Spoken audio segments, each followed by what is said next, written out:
Hello and welcome to Relax for a While. I'm Joanne, and I'm so glad you're here with me again. Tonight I'm sharing part 3 of our cozy journey through Anne of Green Gables. If you've been following along, you already know how heartwarming and enchanting Anne's world can be. And if you're new here, don't worry. This relaxing bedtime story can still be enjoyed all on its own, but be sure to check out the first 2 videos of this series. Those links are in the video description down below. If you enjoy this kind of content, I'd be so grateful if you'd consider subscribing to the channel. It's a lovely way to support my work, and it always helps more sleepy hearts find their way here. So settle in, take a nice deep breath, and get all comfy and cozy under the covers. This is a gentle sleep story, softly narrated to help you unwind, quiet your thoughts, and drift off peacefully. Whether you're listening to fall asleep or simply relax, I hope this long sleep story brings a little calm and comfort to your night. Now, gently imagine yourself standing at the edge of a quiet country lane. The night sky above you is clear and full of stars, twinkling gently like tiny lanterns in the distance. A soft breeze drifts through the trees, carrying the scent of wildflowers and warm earth. And just beyond the trees, you see a peaceful white farmhouse nestled in the landscape, its windows glowing faintly with lamplight. A gentle curl of smoke rising from the chimney. It feels safe, still, timeless. With every breath, let yourself draw a little closer to that cozy little house, letting go of the day and arriving fully in this calm, dreamy space. Let's return now to Green Gables, where Anne's imagination continues to bloom, friendships deepen, and new adventures unfold in the sweetest of ways. Lights out.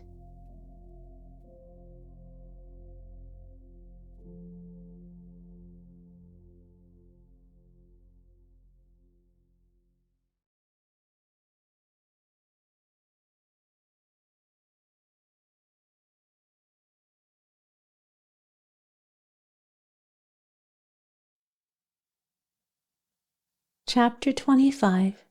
Matthew insists on puffed sleeves. Matthew was having a rough 10 minutes. He had come into the kitchen on a cold, gray December evening, twilight settling over Green Gables, and sat down in the corner near the woodbox to take off his heavy boots. He had no idea that Anne and a group of her schoolmates were rehearsing the Fairy Queen in the sitting room.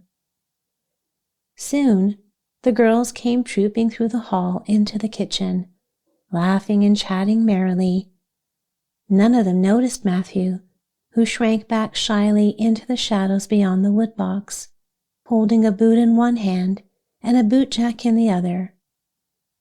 For 10 minutes, he quietly watched them as they put on their caps and jackets, still chattering about the dialogue and the upcoming concert.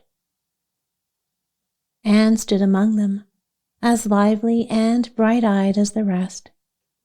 But something about her struck Matthew as different from her friends. What troubled him was that this difference seemed like something that shouldn't exist. Anne had a more vivid expression, larger, starrier eyes, and finer, more delicate features than the others. Even Matthew, who was naturally shy and not inclined to notice such things, had come to recognize this. But he realized that the difference he sensed wasn't in any of these physical qualities. So what was it?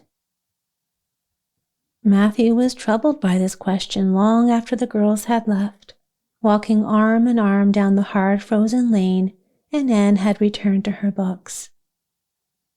He knew he couldn't bring it up with Marilla. She would almost certainly sniff dismissively and say the only difference between Anne and the other girls was that they sometimes knew how to keep their tongues quiet, while Anne never did. That, Matthew felt, wouldn't be much help. So he turned to his pipe that evening to help him think it through, much to Marilla's annoyance. After 2 hours of smoking and deep reflection, he finally reached a conclusion. The reason Anne seemed different was that she wasn't dressed like the other girls. The more Matthew thought about it, the more convinced he became. Anne had never been dressed like the other girls, not since the day she arrived at Green Gables. Marilla kept her in plain dark dresses, all cut from the same unchanging pattern. Matthew wasn't exactly aware of fashion, but he could tell one thing. Anne's sleeves looked nothing like the ones the other girls wore. He pictured the group of little girls he had seen around her that evening, all wearing bright waists of red, blue, pink, and white. He wondered why Marilla always kept Anne dressed so simply and soberly. Of course, it must be all right. Marilla knew best, and she was the one raising Anne. Surely there was some wise, mysterious reason behind her plain style of dress. Still, Matthew thought it couldn't hurt to let the child have one pretty dress, something like the ones Diana Barry always wore. He decided he would get one for her. Surely that couldn't be seen as overstepping his bounds. With Christmas only 2 weeks away, a lovely new dress would make the perfect gift. With a contented sigh, Matthew put away his pipe and went to bed, while Marilla, as usual, opened all the doors to air out the house. The very next evening, Matthew set off for Carmody to buy the dress, determined to get the ordeal over with. He knew this wouldn't be an easy task. There were certain things that Matthew could buy without much trouble, and he wasn't a bad bargainer when it came to practical items. But buying a girl's dress was a whole different matter. He was certain he would be at the mercy of the shopkeepers. After much thought, Matthew decided to go to Samuel Lawson's store instead of William Blair's. The Cuthberts had always gone to William Blair's. It was practically a matter of principle, much like attending the Presbyterian church and voting Conservative. However, William Blair's 2 daughters often helped customers, and Matthew was absolutely terrified of them. He could manage to deal with them if he knew exactly what he wanted and could simply point it out. But for something like this, requiring explanations and questions, Matthew knew he needed a man behind the counter. So he resolved to go to Lawson's, where either Samuel or his son would serve him. Alas, Matthew had no idea that Samuel Lawson had recently expanded his business by hiring a lady clerk. She was his wife's niece, a very fashionable and confident young woman with a massive drooping pompadour, large expressive brown eyes, and a dazzling, overwhelming smile. She was dressed to impress, adorned with several glittering, clinking bangles that tinkled with every move of her hands. The sight of her completely unsettled Matthew. He hadn't expected to encounter a young lady, and the noisy bangles finished off what little composure he had left. "What can I do for you this evening, Mr. Cuthbert?" Miss Lucilla Harris asked briskly, tapping the counter with both hands and giving him an ingratiating smile. Have you any garden rakes? Matthew stammered, clearly flustered. Miss Harris gave him a puzzled look, which was understandable, considering it wasn't every day that someone asked for garden rakes in the middle of December. I think we might have 1 or 2 left over, she said, but they're upstairs in the lumber room. I'll go check. As soon as she left, Matthew tried desperately to pull himself together and prepare for another attempt. When Miss Harris returned, holding the rake, she smiled and asked cheerfully, "Anything else tonight, Mr. Cuthbert?" Matthew swallowed hard and summoned all his courage. "Well now, since you mention it, I might as well buy some hayseed," he finally blurted out. Miss Harris had heard that Matthew Cuthbert was a bit eccentric, but now she was convinced he was completely out of his mind. "We only carry hayseed in the spring," she said loftily. "We don't have any in stock right now." "Oh, certainly, just as you say," Matthew mumbled, flustered and desperate to escape. He grabbed the rake and made for the door, only to remember at the last moment that he hadn't paid for it. He turned back reluctantly, miserable with embarrassment. While Miss Harris counted out his change, Matthew gathered what remained of his courage for one final effort. "Well now, if it's not too much trouble, I might as well, I'd like to look at some sugar," he said haltingly. "White or brown?" Miss Harris asked, still patient, but clearly bemused. "Oh, well now, brown," Matthew answered weakly. "There's a barrel of it over there," she said, shaking her bangles in the direction of the barrel. "It's the only kind we have." I'll take 20 pounds of it," Matthew said, sweat beginning to bead on his forehead from the strain. Matthew had driven halfway home before he felt like himself again. It had been a dreadful ordeal, but he figured it served him right for committing the sin of shopping at an unfamiliar store. When he reached Green Gables, he hid the rake in the tool house, but carried the sack of sugar into the kitchen. "Brown sugar?" Marilla exclaimed, staring at the bag. "What on earth made you get so much of it? You know I only use brown sugar for the hired man's porridge or for black fruit cake. Jerry's gone, and I made my fruit cake ages ago. And this isn't even good sugar. It's coarse and dark. William Blair usually doesn't carry sugar like this."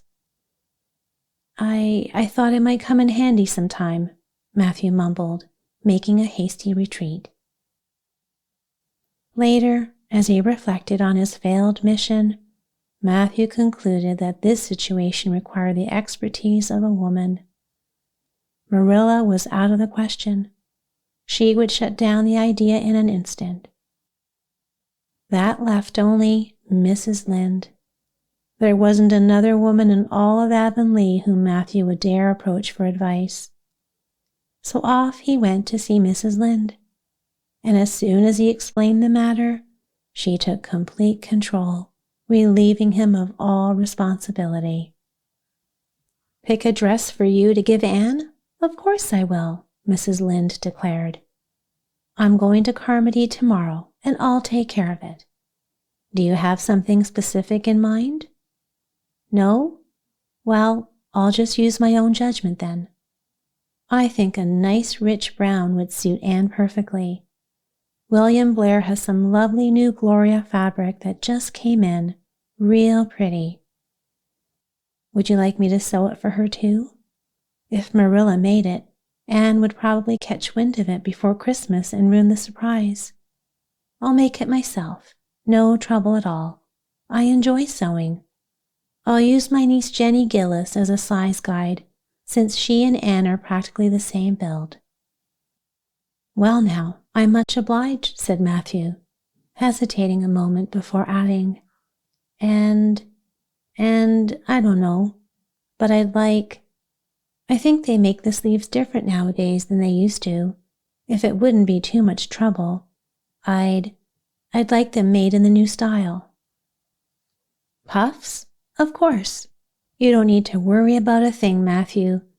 I'll make it in the very latest fashion," Mrs. Lynde assured him. After Matthew had left, she muttered to herself, "It'll be a real pleasure to see that poor child finally wearing something decent. The way Marilla dresses her is downright ridiculous. I've wanted to tell her so a dozen times, but I've held my tongue. Marilla doesn't want advice and thinks she knows more about raising children than I do, just because she's an old maid. That's always the way. Folks who've raised children know there's no one-size-fits-all method for bringing them up. But those who haven't think it's as straightforward as solving an arithmetic problem. Just line up your 3 terms and the answer comes out right. But children aren't arithmetic. That's where Marilla Cuthbert goes wrong. I suppose she's trying to teach Anne humility by dressing her the way she does, but all she's likely to cultivate is envy and dissatisfaction. The child must feel the difference between her clothes and the other girl's clothes every day. But Matthew noticing it, now that's something.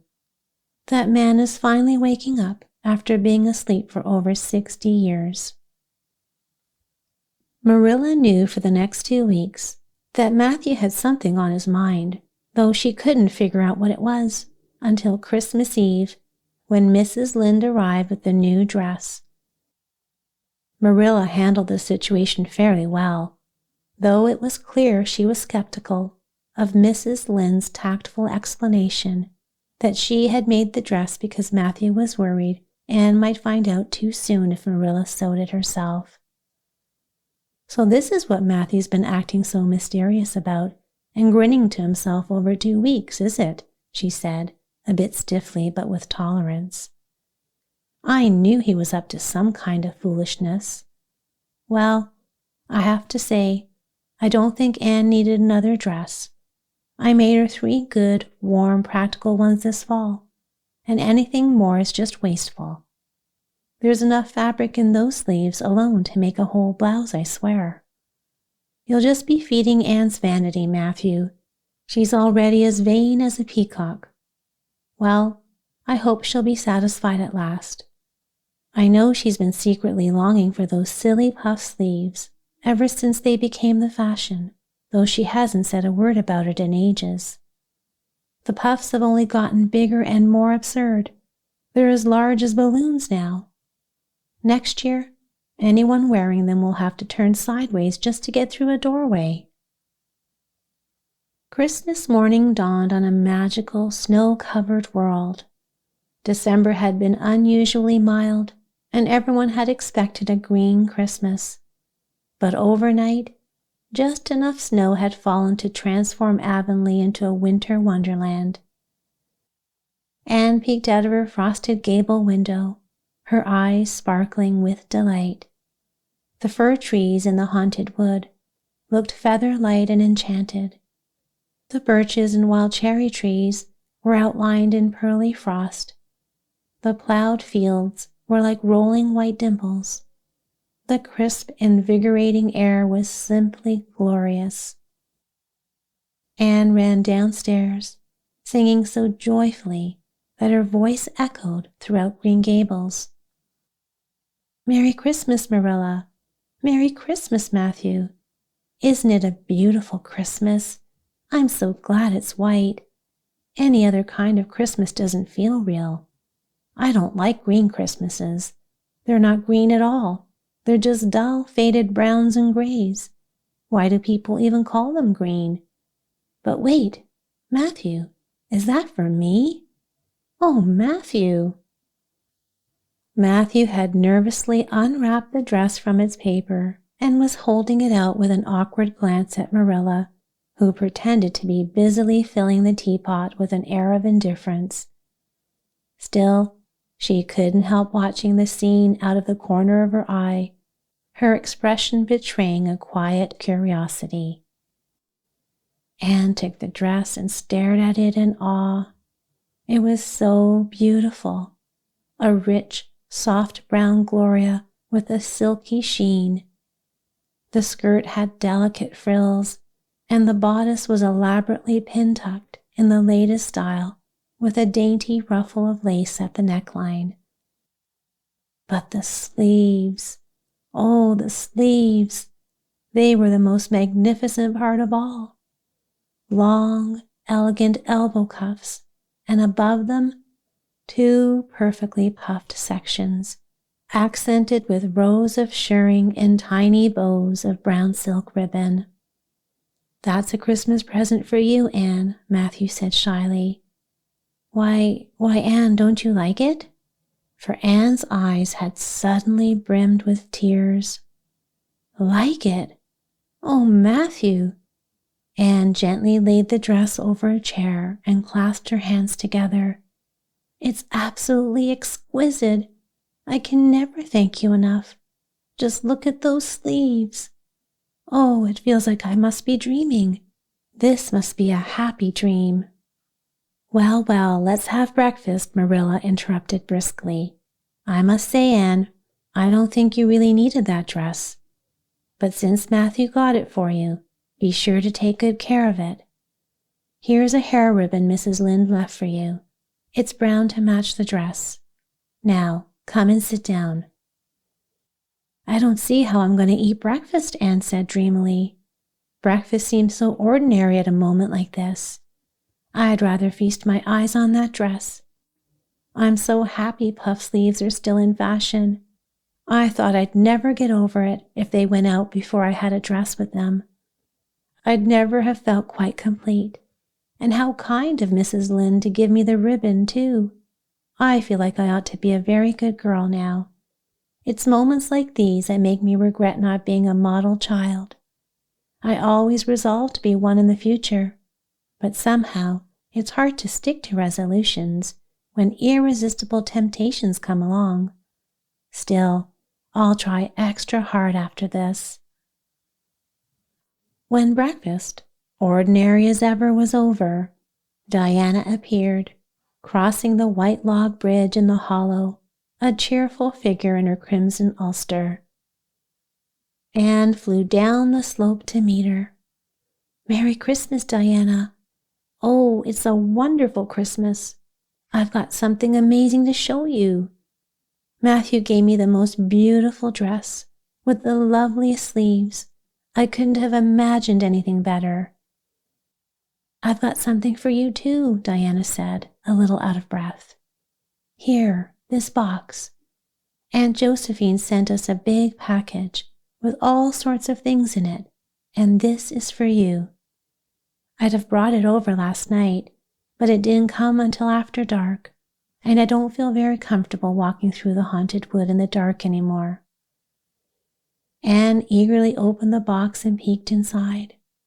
On top was a card that read, "For the Anne girl, Merry Christmas." Beneath it was a pair of the daintiest kid slippers, complete with beaded toes, satin bows, and gleaming buckles. "Oh," Anne gasped. "Diana, this is too much. I must be dreaming." "I call it providential," said Diana. "Now you won't have to borrow ruby slippers, which is a blessing, since they're 2 sizes too big for you. It would have been dreadful to hear a fairy shuffling across the stage. Josie Pye would have had a field day. Oh, and guess what? Rob Wright walked home with Gertie Pye after practice the other night. Can you believe it?" All the Avonlea students were buzzing with excitement that day. The hall had to be decorated, and the final grand rehearsal was scheduled for the evening. The concert took place that evening with a resounding success.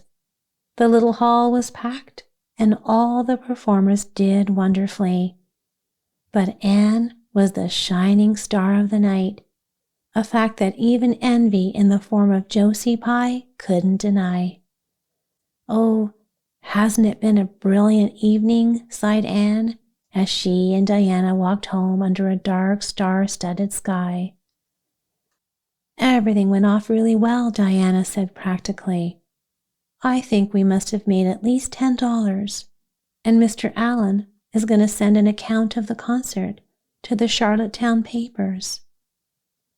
"Oh, Diana, do you think we'll really see our names in print?"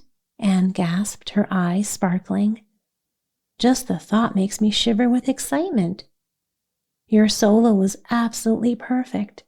I was prouder than you when it was encored. I kept thinking, that's my dear bosom friend being honored." "Well, your recitations brought down the house," Diana replied. "That sad one was simply magnificent." "I was so nervous, Diana," Anne confessed. "When Mr. Allen called my name, I honestly don't know how I managed to get up on that platform. It felt like a million eyes were staring at me, looking straight through me. For one awful moment, I thought I wouldn't be able to start at all. But then I remembered my lovely puff sleeves, and it gave me courage. I knew I had to live up to those sleeves, Diana. So I began, and my voice felt like it was coming from somewhere far away. I just kept going like a parrot. It's a good thing I practiced so much in the garret, or I never would have gotten through it. Did I groan properly?" "Oh, yes," Diana assured her. "You groaned beautifully." "I saw old Mrs. Sloane wiping away tears when I sat down," Anne said with pride. "It was wonderful to know I had touched someone's heart. Isn't it romantic to take part in a concert? Oh, this has been such a memorable night indeed." "Wasn't the boys' dialogue great?" said Diana. "Gilbert Blythe was just splendid. Anne, I really think it's awful the way you treat Gil. Wait till I tell you. When you ran off the platform after the fairy dialogue, one of your roses fell out of your hair. I saw Gil pick it up and put it in his breast pocket. There now, you're so romantic. I'm sure you ought to be pleased by that." "It's nothing to me what that person does," Anne replied loftily. "I never waste a single thought on him, Diana." That night, after Anne had gone to bed, Marilla and Matthew, who had attended a concert for the first time in 20 years, sat quietly by the kitchen fire. "Well now, I guess our Anne did as well as any of them," said Matthew proudly. "Yes, she did," Marilla admitted. "She's a smart child, and she looked really nice too. I've been kind of against this whole concert business, but I suppose there's no real harm in it after all. I was proud of her tonight, though I'm not going to tell her that." "Well now, I was proud of her, and I did tell her before she went upstairs," Matthew said. "We should start thinking about what we can do for her someday, Marilla. I reckon Avonlea school won't be enough for her as she gets older." "There's plenty of time to think about that," Marilla replied. "She'll only be 13 in March. But I did notice tonight that she's growing up. Mrs. Lynde made that dress a bit too long, and it makes Anne look so tall. She's quick to learn, and I suppose the best thing we can do is send her to Queen's College eventually. But there's no need to mention that for another year or two." "Well now, it won't hurt to think it over from time to time," said Matthew thoughtfully. "Big decisions like that are always best with plenty of consideration."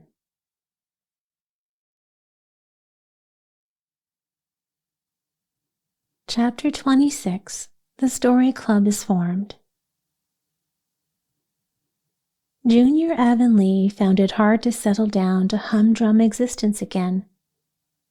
To Anne in particular, things seemed fearfully flat, stale, and unprofitable after the goblet of excitement she had been sipping for weeks.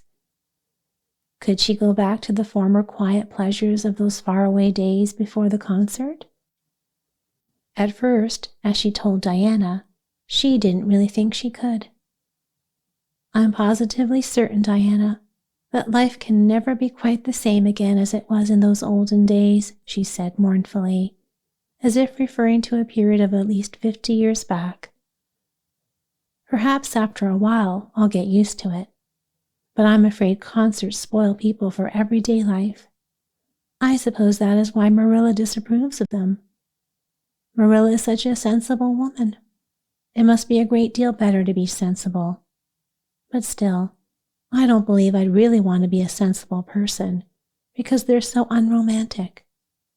Mrs. Lynde says there's no danger of my ever being one, but you can never tell.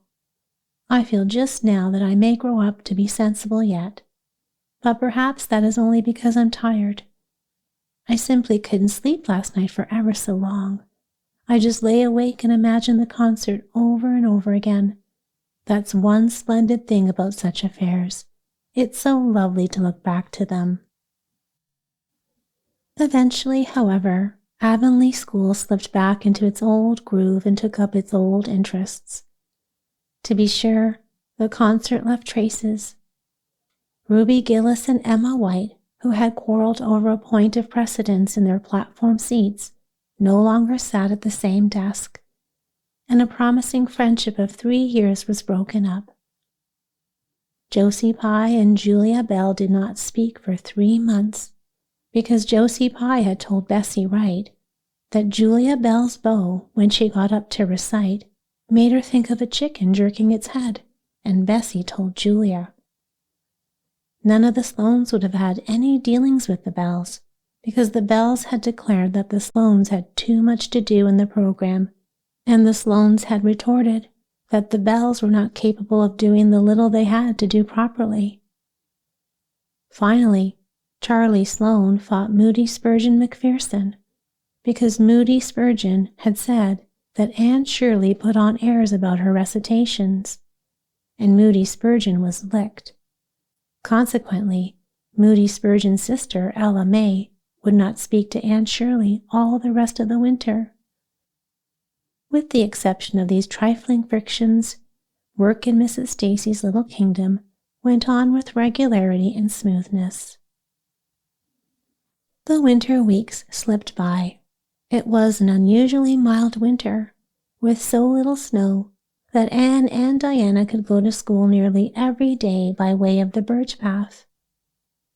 On Anne's birthday, they were tripping lightly down it, keeping eyes and ears alert amid all their chatter, for Miss Stacy had told them that they must soon write a composition on A Winter's Walk in the Woods, and it behooved them to be observant.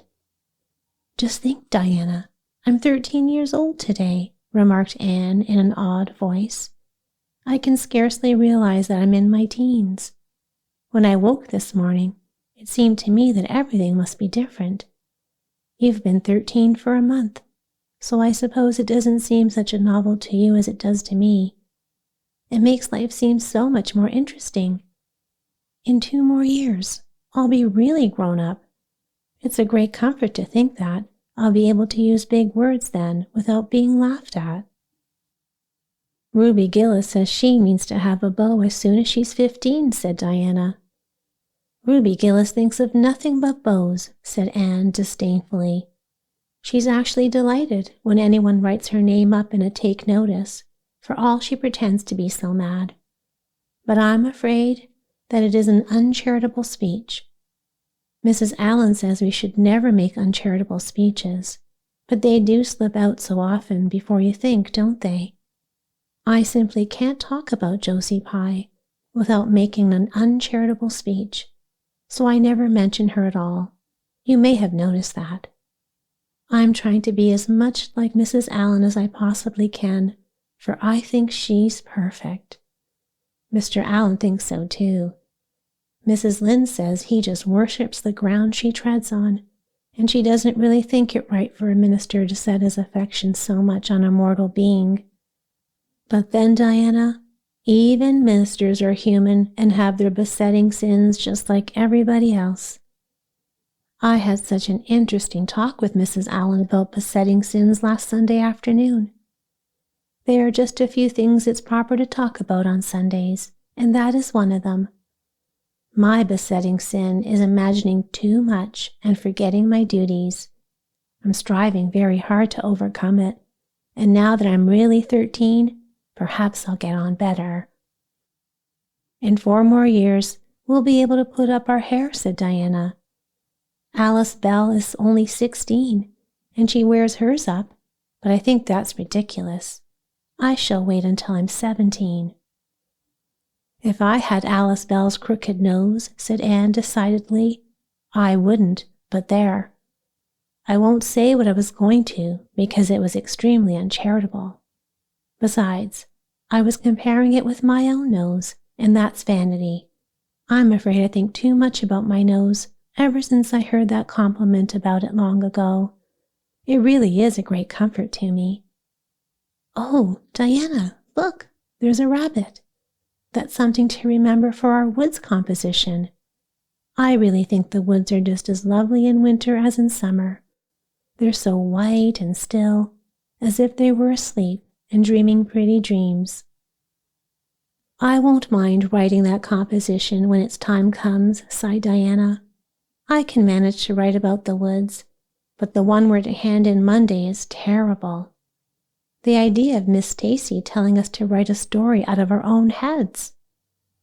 Why, it's as easy as wink, said Anne. It's easy for you because you have an imagination, retorted Diana. But what would you do if you had been born without one? I suppose you have your composition all done?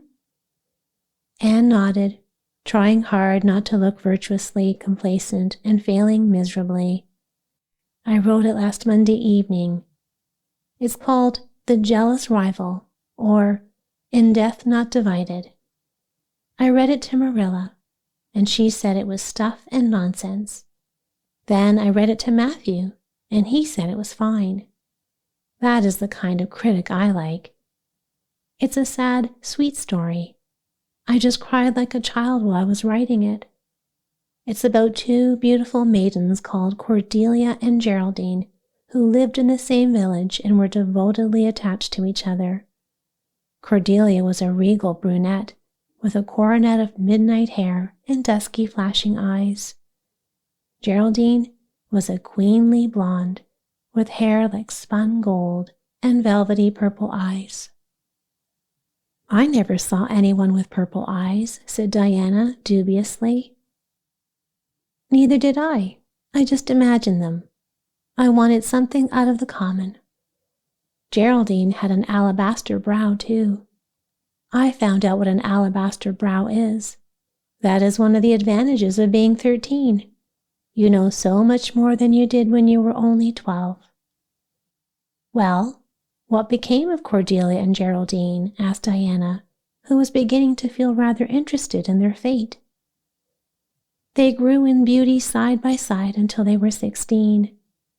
Then Bertram DeVere came to their native village and fell in love with the fair Geraldine. He saved her life when her horse ran away with her in a carriage, and she fainted in his arms, and he carried her home 3 miles, because, you understand, the carriage was all smashed up. I found it rather hard to imagine the proposal, because I had no experience to go by. I asked Ruby Gillis if she knew anything about how men proposed, because I thought she'd likely be an authority on the subject, having so many sisters married. Ruby told me she was hid in the hall pantry when Malcolm Andre proposed to her sister Susan.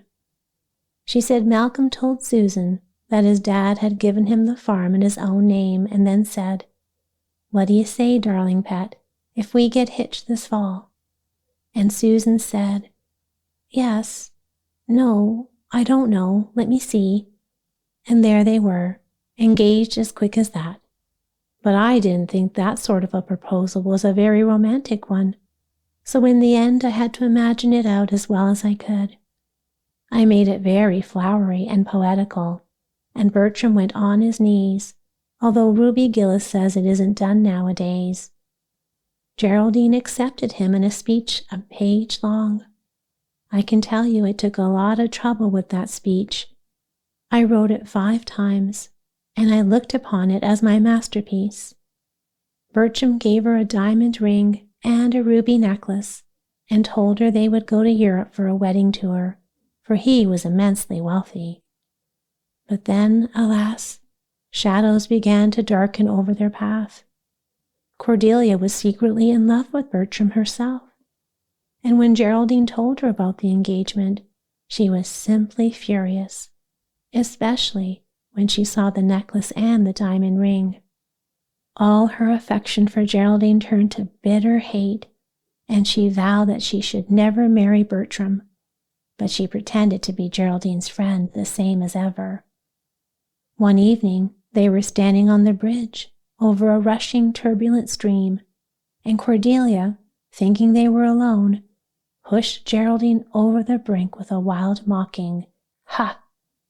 But Bertram saw it all, and he at once plunged into the current, exclaiming, "I will save thee, my peerless Geraldine." But alas, he had forgotten he couldn't swim, and they were both drowned, clasped in each other's arms. Their bodies were washed ashore soon afterwards. They were buried in the one grave, and their funeral was most imposing, Diana. It's so much more romantic to end a story with a funeral than a wedding. As for Cordelia, she went insane with remorse and was shut up in a lunatic asylum. I thought that was a poetical retribution for her crime. "How perfectly lovely," sighed Diana, who belonged to Matthew's school of critics. "I don't see how you can make up such thrilling things out of your own head, Anne. I wish my imagination was as good as yours." "It would be, if you'd only cultivate it," said Anne cheerily. "I've just thought of a plan, Diana. Let you and me have a story club, all our own, and write stories for practice. I'll help you along until you can do them by yourself. You ought to cultivate your imagination, you know. Miss Stacy says so. Only we must take the right way. I told her about the haunted wood, but she said we went the wrong way about it in that." This was how the story club came into existence. It was limited to Diana and Anne at first, but soon it was extended to include Jane Andrews and Ruby Gillis, and one or two others who felt that their imaginations needed cultivating. No boys were allowed in it, although Ruby Gillis opined that their admission would make it more exciting, and each member had to produce one story a week. "It's extremely interesting," Anne told Marilla. "Each girl has to read her story out loud, and then we talk it over. We're going to keep them all sacredly and have them to read to our descendants. We each write under a pen name. Mine is Rosamond Montmorency. All the girls do pretty well. Ruby Gillis is rather sentimental. She put too much lovemaking into her stories, and you know too much is worse than too little. Jane never puts any because she says it makes her feel so silly when she had to read it out loud. Jane's stories are extremely sensible. Then Diana puts too many murders into hers. She says most of the time she doesn't know what to do with the people, so she kills them off to rid of them. I mostly always have to tell them what to write about, but that isn't hard, for I've a million of ideas." "I think this story writing business is the silliest yet," scoffed Marilla. "You'll get a pack of nonsense into your heads and waste time that should be put on your lessons. Reading stories is bad enough, but writing them is worse." "But we're so careful to put a moral into them all, Marilla," explained Anne. "I insist upon that. All the good people are rewarded, and all the bad ones are suitably punished. I'm sure that must have a wholesome effect. The moral is the great thing.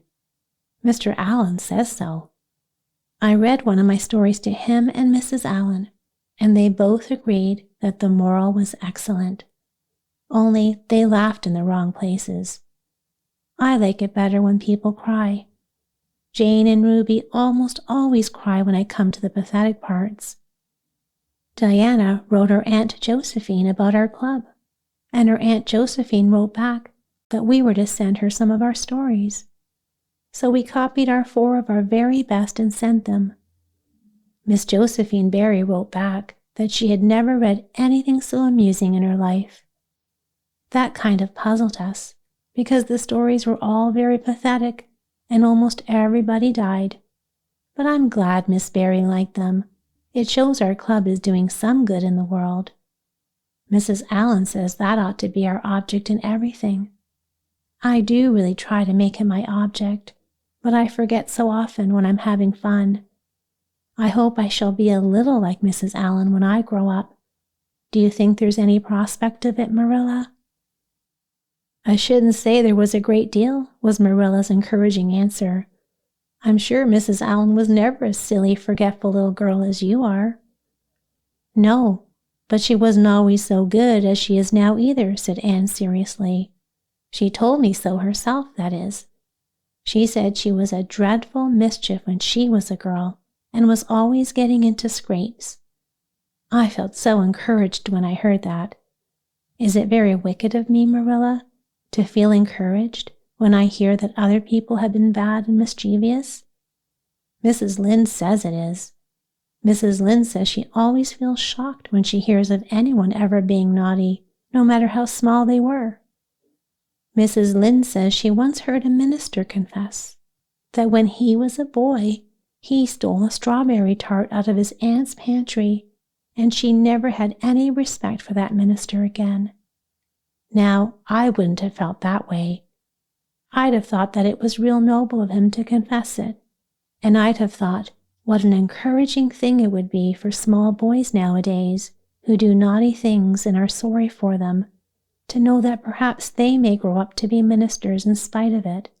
That's how I'd feel, Marilla. The way I feel at present, Anne, said Marilla, is that it is high time you had those dishes washed. You've taken half an hour longer than you should with all your chattering. Learn to work first and talk afterwards.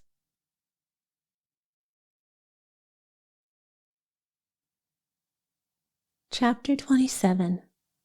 Vanity and Vexation of Spirit. Marilla, walking home one late April evening from an aid meeting, felt with a quiet thrill that winter had finally passed. Spring, with its unfailing magic, brought a sense of delight that could stir even the oldest and saddest hearts, just as much as it enlivened the youngest and merriest. Marilla was not one to reflect deeply on her thoughts or emotions. She believed she was merely thinking about the Aid Society's missionary box and the new carpet for the vestry room. Yet, beneath these practical considerations, there was an awareness of the beauty around her. The red fields, fading into pale purple mist under the setting sun, the long sharp shadows of fir trees stretching across the meadow by the brook, and the crimson-budded maples encircling a still, mirror-like woodland pool. Spring had awakened the earth, stirring hidden life beneath the gray sod, and Marilla's typically steady, purposeful step grew lighter, as though in tune with this deep, primal joy. Her gaze softened as she thought in the sight of Green Gables, its windows catching and reflecting the evening light in shimmering bursts of brilliance. As she carefully picked her way along the damp lane, Marilla reflected that it was a comforting thought to know she was returning to a cozy, snapping wood fire and a neatly set table for tea. It was a far cry from the cold, cheerless evenings that had followed paid aid meetings before Anne had come to Green Gables. Consequently, when Marilla stepped into the kitchen and found the fire dead and no sign of Anne, she felt justly disappointed and irritated. She had specifically told Anne to have tea ready by 5 o'clock, and now she would have to hurry to take off her second-best dress and prepare the meal herself before Matthew returned from plowing. "I'll deal with Miss Anne when she gets back," Marilla muttered grimly, shaving kindly with the carving knife more forcefully than necessary. Matthew had already come in and was sitting quietly in his corner, patiently waiting for tea. She's probably off somewhere with Diana, either writing stories or practicing dialogues or some such nonsense, without a thought for the time of her responsibilities, Marilla continued, her voice tight with frustration. She needs to be pulled up short and sudden over this kind of thing. I don't care if Mrs. Allan does say she's the brightest and sweetest child she's ever known. Maybe she is bright and sweet enough, but her head's stuffed with foolish ideas, and you never know what form they'll take next. The moment she grows out of one whim, she takes up another. But there, here I am saying exactly the kind of thing I got so annoyed with Rachel Lynde for saying at the aid meeting today. I was glad when Mrs. Allan spoke up for Anne. If she hadn't, I know I'd have said something too sharp to Rachel in front of everyone. Anne's got plenty of faults, no doubt about that, and I wouldn't deny it, but she's my responsibility, not Rachel Lynde's, who'd find fault with Angel Gabriel himself if he lived in Avonlea. Still, Anne had no business leaving the house when I told her she was to stay home and look after things. I must admit, though, for all her faults, she's never been disobedient or untrustworthy before. I'm really disappointed to think she might be now. Well now, I don't know, Matthew said quietly. He was wise enough and hungry enough to let Marilla vent without interruption, having learned that she worked faster when left to speak her mind. Maybe you're judging her too quickly, Marilla. Don't be so sure she's been disobedient until you know all the facts. Maybe there's a good explanation. Anne's always been pretty handy with explanations. She's not here when I told her to stay, Marilla shot back. I reckon she'll have a hard time explaining that to my satisfaction. Of course I knew you'd take her side, Matthew, but I'm the one bringing her up, not you. It was dark by the time supper was ready, and still no sign of Anne coming hurriedly over the log bridge or up Lover's Lane, breathless and apologetic for neglecting her duties. Marilla grimly washed and put away the dishes. Then, needing a candle to light her way down to the cellar, she went up to the east gable to fetch the one that was usually on Anne's table. Lighting it, she turned and was startled to see Anne lying face down on the bed, buried in her pillows. "Mercy on us!" exclaimed Marilla in surprise. "Have you been asleep, Anne?" "No," came the muffled reply. "Are you sick, then?" Marilla asked, now concerned, as she moved closer to the bed. Anne burrowed deeper into the pillows, as if she wanted to vanish from sight entirely. "No, but please, Marilla, go away and don't look at me. I'm in the depths of despair. I don't care who gets top of the class, writes the best composition, or sings in the Sunday school choir anymore. None of those things matter now. I probably won't ever be able to go anywhere again. My career is over. Please, Marilla, just go away and don't look at me." "Did anyone ever hear the like?" muttered baffled Marilla. "Anne Shirley, what on earth is the matter with you? What have you done? Get up this minute and tell me. This minute, I say. Come on now, what is it?" Anne slid to the floor in a gesture of despairing obedience. "Look at my hair, Marilla," she whispered. Marilla lifted the candle and examined Anne's hair, which hung in heavy, tangled masses down her back. It certainly had a strange and startling appearance. "Anne Shirley, what on earth have you done to your hair? Why, it's green." Green it might be called, if it could be classified as an earthly color. It was an odd, dull, bronzy green, with streaks of the original red peeking through, which only heightened the grotesque effect. Never in all her life had Marilla seen anything so peculiar. "Yes, it's green," moaned Anne. I thought nothing could be worse than red hair, but now I know it's 10 times worse to have green hair. Oh, Marilla, you can't possibly understand how wretched I feel." "I may not understand how you feel, but I'm certainly going to understand how this happened," declared Marilla firmly. "Come downstairs to the kitchen. It's too cold up here, and tell me exactly what you've done. I've been expecting something odd for a while now. You haven't gotten yourself into a scrape for over 2 months, and I figured you were overdue. Now then, out with it. What did you do to your hair?" "I dyed it," confessed Anne in a small voice. "Dyed it? Dyed your hair? Anne Shirley, didn't you know it was a wicked thing to do?" "Yes, I knew it was a little wicked," Anne admitted miserably, "but I thought it was worth being a little wicked to get rid of my red hair. I counted the cost, Marilla. I was even going to be extra good in other ways to make up for it." "Well," said Marilla with biting sarcasm, "if I had decided to be wicked enough to dye my hair, I'd have at least chosen a decent color. I wouldn't have dyed it green." "But I didn't mean to dye it green," Anne protested dejectedly. "If I was going to be wicked, I wanted it to be for a good reason. The peddler said it would turn my hair a beautiful raven black. He positively assured me it would. How could I doubt his word, Marilla? I know how awful it feels to have your word doubted, and Mrs. Allen says we should never suspect anyone of lying unless we have proof. Well, I certainly have proof now. Green hair is proof enough for anybody, but I didn't have it then, so I believed him completely." "Who are you talking about? Who told you this?" demanded Marilla. "The peddler who came by this afternoon," Anne explained.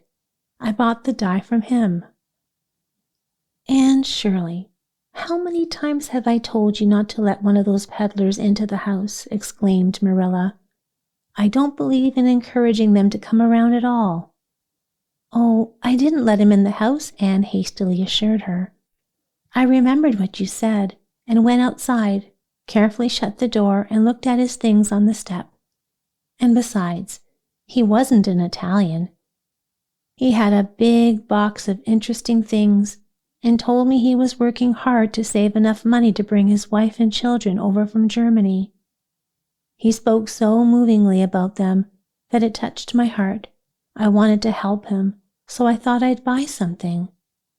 Then all at once I saw the bottle of hair dye. The peddler said it was guaranteed to turn any hair a beautiful raven black and that it wouldn't wash off. In an instant, I saw myself with gorgeous black hair, and the temptation was just irresistible. But the bottle cost 75 cents, and I only had 50 cents left for my chicken money. I think he had a kind heart because he said, since it was me, he'd sell it for 50 cents, practically giving it away. So I bought it, and as soon as he left, I came upstairs and applied it with an old hairbrush, just like the directions said. I used the entire bottle.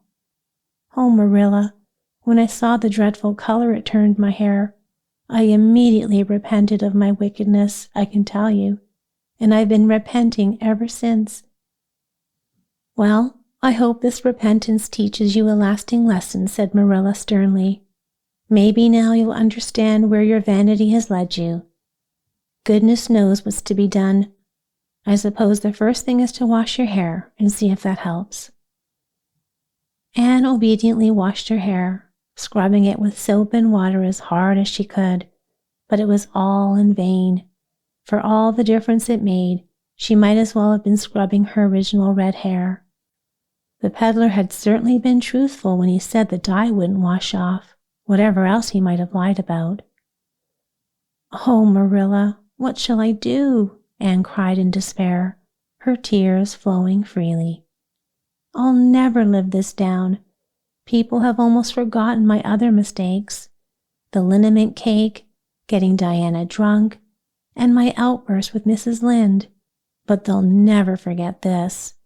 They'll think I'm not respectable.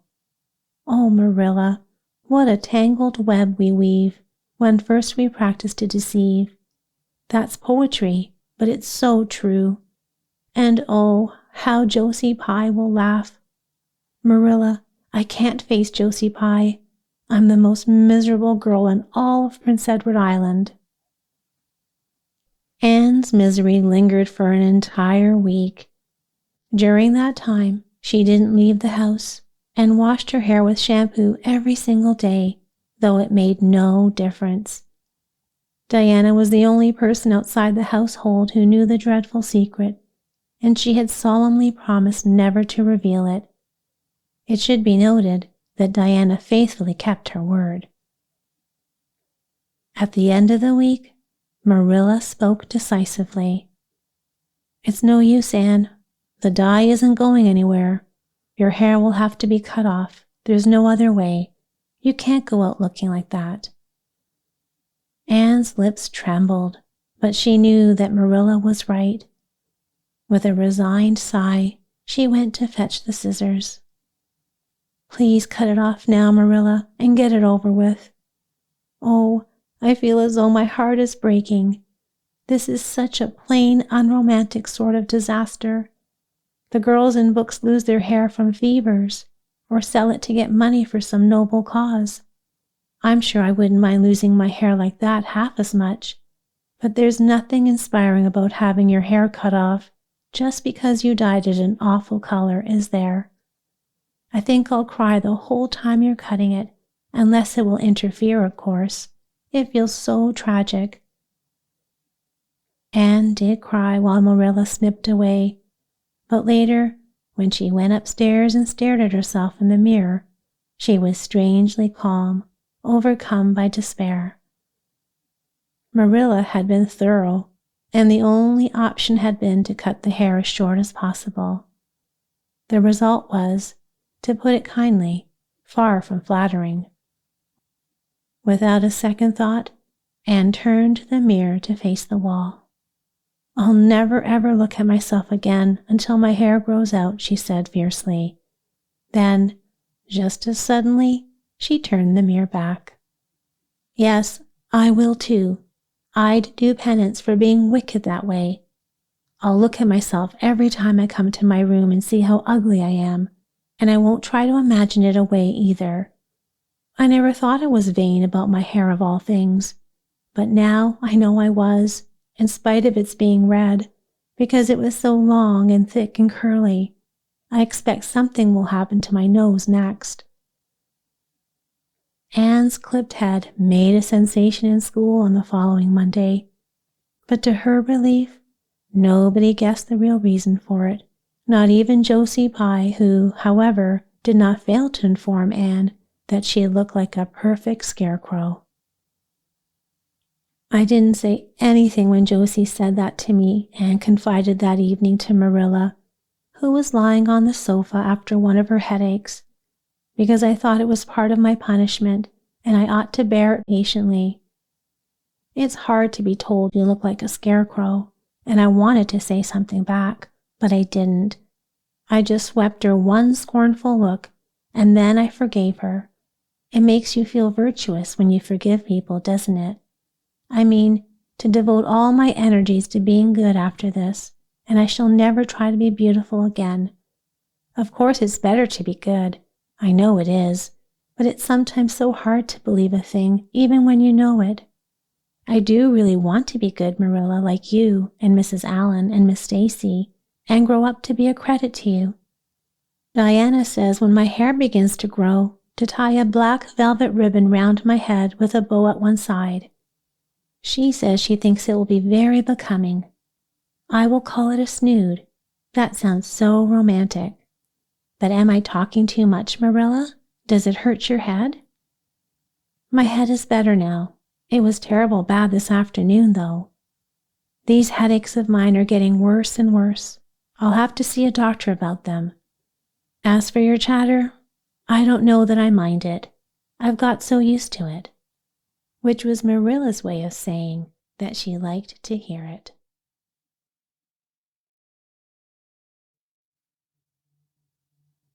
Chapter 28. An unfortunate lily maid. Of course you must be Elaine, Anne, insisted Diana. I'd never have the courage to float down there.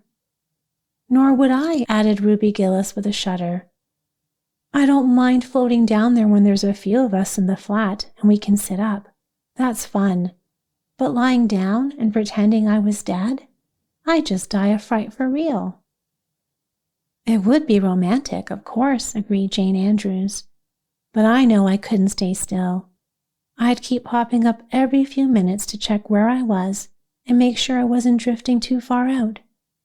You know that would completely ruin the effect, Anne. But it's so absurd to have a red-headed Elaine, lamented Anne. I'm not afraid to float down, and I'd love to be Elaine, but it's still ridiculous. Ruby should be Elaine. She's so fair and has that gorgeous long golden hair. Elaine had all her bright hair streaming down, remember? And she was the lily maid. A red-haired girl simply can't be a lily maid. Your complexion is just as fair as Ruby's, said Diana earnestly, and your hair is much darker than it was before you cut it. Oh, do you really think so? Gasped Anne, her face lighting up with a delighted blush. I've sometimes thought that myself, but never dared to ask anyone. I was afraid they'd tell me it wasn't true. Do you think it could be called auburn now, Diana? Yes, and I think it's really pretty, said Diana, admiring the short, silky curls that framed Anne's face. The curls were held in place by a smart black velvet ribbon and bow, giving Anne an air of quiet elegance. They were standing on the bank of the pond below Orchard Slope, where a small headland, edged with slender birches, jutted out into the water. At the tip of this headland was a modest wooden platform built for the convenience of fishermen and duck hunters. Ruby and Jane had come to spend the midsummer afternoon with Diana, and Anne had joined them to play. Anne and Diana had spent much of their summer playing around the pond. Idlewild had become a mere memory thanks to Mr. Bell, who had mercilessly cut down the little grove of trees in his back pasture that spring. Anne had mourned among the stumps, shedding tears tinged with a sense of poetic tragedy. However, she soon found comfort, for she and Diana agreed that at 13, nearly 14, they were far too mature for such childish diversions as playhouses. There were more exciting pastimes to be enjoyed around the pond. It was thrilling to fish for trout from the bridge, and they had even taught themselves to row Mr. Barry's flat-bottomed dory, which he used for duck hunting. It was Anne's idea to dramatize Elaine. They had studied Tennyson's poem in school that previous winter, as the superintendent of education had included it in the English curriculum for Prince Edward Island schools. They had analyzed, parsed, and dissected the poem so thoroughly that it was surprising any meaning remained for them. Yet, somehow, Elaine, Lancelot, Guinevere, and King Arthur had become very real to their imaginations. Anne, especially, was secretly consumed by regret that she had not been born in the age of Camelot. Those days, she often lamented, were far more romantic than the dull present. Anne's plan was met with enthusiastic approval. The girls had previously discovered that if they pushed the flat-bottomed dory off from the landing, it would drift with the current under the bridge and eventually come to rest on another headland farther down the pond's curve. They had made the trip many times before, and the arrangement seemed perfectly suited for their version of Elaine's story. Well, I'll be Elaine, Anne announced reluctantly. Though she would have loved to play the lead role, her artistic integrity insisted on a certain fitness for the part, and she believed her physical limitations made her unsuited for it. Ruby, you'll be King Arthur. Jane can be Guinevere, and Diana, you'll be Lancelot.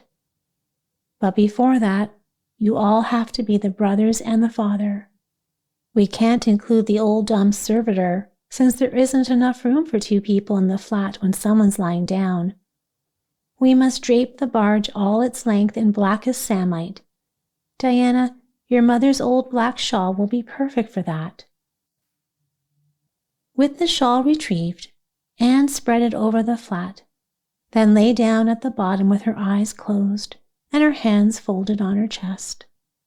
"Oh, she really does look dead," whispered Ruby Gillis nervously, her gaze fixed on Anne's pale, still face under the flickering shadows of the birches. "It's kind of scary, girls. Do you think it's really right to act this out? Mrs. Lynde says that all play acting is abominably wicked." "Ruby, you shouldn't talk about Mrs. Lynde," Anne said sternly. "It ruins the effect. This is supposed to be hundreds of years before Mrs. Lynde was even born. Jane, you take over the arrangements now. It's silly for Elaine to be talking when she's dead." Anne rose to the occasion, though there was no cloth of gold for her coverlet. An old piano scarf of yellow Japanese crepe made an excellent substitute. A white lily was not to be found, but a tall blue iris placed in one of Anne's folded hands produced an effect that was quite satisfactory. "Now she's all set," said Jane. "We need to kiss her quiet brows.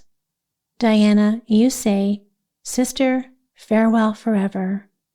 And Ruby, you say, 'Farewell, sweet sister.' And both of you must sound as sorrowful as you possibly can. Anne, please smile a little. Remember, Elaine lay as though she smiled. Yes, that's better. Now, let's push the flat off." The flat was pushed off accordingly, scraping roughly over an old embedded stake as it left the landing. Diana, Jane, and Ruby lingered just long enough to ensure it was caught in the current and headed toward the bridge before dashing off through the woods across the road and down to the lower headland. There, as Lancelot, Guinevere, and the king, they were to wait in solemn readiness to receive the Lily Maid. For a few blissful moments, Anne drifted slowly down the pond, savoring the full romance of her role. But the dream was soon shattered by an all too unromantic turn of events. The flat began to leak. Within moments, water was seeping in rapidly. Elaine was forced to abandon her poetic pose, scramble to her feet, and gather up her cloth of gold and black samite pall. She stared in dismay at a large crack in the bottom of the flat, through which water was now pouring at an alarming rate. The sharp stake at the landing had ripped away the protective strip of batting nailed to the flat's bottom. Anne was unaware of this, but she quickly grasped the seriousness of her situation. At the current rate, the flat would be fully submerged long before she reached the lower headland. Where were the oars? Back at the landing. Anne gave a single, breathless little scream that no one heard. Her lips turned white, but she managed to keep her composure. There was one slim chance, just one. "I was terrified, Mrs. Allen," Anne explained the next day, "and it felt like hours while the flat drifted down toward the bridge, with the water rising inside at every moment.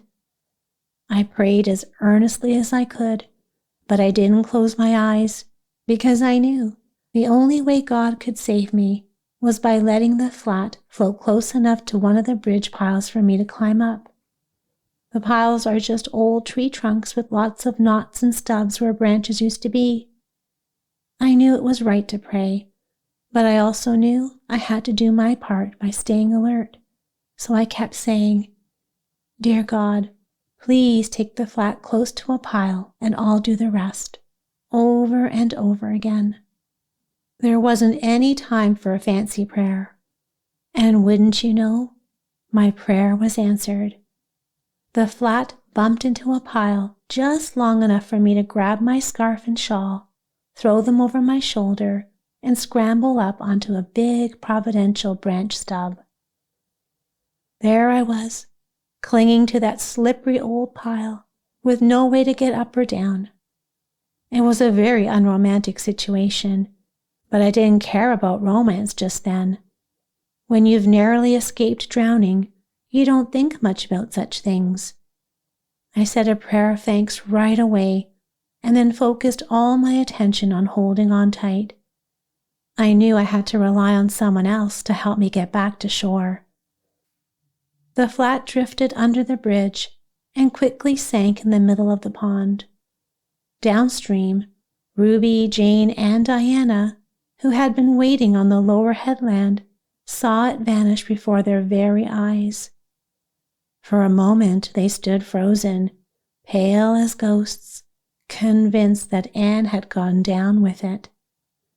Then, screaming at the top of their lungs, they took off in a wild dash through the woods, not even glancing toward the bridge as they crossed the main road. Anne, clinging desperately to her precarious perch, saw their frantic flight and heard their terrified cries echoing through the trees. Help would come soon, of that she was sure, but in the meantime, her position was both awkward and nerve-wracking. The minutes dragged on, each one stretching into an eternity for the miserable Lily maid. Where was everyone? Why hadn't they come back? Had the girls fainted in fright? What if no one ever came to rescue her? What if she became so exhausted and cramped that she couldn't hold on any longer? Anne gazed down at the dark, shifting waters below, their surface glistening with ominous green shadows, and shivered. Just when she thought her aching arms and wrists would fail her, Gilbert Blythe appeared, rowing Harmon Andrew's dory under the bridge. Gilbert looked up and was startled to see a pale, frightened face framed by disheveled auburn curls staring down at him with wide, scornful gray eyes. "Anne Shirley, how in the world did you get up there?" he exclaimed in astonishment. Without waiting for an answer, he maneuvered the dory closer to the pile and extended his hand. Anne, with no other choice, grasped it and awkwardly clambered down into the boat. Once seated in the stern, she sat rigidly, clutching her soaked shawl and dripping scarf. "What happened, Anne?" Gilbert asked as he began to row. "We were playing Elaine," Anne replied coldly, keeping her gaze fixed straight ahead. "I was supposed to drift down to Camelot on the barge, or rather the flat. It started leaking, so I climbed onto the pile. The girls went for help. Will you please row me to the landing?" Gilbert silently obliged, steering the dory toward the landing. When they reached it, Anne, refusing any assistance, leapt gracefully to shore despite her soggy attire. "I'm very much obliged to you," she said stiffly, turning to leave. But before she could walk away, Gilbert jumped out of the boat and gently caught her arm. "Anne," he said earnestly, "look, can't we be friends? I'm really sorry for teasing you about your hair that time. I didn't mean to hurt your feelings, I swear I didn't. I was just trying to joke, and it was so long ago. Honestly, I think your hair is beautiful now. Let's put it behind us and be friends." For a moment, Anne hesitated. Beneath all her offended pride, she felt a strange, unfamiliar awareness of the look in Gilbert's hazel eyes, half shy, half eager. There was something warm and pleasant in that expression, something that made her heart give a quick, unexpected flutter. But the old sting of her grievance reasserted itself with sharp force, stiffening her resolve. The memory of that humiliating day 2 years ago flashed vividly in her mind, as though it had happened only yesterday. Gilbert had called her carrots, and the entire school had laughed at her. Time had done nothing to soften that wound. To her, the insult remained as raw and bitter as ever. She hated Gilbert Blythe. She would never forgive him. "No," she said icily, her voice hard and cold. "I shall never be friends with you, Gilbert Blythe, and I don't want to be." "All right then." Gilbert's face flushed with anger. His voice was sharp with hurt and defiance. "I'll never ask you again, Anne Shirley, and I don't care either." He shoved off from the landing and rode away with fierce, determined strokes, his jaw set in frustration. Anne stood watching him for a moment, her chin lifted high. Then she turned and began climbing the steep, fern-fringed path under the maples. Her head remained proudly erect, but deep inside, she felt an odd, hollow sensation, regret perhaps. She almost wished she had given him a different answer. Of course, he had humiliated her terribly, but still. Although Anne thought she would feel better if she sat down somewhere and cried, she was already feeling the full force of her exhaustion. The terror of clinging to that pile, the shock of sinking flat, and the emotional tension of the scene with Gilbert were all catching up to her. The idea of tears was strangely appealing. Halfway up the path, Anne met Diana and Jane racing back toward the pond, their faces pale with terror, their eyes wide with fear. They were on the verge of hysteria themselves. At Orchard Slope, they had found no one. Both Mr. and Mrs. Barry were away, and Ruby Gillis, overtaken by full-blown hysterics, had been left behind to recover on her own. The two girls had then dashed breathlessly through the haunted wood, across the brook, and all the way to Green Gables, only to find it deserted as well. Marilla had gone to Carmody, and Matthew was in the back field making hay. "Oh, Anne," cried Diana, collapsing against her in overwhelming relief, tears streaming down her face. "We thought you were drowned. We felt like murderers because we made you be Elaine. And Ruby's in hysterics. Oh, Anne, how did you escape?" "I climbed onto one of the bridge piles," Anne exclaimed, her voice tired and low. "Then Gilbert Blythe came by in Mr. Andrew's dory and rowed me to shore." "Oh, Anne, how marvelous! How perfectly romantic!" exclaimed Jane, finally able to catch her breath. "Of course you'll speak to him now, won't you?" "Of course I won't," Anne retorted, her eyes flashing with a brief flare of her old fire. "And I never want to hear the word romantic again, Jane Andrews." Her sudden defiance melted almost instantly, leaving her weary and apologetic. "I'm so sorry I frightened you girls. It's all my fault. I must have been born under an unlucky star. Everything I do seems to end in disaster for me or my friends. We've lost your father's flat, Diana. I just know we won't be allowed to row on the pond anymore." Anne sighed, her shoulders drooping under the weight of guilt and exhaustion. The day had been too much for all of them. Anne's premonition proved to be more accurate than most. The news of the afternoon's adventure caused considerable shock and dismay in both the Barry and Cuthbert households. "Will you ever have any sense, Anne?" groaned Marilla in exasperation. "Oh, yes, I think I will, Marilla," Anne replied with her usual optimism. After a long, comforting cry in the quiet sanctuary of the East Gable, she had managed to regain her spirits and her natural cheerfulness. "I believe my chances of becoming sensible have never been better." "I don't see how," muttered Marilla, unconvinced. "Well," Anne began earnestly, I've learned an important lesson today. Ever since I came to Green Gables, I've been making mistakes, but each mistake has taught me something valuable. The affair of the amethyst brooch cured me of meddling with things that don't belong to me. The haunted wood incident taught me not to let my imagination run wild. The liniment cake incident taught me to be more careful in cooking. Dyeing my hair cured me of my vanity. I hardly ever think about my hair or nose anymore, at least not often. And today's mistake has taught me to stop being overly romantic. I've decided there's no point trying to be romantic in Avonlea. It might have been easy in Camelot, with its towers and knights hundreds of years ago, but people just don't appreciate romance nowadays. I really think you'll notice a big improvement in me soon, Marilla.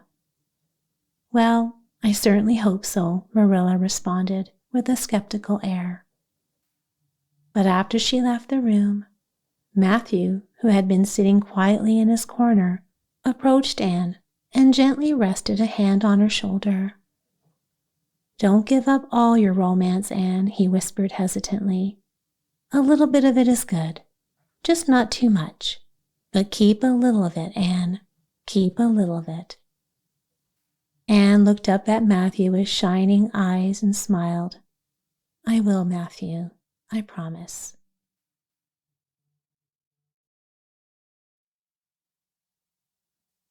Chapter 29, An Epoch in Anne's Life.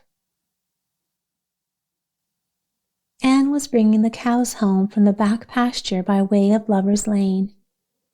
It was a September evening, and all the gaps and clearings in the woods were filled with a deep ruby sunset light. Here and there the lane was dappled with it, but for the most part it was already quite shadowy beneath the overarching maples. Under the fir trees, a clear violet dusk gathered like airy wine. The wind rustled gently through the treetops, producing that sweet, tranquil music that only the fir trees can make at evening. The cows ambled peacefully down the lane, their bells jangling softly, while Anne followed behind, lost in a dreamy reverie. She was reciting aloud the Battle Canto from Marmion, a poem Miss Stacy had insisted the class memorize the previous winter. Anne thrilled at the rush of its vivid lines, savoring the imagery of clashing spears and stubborn warriors. When she reached the verse, "The stubborn spearsmen still made good their dark impenetrable wood," she paused, her eyes closing in a moment of pure ecstasy, allowing herself to fully imagine being part of the heroic scene. When she opened them again, she saw Diana stepping through the gate from the berry field, moving toward her with an expression of great importance.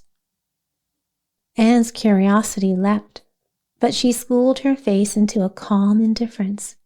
She would not show that she was eager for whatever news Diana might bring. "Isn't this evening just like a purple dream, Diana? It makes me so glad to be alive. In the mornings I always think the mornings are best, but when evening comes, I think it's even lovelier." "It is a very fine evening," said Diana. "But oh, I have such news, Anne. Guess. You can have 3 guesses." "Charlotte Gillis is going to be married in the church after all, and Mrs. Allen wants us to decorate it?" cried Anne.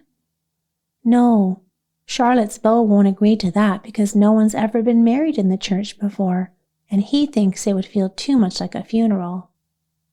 "It's too mean, because it would be such fun." "Guess again." "Jane's mother is going to let her have a birthday party?" Diana shook her head, her black eyes sparkling with amusement. "I can't think what it could be," said Anne in despair. "Unless it's that moody Spurgeon McPherson walked you home from prayer meeting last night, did he?" "I should think not," exclaimed Diana indignantly. "I wouldn't brag about that if he did, the horrid creature. I knew you wouldn't guess." Mother had a letter from Aunt Josephine today, and Aunt Josephine wants you and me to go to town next Tuesday and stay with her for the exhibition. There." "Oh, Diana," whispered Anne, needing to lean against a maple tree for support. "Do you really mean it?" "But I'm afraid Marilla won't let me go. She'll say she can't encourage gadding about. That's what she said last week, when Jane invited me to go with them in their double-seated buggy to the American concert at the White Sands Hotel. I wanted to go so badly, but Marilla said I'd be better off at home, studying my lessons, and that Jane would be too. I was absolutely heartbroken, Diana. I felt so upset I wouldn't even say my prayers when I went to bed. But I felt guilty about it later, so I got up in the middle of the night and said them after all." "I know what we can do," said Diana. "We'll get Mother to ask Marilla. She'll be more likely to say yes if Mother suggests it. And if she does, we'll have the time of our lives, Anne. I've never been to an exhibition before. It's so annoying to hear the other girls talk about theirs. Jane and Ruby have both been twice, and they're going again this year." "I'm not going to think about it at all until I know for sure whether I can go," said Anne resolutely. "If I did and then couldn't, the disappointment would be more than I could bear. But if I do go, I'm very glad my new coat will be ready by then. Marilla didn't think I needed a new one. She said my old coat would do just fine for another winter, and that I ought to be content with getting a new dress. The dress is very pretty, Diana, navy blue and made so fashionably. Marilla always makes my dresses fashionable now, since she says she won't have Matthew going to Mrs. Lynde to have them made. I'm so glad, because it's ever so much easier to be good when your clothes are fashionable. At least it is for me. I suppose it doesn't matter as much for naturally good people. But Matthew said I must have a new coat, so Marilla bought a lovely piece of blue broadcloth. It's being made by a real dressmaker over in Carmody. It's supposed to be done by Saturday night, and I'm trying not to imagine myself walking up the church aisle on Sunday in my new coat and cap, because I'm afraid it's not right to think of such things. But the thought just slips into my mind anyway. My cap is so pretty, Diana. Matthew bought it for me when we were in Carmody. It's one of those little blue velvet caps that are all the rage, with gold cord and tassels. Your new hat is simply elegant, Diana, and so becoming. When I saw you walk into church last Sunday, my heart swelled with pride to think that you were my dearest friend. Do you think it's wrong to care so much about clothes? Marilla says it's very sinful, but it's such an interesting subject, isn't it? Marilla gave Anne permission to go to town, and it was arranged that Mr. Barry would take the girls on the following Tuesday. Since Charlottetown was 30 miles away, and Mr. Barry wanted to make the trip there and back the same day, they would have to leave very early. But Anne didn't mind in the least. She was overjoyed. On Tuesday morning, she was up before sunrise. One glance out her window assured her that it would be a beautiful day. The eastern sky beyond the firs of the haunted wood was all silvery and clear. Through the gap in the trees, she could see a light shining in the western gable of Orchard Slope, a sign that Diana was also awake. Anne had already put on her jaunty new cap and jacket by the time breakfast was over, and she hurried eagerly across the brook and through the fir trees to Orchard Slope. Mr. Barry and Diana were waiting for her, and before long they were on their way. The drive to Charlottetown was long, but Anne and Diana enjoyed every moment of it. The early morning sun cast a red glow over the fields, recently harvested, and the cool, fresh air was invigorating. Smoky blue mists drifted lazily through the valleys and rolled off the hills.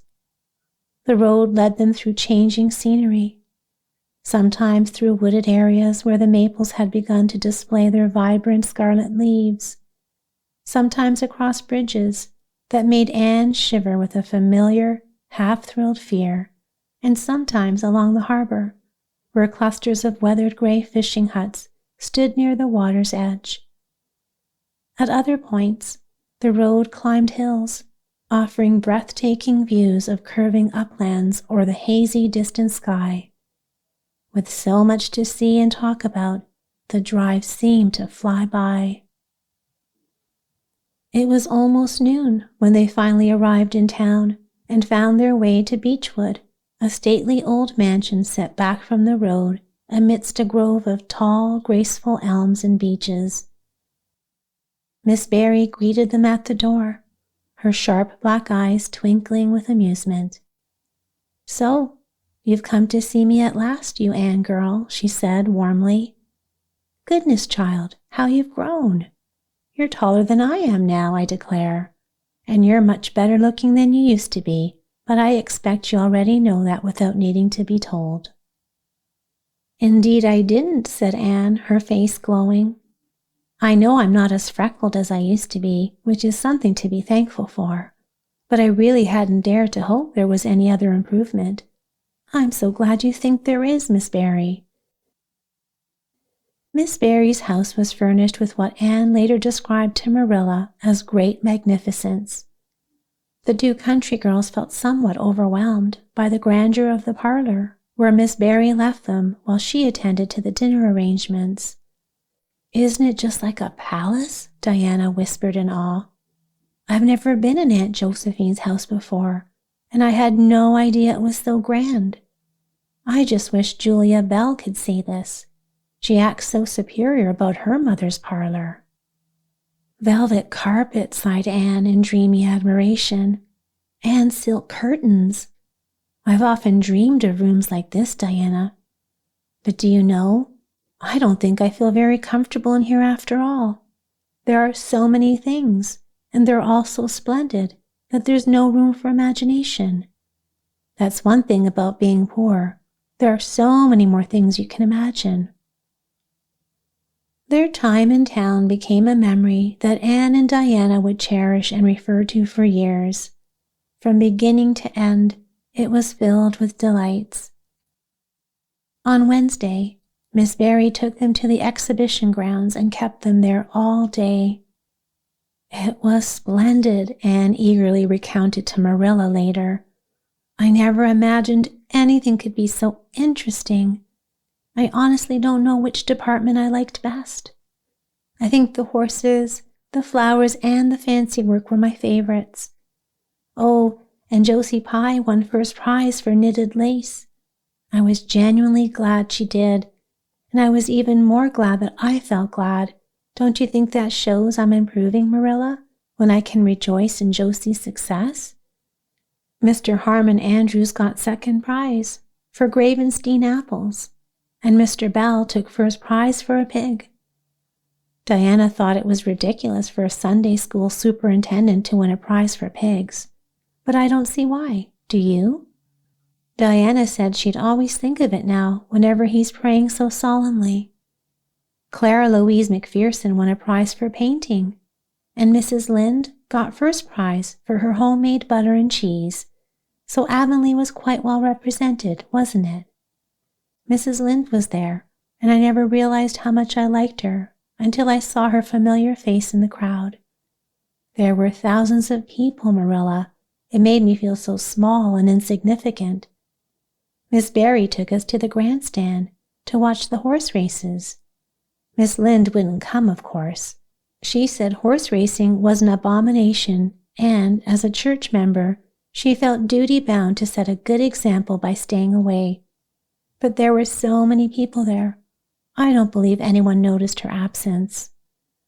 I have to admit, though, that I shouldn't go to the horse races too often.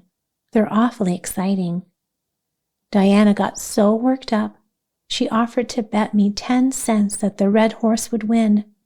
I didn't believe it would, but I refused to bet because I knew I'd want to tell Mrs. Allen about everything, and I was sure it wouldn't do to tell her that. It's always wrong to do anything you can't tell the minister's wife. Having a minister's wife for a friend, is like having an extra conscience. And I'm glad I didn't bet, because the red horse did win, and I would have lost my 10 cents. So you see, virtue was its own reward. We saw a man go up in a balloon, Marilla. Oh, I'd love to go up in a balloon. It would be simply thrilling. And there was a man selling fortunes. For 10 cents, a little bird would pick out your fortune. Miss Barry gave Diana and me 10 cents each for it. Mine said I would marry a dark-complexioned man who was very wealthy and that I'd live across the water. After that, I kept a sharp lookout for dark men, but I didn't see any I cared much for. And besides, it's probably too early to be worrying about that. Oh, Marilla, it was a day I'll never forget. I was so tired I couldn't even sleep that night. Miss Barry kept her promise and put us in the spare room. It was elegant, everything I'd ever imagined. But you know, somehow sleeping in a spare room isn't quite what I used to think it would be. That's the sad part of growing up, I suppose. The things you wanted so badly when you were little don't seem nearly as wonderful once you finally get them. Thursday, the girls had a drive in the park, and in the evening, Miss Barry took them to a concert at the Academy of Music, where a famous prima donna was scheduled to sing. To Anne, the evening was a dazzling dream of delight. Oh, Marilla, it was beyond description, Anne later exclaimed. I was so excited, I couldn't even talk, so you can imagine how wonderful it was. I just sat in enraptured silence. Madame Selitsky was perfectly beautiful, dressed in white satin and diamonds, but when she began to sing, I forgot everything else. I can't explain how I felt. It was like looking up at the stars. Tears came to my eyes, happy tears. I was so sorry when it ended.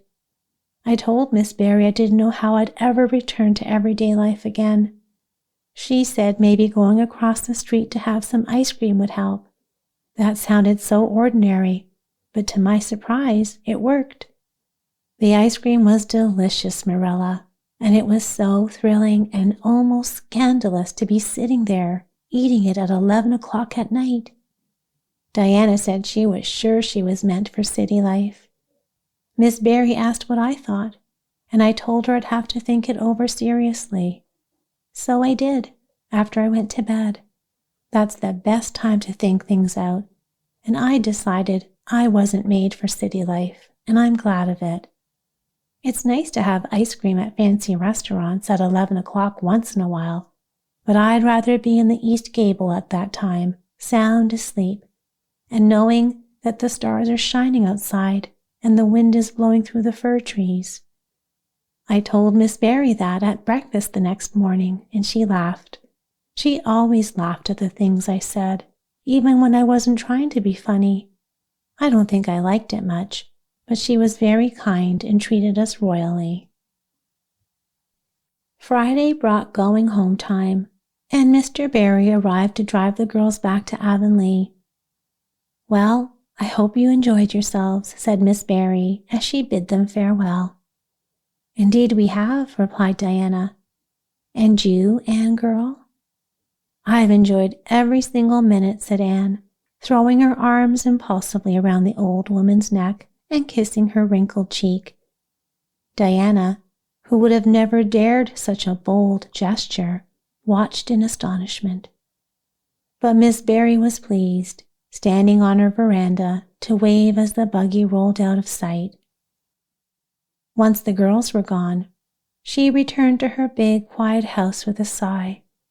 It felt strangely empty without the vitality of those fresh young lives. Miss Barry was, truthfully, a rather self-centered old lady.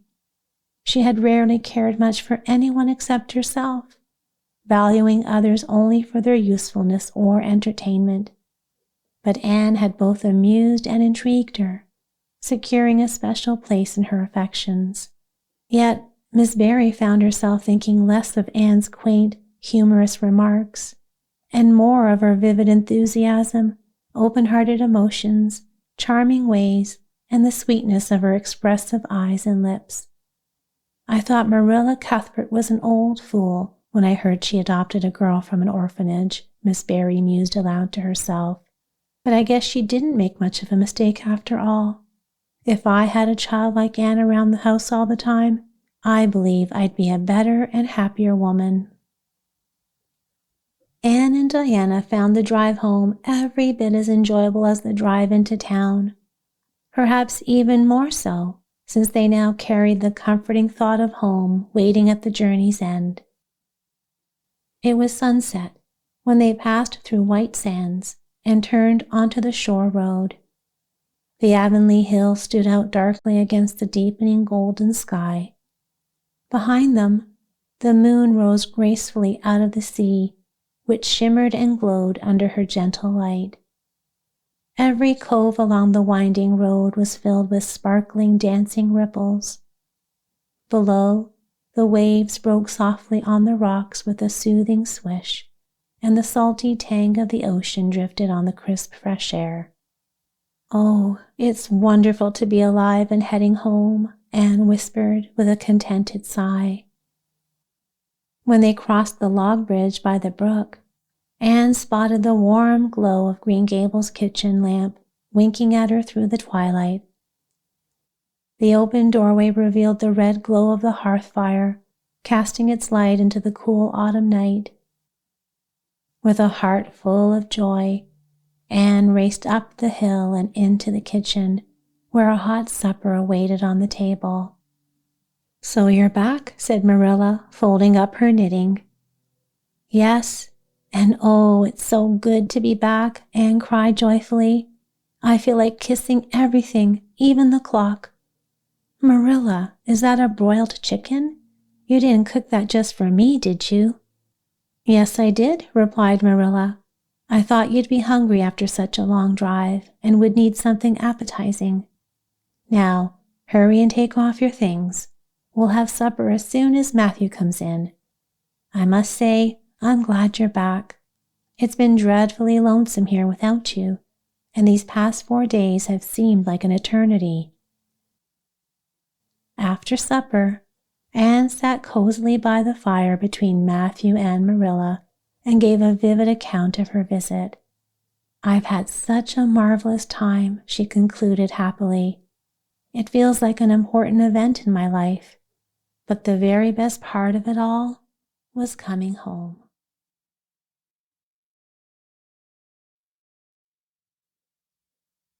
Chapter 30. The Queen's Class is Organized.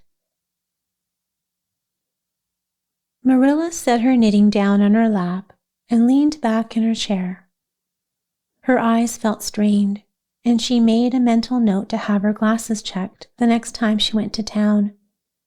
Lately, she had found herself growing tired more often. The room was nearly dark, for the deep November twilight had settled over Green Gables, and the only light came from the lively red flames dancing in the stove.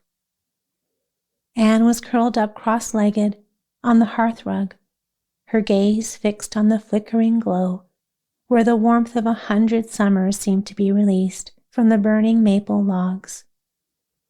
She had been reading, but her book had slipped to the floor, and now she was lost in a daydream, a gentle smile on her lips.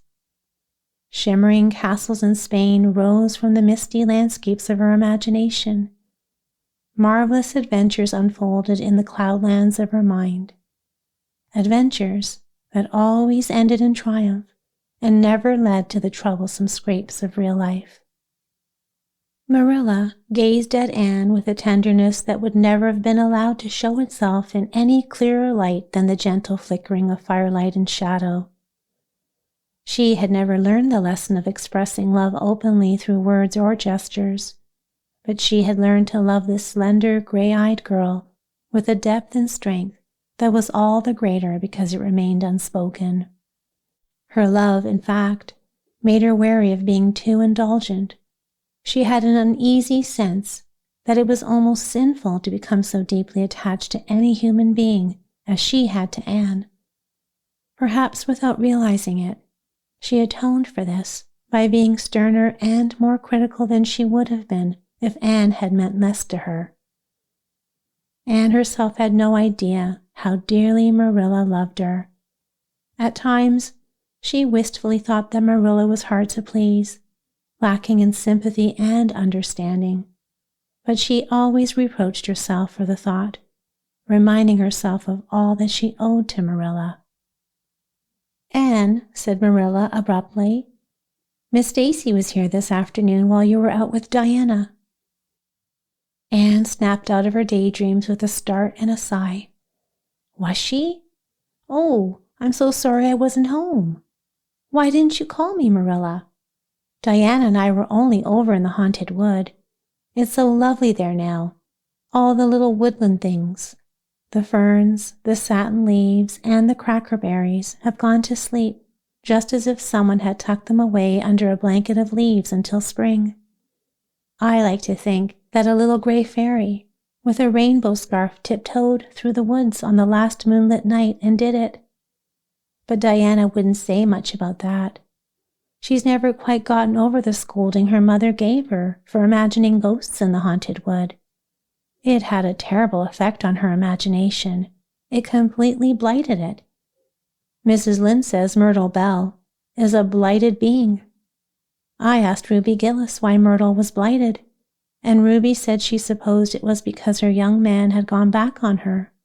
Ruby Gillis thinks of nothing but young men, and the older she gets, the worse it is. Young men are all well and good in their place, but it's tiresome when they're dragged into every conversation, isn't it?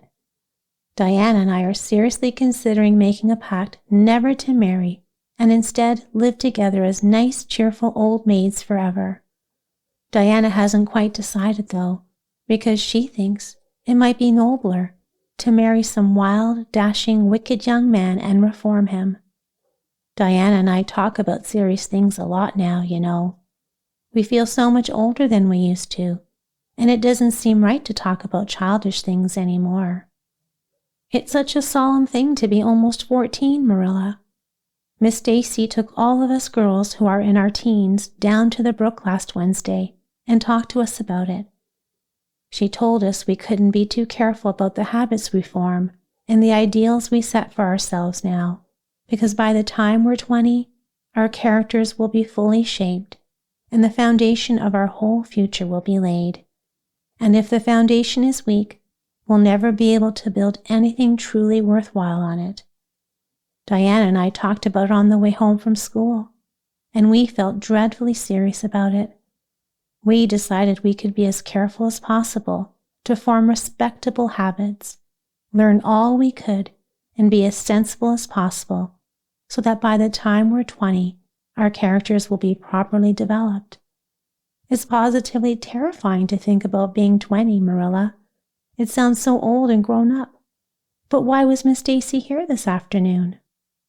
That is what I want to tell you, Anne, if you'll ever give me a chance to get a word in edgewise. She was talking about you. About me? Anne looked rather alarmed. Then suddenly, her face lit up with realization, followed quickly by a guilty flush. Oh, I know what she was saying, Marilla. I meant to tell you. I really did, but I completely forgot. Miss Stacy caught me reading Ben-Hur in school yesterday afternoon when I was supposed to be studying Canadian history. Jane Andrews lent it to me. I was reading it during the dinner hour and had just reached the chariot race when school started again. I was simply wild to find out how it turned out, although I knew Ben-Hur had to win, because it wouldn't be poetical justice otherwise. So I spread my history book open on my desk lid and tucked Ben-Hur between my desk and my knee. I looked as if I were diligently studying history, but really, I was completely lost in the story. I was so absorbed I never noticed Miss Stacy coming down the aisle until suddenly I glanced up, and there she was, looking at me reproachfully. Oh, Marilla, I can't tell you how awful I felt, especially when I heard Josie Pye giggle. Miss Stacy took Ben-Hur away, but she didn't say a word at the time. She kept me in at recess and talked to me then. She said I had done wrong in 2 ways. First, by wasting time I should have spent on my studies, and second, by deceiving her, since I was making it seem like I was reading history when I was really reading a novel. I had never once thought of it as being deceitful, Marilla. I was shocked. I cried bitterly and begged Miss Stacy to forgive me. I promised I'd never do such a thing again. I even offered to do penance by not reading Ben-Hur for a whole week, not even to see how the chariot race turned out. But Miss Stacy said that wouldn't be necessary and forgave me freely. So I don't think it was very kind of her to come all the way here and tell you about it after that, Anne finished, her voice edged with a touch of wounded pride. Miss Stacy never mentioned such a thing to me, Anne, and it's only your guilty conscience that's troubling you. You have no business taking storybooks to school. You read too many novels as it is. When I was a girl, I wasn't even allowed to look at a novel. Oh, Marilla, how can you call Ben-Hur a novel when it's really such a religious book? Protested Anne. Of course, it's a little too exciting for proper Sunday reading, so I only read it on weekdays, and I never read any book now, unless either Miss Stacy or Mrs. Allen considers it suitable for a girl of 13 3/4. Miss Stacy made me promise that. She caught me reading a book one day called The Lurid Mystery of the Haunted Hall. Ruby Gillis lent it to me, and oh, Marilla, it was so thrilling and eerie. It made my blood run cold. But Miss Stacy said it was a very silly, unwholesome book and asked me never to read another like it. I didn't mind promising that so much, but it was agonizing to return the book without knowing how it ended. Still, my love for Miss Stacy stood the test, and I gave it back. And it's really wonderful, Marilla, what you can do when you're truly determined to please someone you admire. Well, I guess I'll light the lamp and get to work, said Marilla. I see plainly that you don't want to hear what Miss Stacy had to say. You're more interested in the sound of your own tongue than in anything else. Oh, indeed, Marilla, I do want to hear it, cried Anne contritely. I won't say another word, not one. I know I talk too much, but I'm really trying to overcome it, and although I say far too much, yet if you only knew how many things I want to say and don't, you'd give me some credit for it. Please tell me, Marilla. Well, Miss Stacy wants to organize a class among her advanced students who mean to study for the entrance examination into Queen's. She intends to give them extra lessons for an hour after school. She came to ask Matthew and me if we would like to have you join it. What do you think about it yourself, Anne? Would you like to go to Queen's and pass for a teacher? Oh, Marilla! Anne straightened to her knees and clasped her hands. It's been the dream of my life. That is, for the last 6 months, ever since Ruby and Jane began to talk of studying for the entrance. But I didn't say anything about it, because I supposed it would be perfectly useless. I'd love to be a teacher, but won't it be dreadfully expensive? Mr. Andrews said it cost him $150 to put Prissy through, and Prissy wasn't a dunce in geometry. I guess you needn't worry about that part of it. When Matthew and I took you to bring up, we resolved we would do the best we could for you and give you a good education.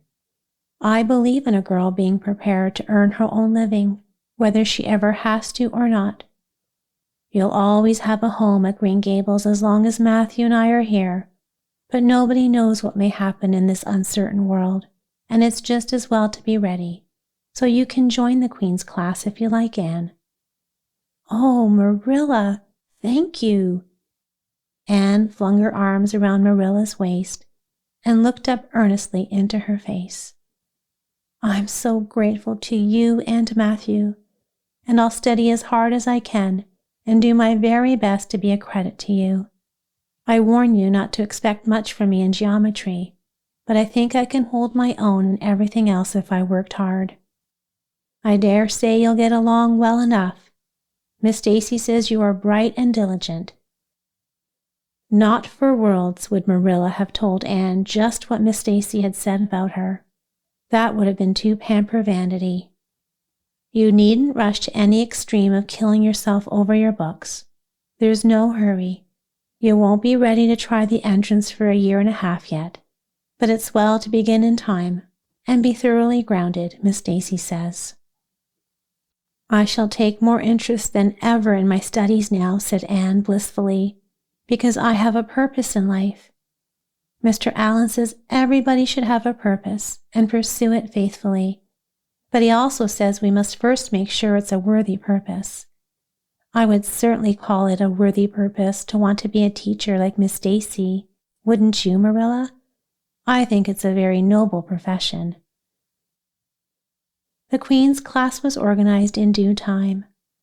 Gilbert Blythe, Anne Shirley, Ruby Gillis, Jane Andrews, Josie Pye, Charlie Sloane, and Moody Spurgeon McPherson joined. Diana Barry did not, as her parents did not intend to send her to Queen's. To Anne, this seemed nothing short of a calamity. Never since the night Minnie May had the croup had she and Diana been separated in anything. On the evening when the Queen's class first stayed after school for the extra lessons, and Anne saw Diana walking slowly out with the other students, heading home alone through the birch path and violet vale, it was all she could do to stay in her seat and resist the impulse to rush after her dearest friend. A lump rose in her throat, and she quickly hid behind the pages of her Latin grammar to conceal the tears welling in her eyes. Not for anything would Anne have let Gilbert Blythe or Josie Pye see those tears. But, oh, Marilla, I really felt as if I had tasted the bitterness of death, just as Mr. Allen said in his sermon last Sunday when I saw Diana go out alone, Anne said mournfully that night. I thought how wonderful it would have been if Diana were studying for the entrance too. But we can't have things perfect in this imperfect world, as Mrs. Lynde says. Mrs. Lynde isn't exactly a comforting person sometimes, but there's no denying she says a great many true things. I do think the Queen's class is going to be very interesting. Jane and Ruby are both studying to be teachers. That is the height of their ambition. Ruby says she will only teach for 2 years after she graduates, and then she plans to get married. Jane, on the other hand, insists she will devote her whole life to teaching and never ever marry, because teachers earn a salary, while a husband won't pay you anything and will just grumble if you ask for a share of the egg and butter money. I expect Jane speaks from mournful experience, for Mrs. Lynde says her father is a perfect old crank and meaner than second skimmings. Josie Pye says she's only going to college for education's sake, since she won't have to earn her own living. She says, of course, it's different for orphans who live on charity. They have to hustle. Moody Spurgeon is going to be a minister. Mrs. Lynde says with a name like that, he couldn't possibly be anything else. I hope it isn't wicked of me, Marilla, but honestly, the thought of Moody Spurgeon being a minister makes me laugh. He's such a funny-looking boy, with that big, round face, those little blue eyes, and his ears sticking out like flaps. But perhaps he'll look more intellectual when he grows up. Charlie Sloane says he's going into politics and plans to be a member of Parliament. But Mrs. Lynde says he'll never succeed at that because the Sloanes are all honest people, and it's only rascals who get ahead in politics nowadays. What is Gilbert Blythe going to be? Asked Marilla, noticing that Anne was opening her Caesar. I don't happen to know what Gilbert Blythe's ambition in life is, if he has any, Anne replied scornfully. The rivalry between Gilbert and Anne had now become an open contest. Previously, it had been rather one-sided, but there was no longer any doubt that Gilbert was just as determined to be first in the class as Anne was. He was a worthy opponent, a foeman worthy of her steel. The other students tacitly acknowledged their superiority and never dreamed of attempting to compete with them. Ever since that day by the pond, when Anne had refused to listen to his plea of forgiveness, Gilbert had, apart from their academic rivalry, acted as though she did not exist.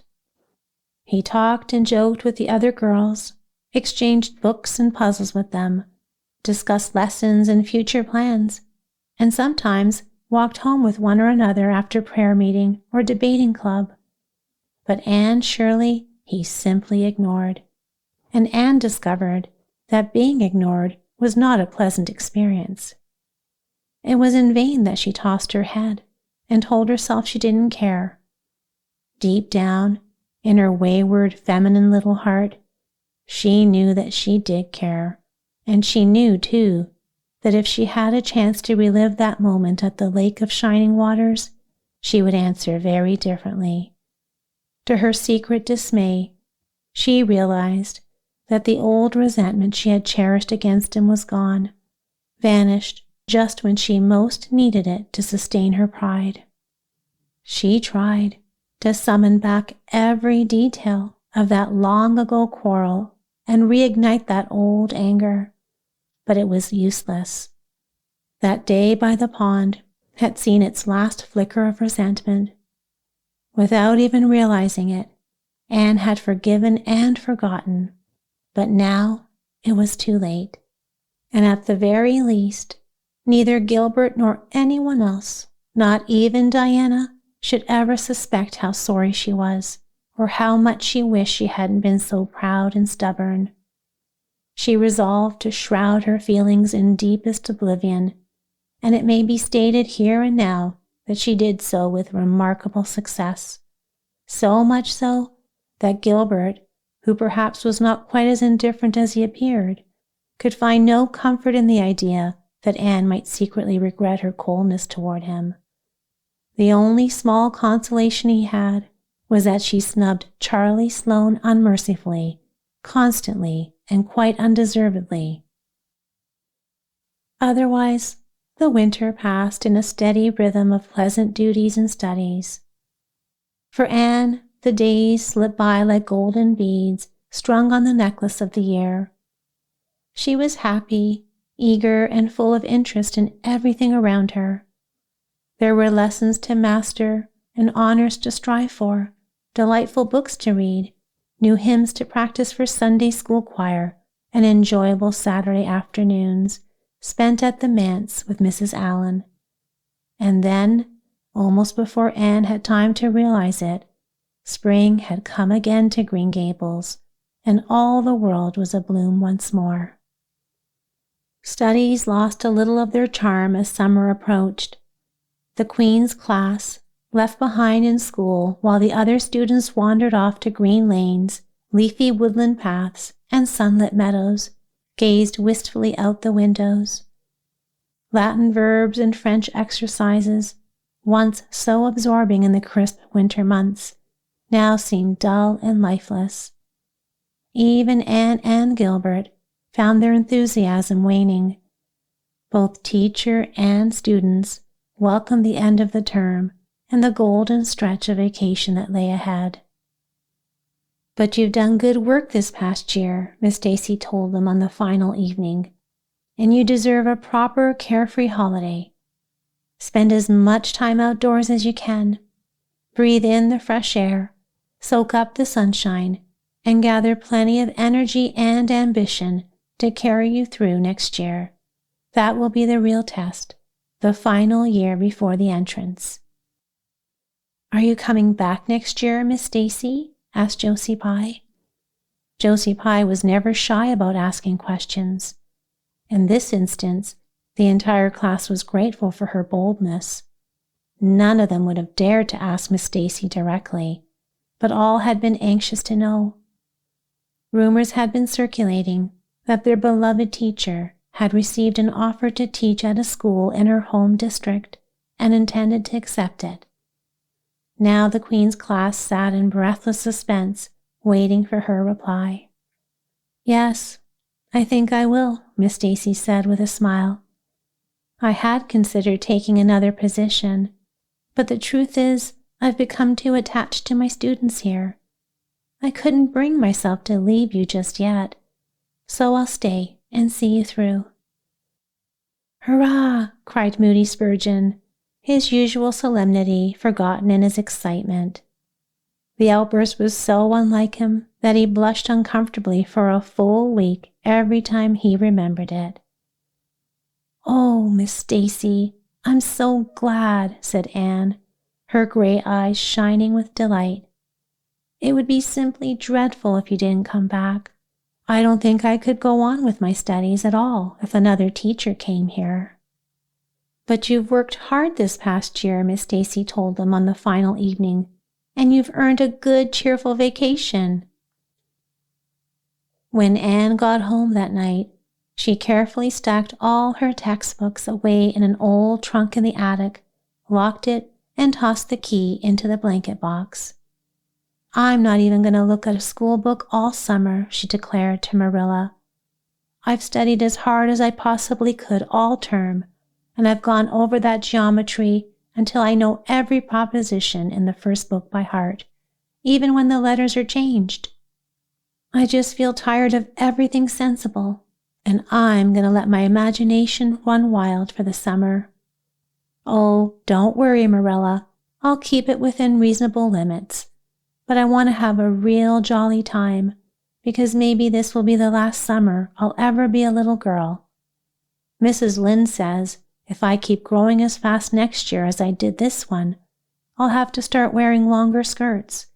She says I'm all legs and eyes right now, and once I put on longer skirts, I'll have to be dignified.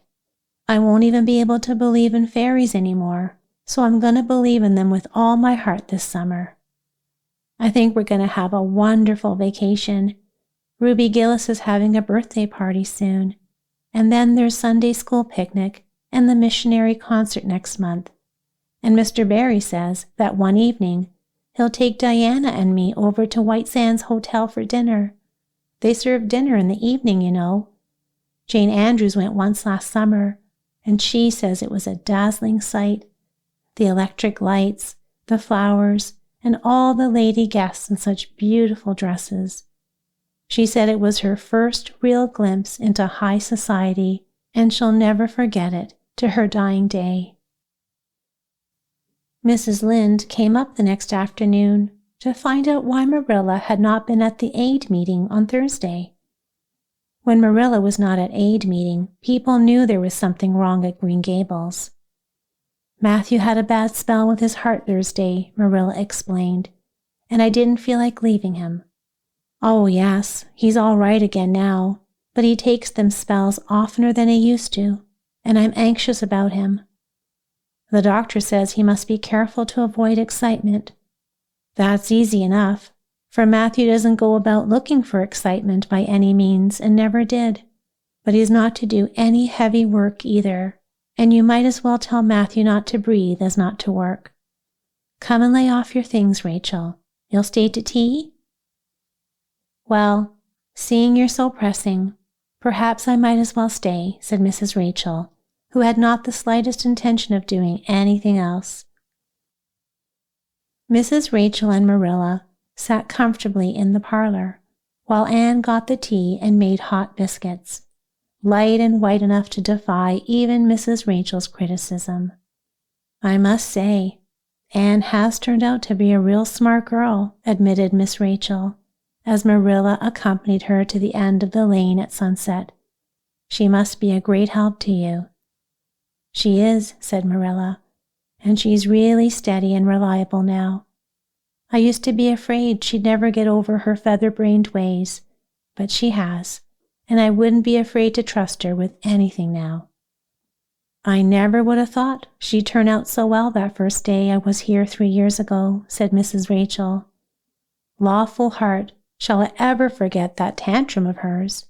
When I went home that night, I said to Thomas, 'Mark my words, Thomas, Marilla Cuthbert'll live to rue the step she's took.' But I was mistaken, and I'm glad of it. I ain't one of those kinds of people, Marilla, who can never own up to making a mistake. No, that never was my way, thank goodness.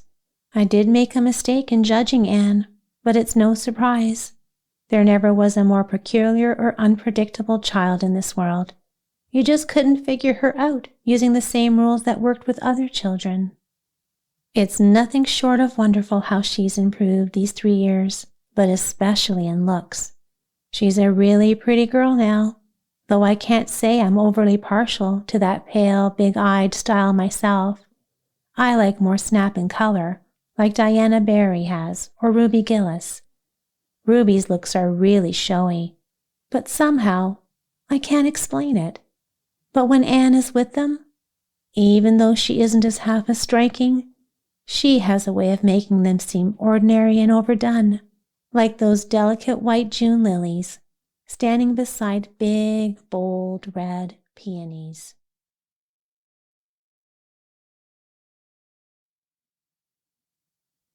Chapter 31, Where the Brook and River Meet.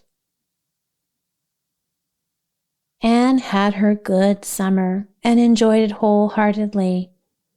She and Diana spent most of their days outdoors, delighting in all the beauty and adventure that Lover's Lane, the Dryad's Bubble, Willowmere, and Victoria Island had to offer. Marilla had no objections to Anne's wanderings. One afternoon, early in the summer, the Spencervale doctor, the same one who had come the night Minnie May had the croup, met Anne at a patient's house. He looked her over sharply, pursed his lips, shook his head, and sent Marilla a message through someone else. Keep that red-headed girl of yours outside all summer, and don't let her bury herself in books until she gets more spring in her step. This message gave Marilla a good scare. She took it as a serious warning, as if Anne's very life depended on following it strictly. As a result, Anne had the most wonderful summer of her life, full of freedom and adventure. She walked, rode, picked berries, and let her imagination roam to her heart's content. And when summer arrived, she was bright-eyed and full of life, her step light and energetic enough to satisfy even the Spencervale doctor, with a heart brimming with ambition and excitement for the year ahead. I feel just like studying with might and main, Anne declared as she carried her books down from the attic. Oh, you good old friends, I'm so glad to see your honest faces again. Yes, even you, Geometry. I've had the most beautiful summer, Marilla, and now I'm rejoicing like a strong man ready to run a race, as Mr. Allen said last Sunday. Doesn't Mr. Allen preach the most magnificent sermons? Mrs. Lynde says he improves with every one, and before we know it, some big city church will snatch him away from us. Then we'll be left behind to break in another inexperienced preacher. But I don't see the sense in worrying about trouble before it comes, do you, Marilla? I think we ought to just enjoy Mr. Allen while we have him. If I were a man, I think I'd be a minister. They have such an opportunity to do good, provided their theology is sound. And it must be thrilling to preach grand sermons and move people's hearts. Why can't women be ministers, Marilla? I asked Mrs. Lynde that, and she was simply horrified. She said it would be a scandalous thing, and that there might be female ministers in the States. She believed there were, but thank goodness we hadn't reached that stage in Canada yet, and she hoped we never would. But I don't see why not. I think women would make splendid ministers. Whenever there's a church social or a tea, or anything that involves raising money, it's always the women who do the work, and I'm quite sure Mrs. Lynde can pray just as well as Superintendent Bell. I've no doubt she can preach too with a little practice. Yes, I believe she could, said Marilla dryly. She does plenty of unofficial preaching as it is. Nobody in Avonlea has much chance to go wrong with Rachel keeping watch over them. Marilla, said Anne, bursting with confidence, I want to tell you something and ask what you think about it. It's worried me terribly, on Sunday afternoons especially, when I think more seriously about such things. I do really want to be good, and when I'm with you or Mrs. Allen or Miss Stacy, I want it more than ever. I want to do exactly what would please you and what you would approve of. But when I'm with Mrs. Lynde, I feel desperately wicked, almost as if I want to go and do the very thing she says I shouldn't. It's like an irresistible temptation. What do you think is the reason for that? Do you think it's because I'm really bad? Marilla looked doubtful for a moment, then chuckled. If you are, Anne, then I guess I am too, because Rachel often has the same effect on me. Sometimes I think she'd do more good, just as you said yourself, if she didn't nag people so much about doing right.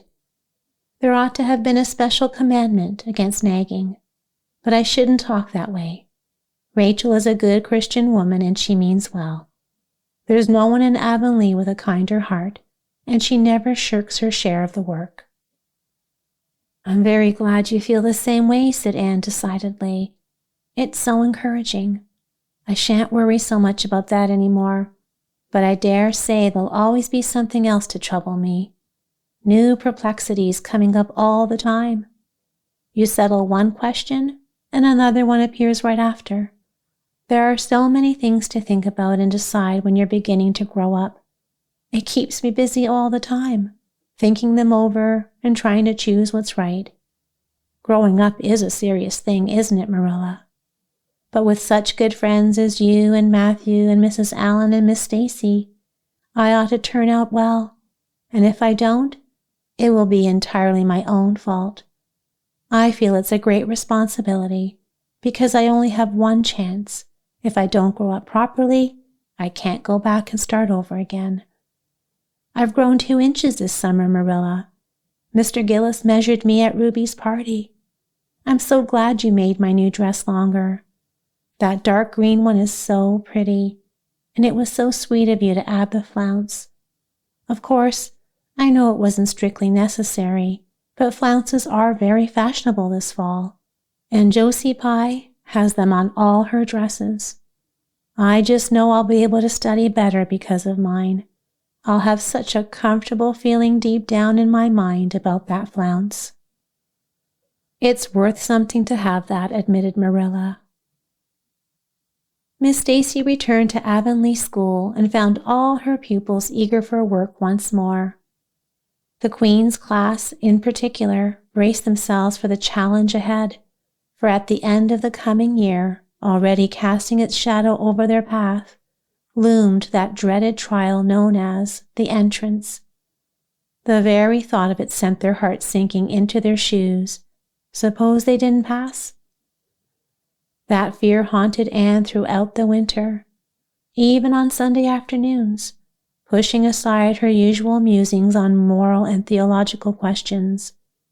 Whenever she had bad dreams, she found herself staring in despair at the pass list of the entrance exams, where Gilbert Blythe's name was emblazoned at the top, while hers was nowhere to be found. Yet, despite this looming worry, it was a jolly, busy, happy, and swift-flying winter. Schoolwork was as engaging as ever, and class rivalries remained as absorbing.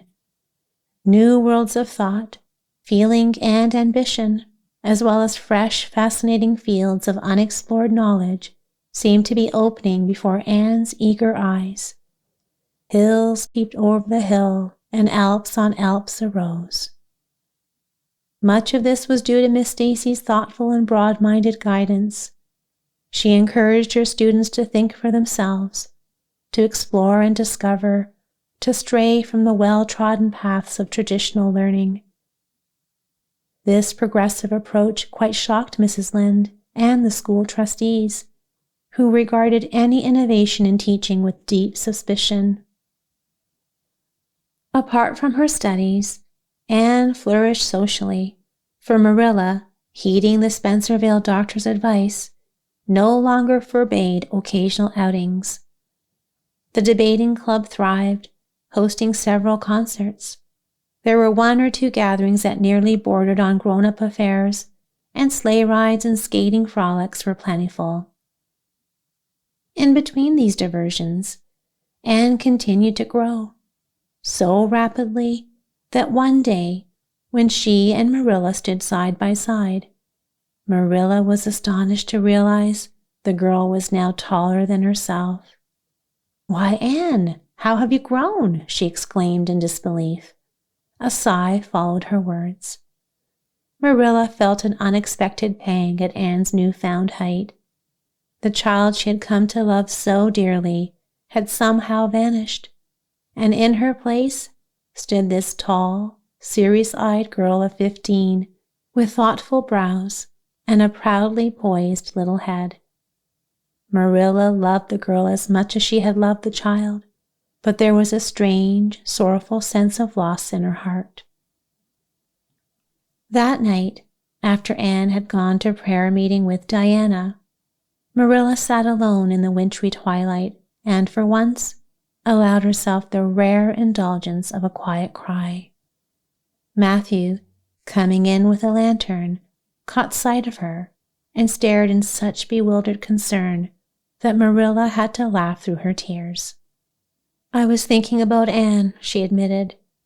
"She's grown into such a big girl, and she'll likely be away from us next winter. I'll miss her terribly." "She'll be able to come home often," Matthew reassured her, ever seeing Anne as the little eager girl he had brought home from Bright River on that June evening 4 years before. "The branch railroad will be built to Carmody by then." "It won't be the same as having her here all the time," sighed Marilla, unwilling to let go of her sorrow so easily. But there, men can't understand these things. There were other changes in Anne, no less real than the physical ones. She had grown quieter. Perhaps she still thought just as much and dreamed as vividly as ever, but she certainly talked less. Marilla noticed this too, and one day she remarked on it. "You don't chatter half as much as you used to, Anne, nor use nearly as many big words. What's come over you?" Anne blushed and laughed a little as she set her book aside and gazed dreamily out the window, where fat red buds were beginning to unfurl on the creeper, coaxed by the warmth of the spring sunshine. "I don't know. I just don't feel like talking as much," she said, thoughtfully pressing a fingertip to her chin. "It's nicer to think dear, pretty thoughts and keep them tucked away in one's heart, like little treasures. I don't like having them laughed at or puzzled over. And somehow, I don't want to use big words anymore. It's almost a shame, isn't it? Now that I'm finally growing old enough to use them properly, I don't want to. It's fun to be almost grown up in some ways, but it's not the kind of fun I expected, Marilla. There's so much to learn, so much to do and think about, that there isn't time for long, grand words. Besides, Miss Stacy says the short ones are much stronger and better. She makes us write all our essays as simply as possible. It was difficult at first. I was so used to cramming in every fancy word I can think of, and I can think of plenty. But now I see it's much better this way, and I've gotten used to it." "What has become of your story club?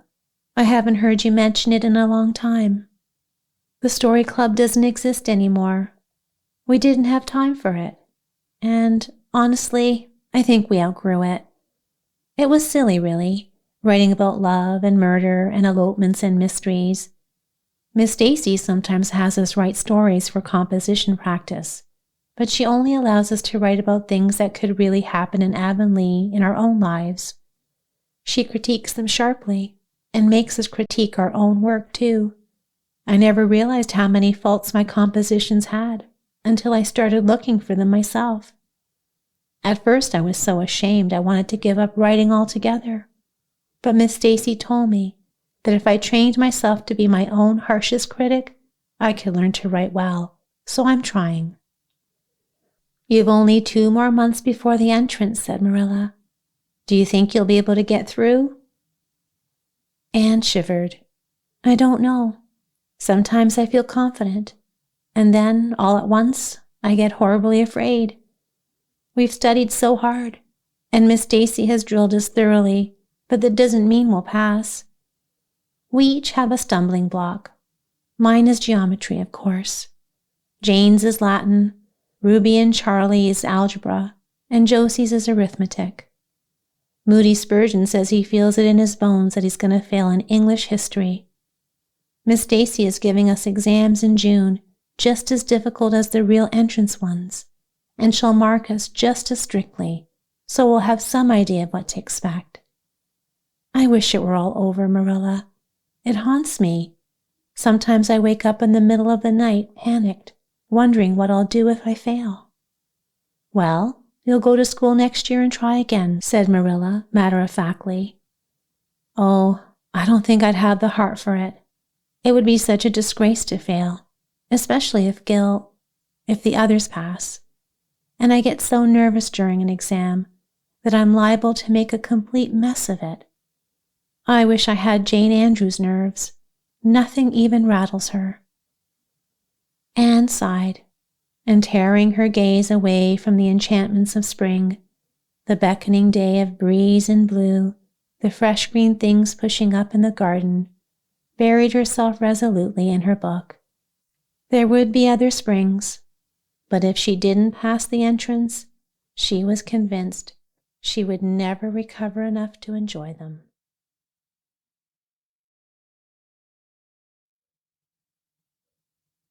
Chapter 32. The Pass List is Out. With the end of June came the close of the term and the close of Miss Stacy's rule in Avonlea school. Anne and Diana walked home that evening feeling very sober indeed. Red eyes and damp handkerchiefs bore convincing testimony to the fact that Miss Stacy's farewell words must have been quite as touching as Mr. Phillips had been under similar circumstances 3 years before. Diana looked back at the schoolhouse from the foot of the spruce hill and sighed deeply. It does seem as if it was the end of everything, doesn't it? She said dismally. You oughtn't to feel half as badly as I do, said Anne, hunting vainly for a dry spot on her handkerchief. You'll be back again next winter, but I suppose I've left the dear old school forever. If I have good luck, that is. It won't be the same. Miss Stacy won't be there, nor you, nor Jane, nor Ruby, probably. I shall have to sit all alone, for I couldn't bear to have another desk made after you. Oh, we have had jolly times, haven't we, Anne?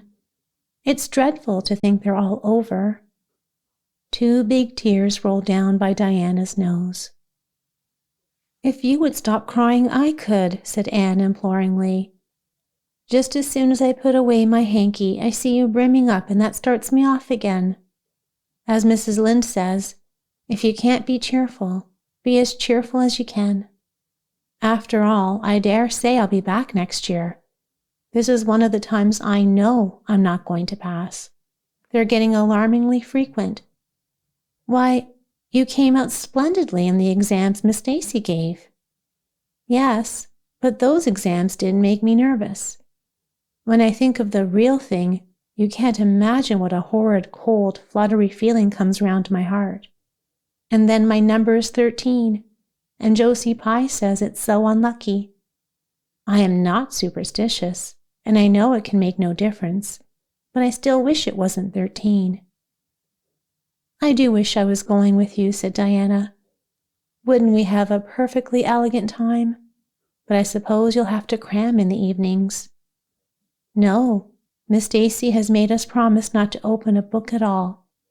She says it would only tire and confuse us, and we are to go out walking and not think about exams at all, and go to bed early. It's good advice, but I expect it will be hard to follow. Good advice is apt to be, I think. Prissy Andrews told me that she sat up half the night every night of her entrance week and crammed for dear life, and I had determined to sit up at least as long as she did.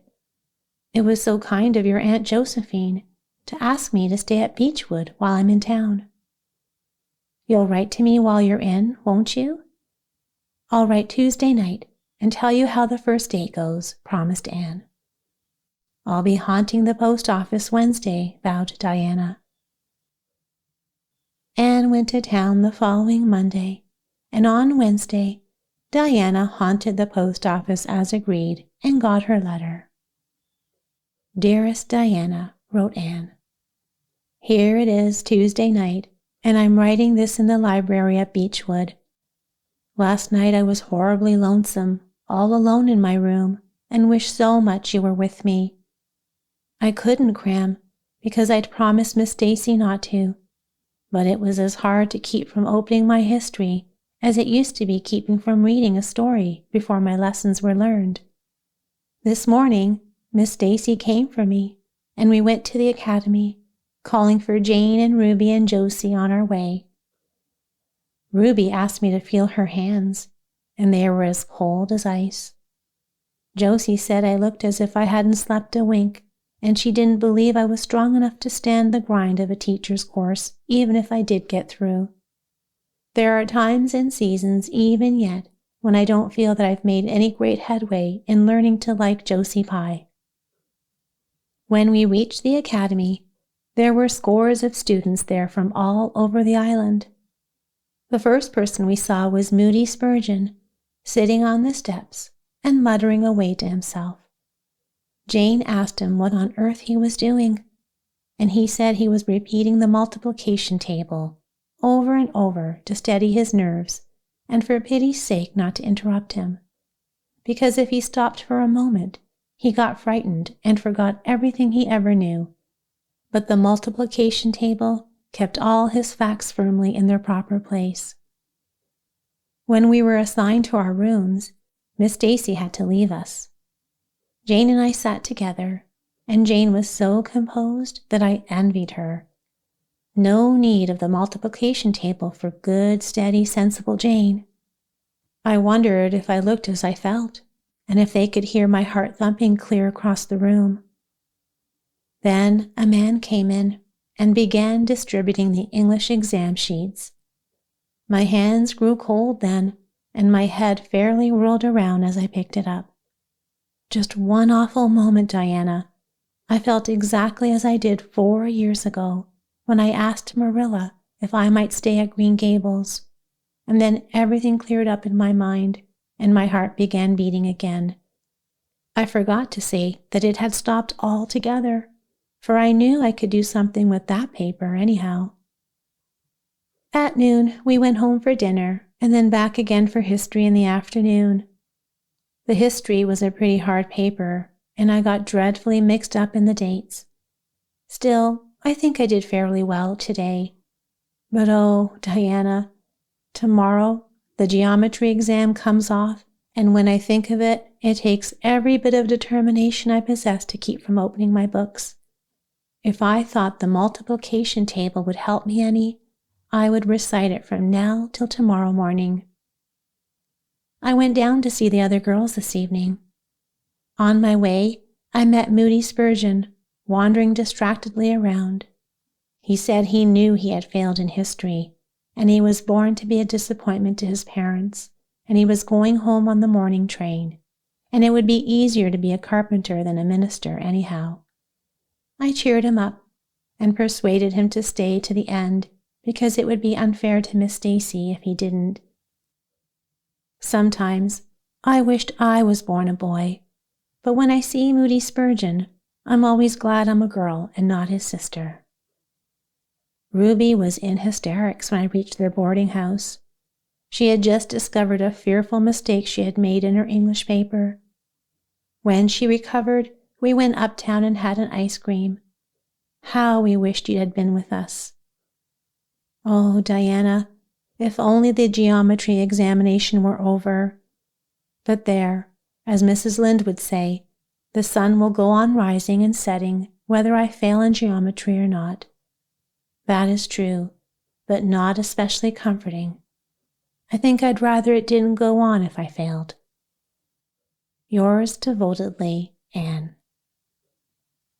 The geometry examination and all the others were over in due time, and Anne arrived home on Friday evening, rather tired, but with an air of chastened triumph about her. Diana was over at Green Gables when she arrived, and they met as if they had been parted for years. "You old darling, It's perfectly splendid to see you back again. It seems like an age since you went to town, and oh, Anne, how did you get along? Pretty well, I think, in everything but geometry. I don't know whether I passed it or not, and I have a creepy, crawly presentiment that I didn't. Oh, how good it is to be back. Green Gables is the dearest, loveliest spot in the world. How did the others do? The girls say they know they didn't pass, but I think they did pretty well. Josie says the geometry was so easy a child of 10 could do it. Moody Spurgeon still thinks he failed in history, and Charlie says he failed in algebra. But we don't really know anything about it, and won't until the pass list is out. That won't be for a fortnight. Fancy living a fortnight in such suspense. I wish I could go to sleep and never wake up until it is over. Diana knew it was useless to ask how Gilbert Blythe had fared, so she merely said, "Oh, you'll pass all right, don't worry." "I'd rather not pass at all than not come out pretty well up on the list," flashed Anne, by which she meant, and Diana knew she meant, that success would be incomplete and bitter if she did not come out ahead of Gilbert Blythe. With this end in view, Anne had strained every nerve during the examinations. So had Gilbert. They had met and passed each other on the street a dozen times without any sign of recognition, and every time Anne held her head a little higher and wished a little more earnestly that she had made friends with Gilbert when he asked her, and vowed a little more determinedly to surpass him in the examination. She knew that all Avonlea Jr. was wondering which would come out first. She even knew that Jimmy Glover and Ned Wright had bet on the question, and that Josie Pye had said there was no doubt in the world that Gilbert would be first. And she felt that her humiliation would be unbearable if she failed. But she had another and nobler motive for wishing to do well. She wanted to pass high for the sake of Matthew and Marilla. Especially Matthew. Matthew had declared to her his conviction that she would beat the whole island. That, Anne felt, was something it would be foolish to hope for even in the wildest dreams. But she did hope that she would be among the first 10 at least, so that she might see Matthew's kindly brown eyes gleam with pride in her achievement. That, she felt, would be a sweet reward indeed for all her hard work and patient grubbing among unimaginative equations and conjugations. At the end of the fortnight, Anne took to haunting the post office also, in the distracted company of Jane, Ruby, and Josie, opening the Charlottetown dailies with shaking hands and cold, sink-away feelings as bad as any experienced during the entrance week. Charlie and Gilbert were not above doing this too, but Moody Spurgeon stayed resolutely away. "I haven't got the grit to go there and look at a paper in cold blood," he told Anne. "I'm just going to wait until somebody comes and tells me suddenly whether I've passed or not." When 3 weeks had gone by without the pass list appearing, Anne began to feel that she really couldn't stand this strain much longer. Her appetite failed, and her interest in Avonlea doings languished. Mrs. Lynde wanted to know what else you could expect with a Tory superintendent of education at the head of affairs, and Matthew, noting Anne's paleness and indifference and the lagging steps that bore her home from the post office every afternoon, began seriously to wonder if he hadn't better vote grit at the next election. But one evening, the news came. Anne was sitting at her open window, for the time forgetful of the woes of examinations and the cares of the world, as she drank in the beauty of the summer dusk, sweet-scented with flower breaths from the garden below, and sibilant and rustling from the stirs of poplars. The eastern sky above the firs were flushed faintly pink from the reflection of the west, and Anne was wondering dreamily if the spirit of color looked like that when she saw Diana come flying down through the firs, over the log bridge, and up the slope with a fluttering newspaper in her hand. "Anne, you passed," she cried. "Passed the very first. You and Gilbert both. You're ties, but your name is first. Oh, I'm so proud." Diana flung the paper on the table and herself on Anne's bed, utterly breathless and incapable of further speech. Anne lighted the lamp, oversetting the match safe and using up a half a dozen matches before her shaking hands could accomplish the task. Then she snatched up the paper. Yes, she had passed. There was her name at the very top of the list of 200. That moment was worth living for. "You did splendidly, Anne," puffed Diana, recovering sufficiently to sit up and speak. For Anne, starry-eyed and rapt, had not uttered a word. "Father brought the paper home from Bright River not 10 minutes ago. It came out on the afternoon train, you know, and won't be here till tomorrow by mail. And when I saw the pass list, I just rushed over like a wild thing. You've all passed, every one of you, Moody Spurgeon and all, although he's conditioned in history. Jane and Ruby did pretty well. They're halfway up, and so did Charlie. Josie just scraped through 3 marks to spare, but you'll see she'll put on as many airs as if she'd led. Won't Miss Stacy be delighted? Oh, Anne, what does it feel like to see your name at the head of a pass list like that? If it were me, I know I'd go crazy with joy. I'm pretty near crazy as it is, but you're as calm and cool as a spring evening." "I'm just dazzled inside," said Anne. "I want to say 100 things, and I can't find words to say them in. I never dreamed of this. Yes, I did too, just once. I let myself think once.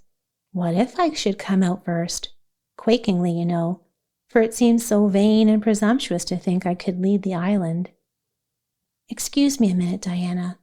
I must run out to the field to tell Matthew. Then we'll go up the road and tell the good news to the others." They hurried to the hayfield below the barn where Matthew was coiling hay, and, as luck would have it, Mrs. Lynde was talking to Marilla at the lane fence. "Oh, Matthew," exclaimed Anne, "I've passed, and I'm first. Or one of the first. I'm not vain, but I'm thankful." "Well now, I always said it," said Matthew, gazing at the pass list delightedly. "I knew you could beat them all easy." "You've done pretty well, I must say, Anne," said Marilla, trying to hide her extreme pride in Anne from Mrs. Rachel's critical eye. But that good soul said heartily, "I just guess she has done well, and far be it from me to be backwards in saying it. You're a credit to your friends, Anne. That's what, and we're all proud of you." That night Anne, who had wound up the delightful evening with a serious little talk with Mrs. Allan at the manse, knelt sweetly by her open window in a great sheen of moonshine and murmured a prayer of gratitude and aspiration that came straight from her heart. There was in it thankfulness for the past and reverent petition for the future. And when she slept on her white pillow, her dreams were as fair and bright and beautiful as maidenhood might desire.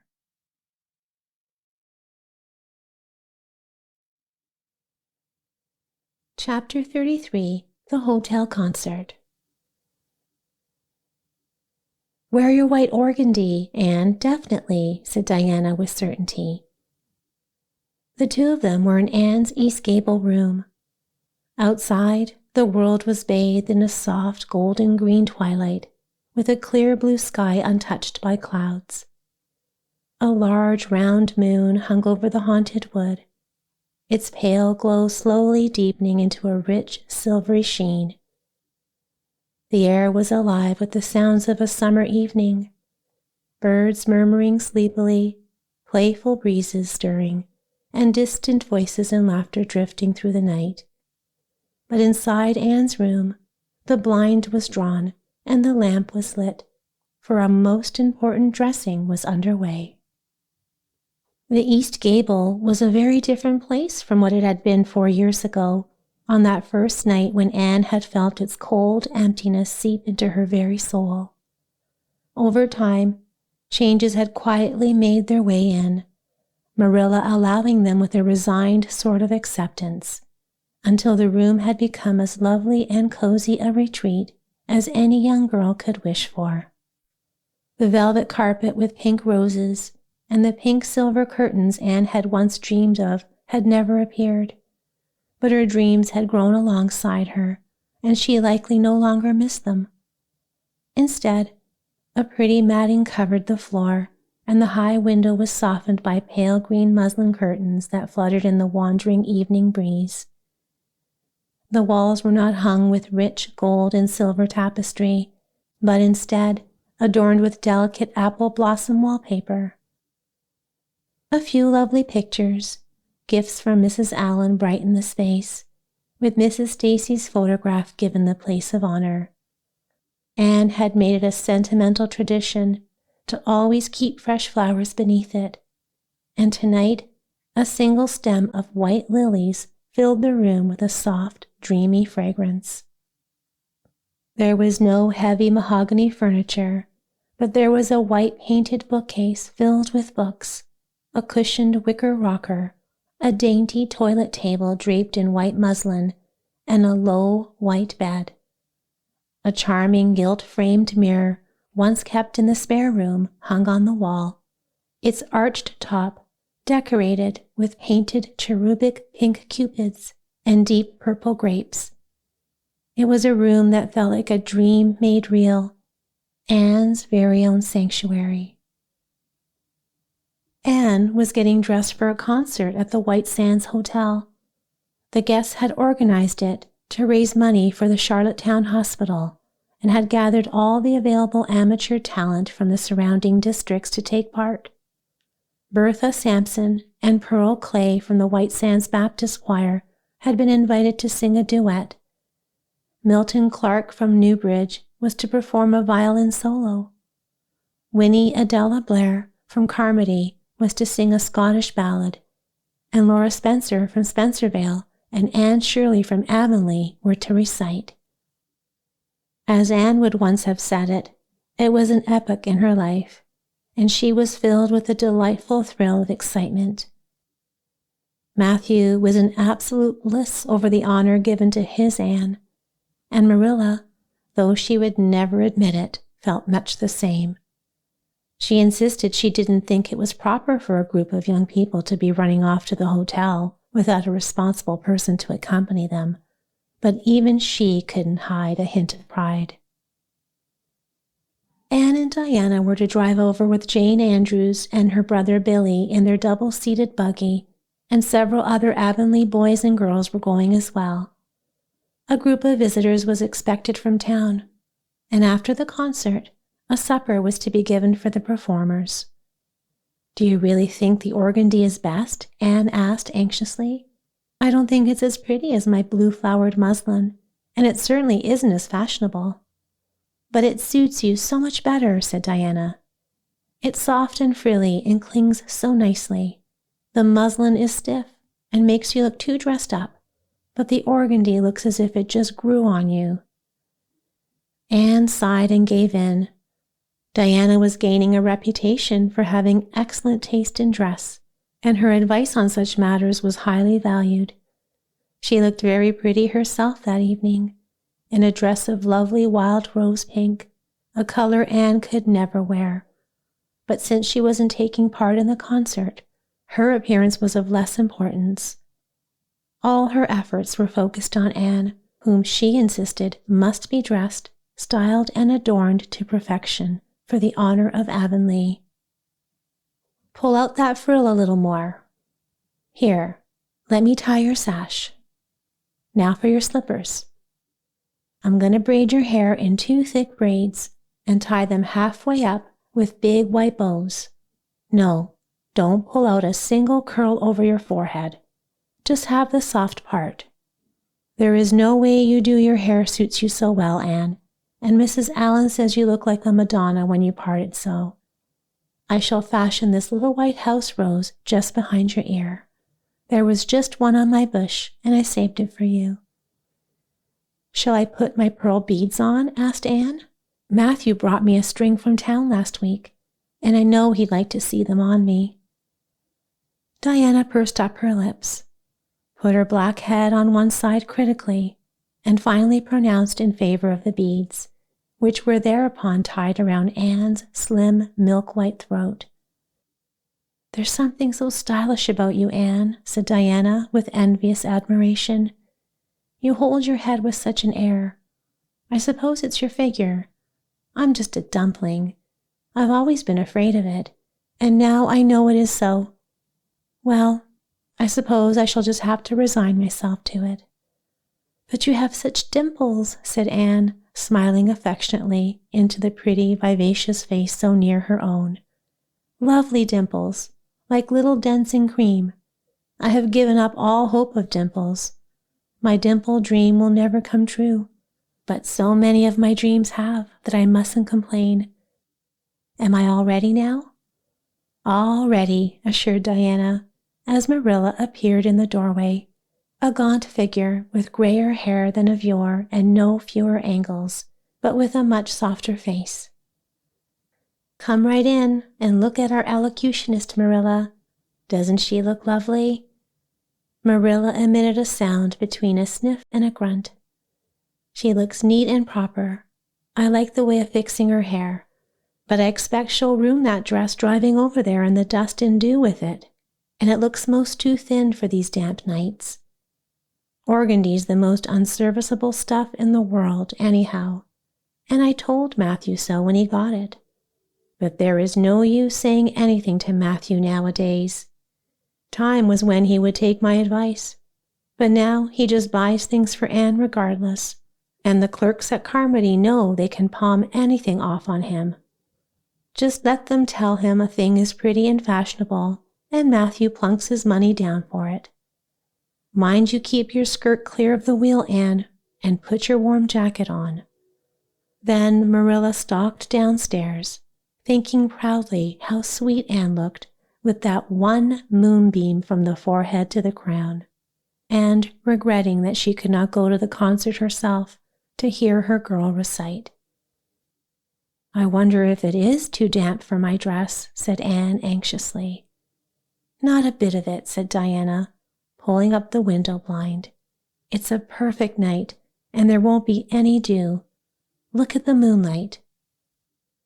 "I'm so glad my window looks east into the sun rising," said Anne, going over to Diana. "It's so splendid to see the morning coming up over those long hills and glowing through those sharp fir tops. It's new every morning, and I feel as if I've washed my very soul in that bath of earliest sunshine. Oh, Diana, I love this little room so dearly. I don't know how I'll get along without it when I go to town next month." "Don't speak of your going away tonight," begged Diana. "I don't want to think of it. It makes me so miserable. And I do want to have a good time this evening. What are you going to recite, Anne? And are you nervous?" "Not a bit. I've recited so often in public, I don't mind at all. I've decided to give the Maiden's Vow. It's so pathetic.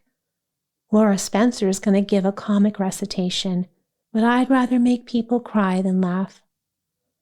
"What will you recite if they encore you?" "They won't dream of encoring me," scoffed Anne, who was not without her own secret hopes that they would, and already visioned herself telling Matthew all about it at the next morning's breakfast table. "There are Billy and Jane now. I hear the wheels. Come on." Billy Andrews insisted that Anne should ride on the front seat with him, so she unwillingly climbed up. She would have much preferred to sit back with the girls, where she could have laughed and chattered to her heart's content. There was not much of either laughter or chatter in Billy. He was a big, fat, stolid youth of 20, with a round, expressionless face and a painful lack of conversational gifts. But he admired Anne immensely, and was puffed up with pride over the prospect of driving to White Sands with that slim, upright figure beside him. Anne, by dint of talking over her shoulder to the girls, and occasionally passing a sop of civility to Billy, who grinned and chuckled, and never could think of any reply until it was too late, contrived to enjoy the drive in spite of it all. It was a night for enjoyment. The road was full of buggies, all bound for the hotel, and laughter, silver clear, echoed and re-echoed along it. When they reached the hotel, it was a blaze of light from top to bottom. They were met by the ladies of the concert committee, one of whom took Anne off to the performers' dressing room, which was filled with the members of a Charlottetown symphony club, among whom Anne felt suddenly shy and frightened and countrified. Her dress, which in the East Gable had seemed so dainty and pretty, now seemed simple and plain, too simple and plain, she thought, among all the silks and laces that glistened and rustled around her. What were her pearl beads compared to the diamonds of the big, handsome lady near her? And how poor her one wee white rose must look beside all the hothouse flowers the others wore. Anne laid her hat and jacket away and shrank miserably into a corner. She wished herself back in the white room at Green Gables. It was still worse on the platform of the big concert hall of the hotel, where she presently found herself. The electric lights dazzled her eyes. The perfume and hum bewildered her. She wished she were sitting down in the audience with Diana and Jane, who seemed to be having a splendid time away at the back. She was wedged in between a stout lady in pink silk and a tall, scornful-looking girl in a white lace dress. The stout lady occasionally turned her head squarely around and surveyed Anne through her eyeglasses, until Anne, acutely sensitive of being so scrutinized, felt that she must scream aloud. And the white-laced girl kept talking audibly to her next neighbor about the country bumpkins and rustic belles in the audience, languidly anticipating such fun from the displays of local talent on the program. Anne believed that she would hate that white-laced girl to the end of life. Unfortunately for Anne, a professional elocutionist was staying at the hotel and had consented to recite. She was a lithe, dark-eyed woman in a wonderful gown of shimmering gray stuff like woven moonbeams, with gems on her neck and in her dark hair. She had a marvelously flexible voice and wonderful power of expression. The audience went wild over her selection.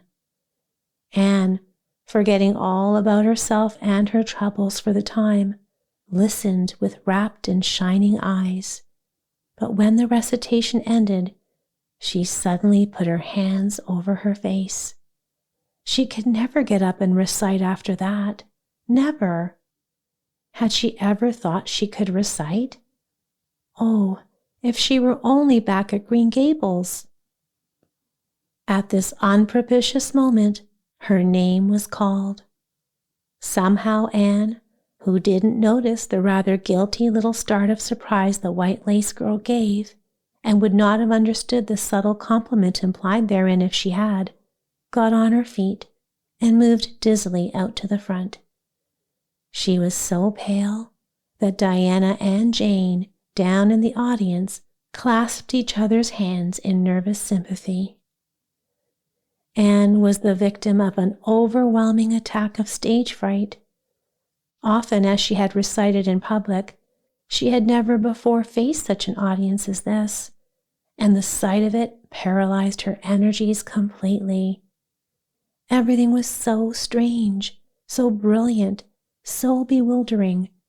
The rows of ladies in evening dress, the critical faces, the whole atmosphere of wealth and culture about her. Very different this from the plain benches at the debating club, filled with the homely, sympathetic faces of friends and neighbors. These people, she thought, would be merciless critics. Perhaps, like the white-laced girl, They anticipated amusement from her rustic efforts. She felt hopelessly, helplessly ashamed and miserable. Her knees trembled, her heart fluttered, a horrible faintness came over her. Not a word could she stutter, and the next moment she would have fled from the platform, despite the humiliation which she felt must ever after be her portion if she did so. But suddenly, as her dilated, frightened eyes gazed out over the audience, she saw Gilbert Blythe, away at the back of the room, bending forward with a smile on his face, a smile which seemed to Anne at once triumphant and taunting. In reality, it was nothing of the kind. Gilbert was merely smiling with appreciation of the whole affair in general, and of the effect produced by Anne's silver-white form and spiritual face against a background of palms in particular. Josie Pye, whom he had driven over, sat beside him, and her face certainly was both triumphant and taunting. But Anne did not see Josie, and would not have cared if she had. She drew a long breath and flung her head up proudly, courage and determination tingling over her like an electric shock. She would not fail before Gilbert Blythe. He should never be able to laugh at her. Never, never. Her fright and nervousness vanished, and she began her recitation, her clear, sweet voice reaching to the farthest corner of the room without a tremor or a break.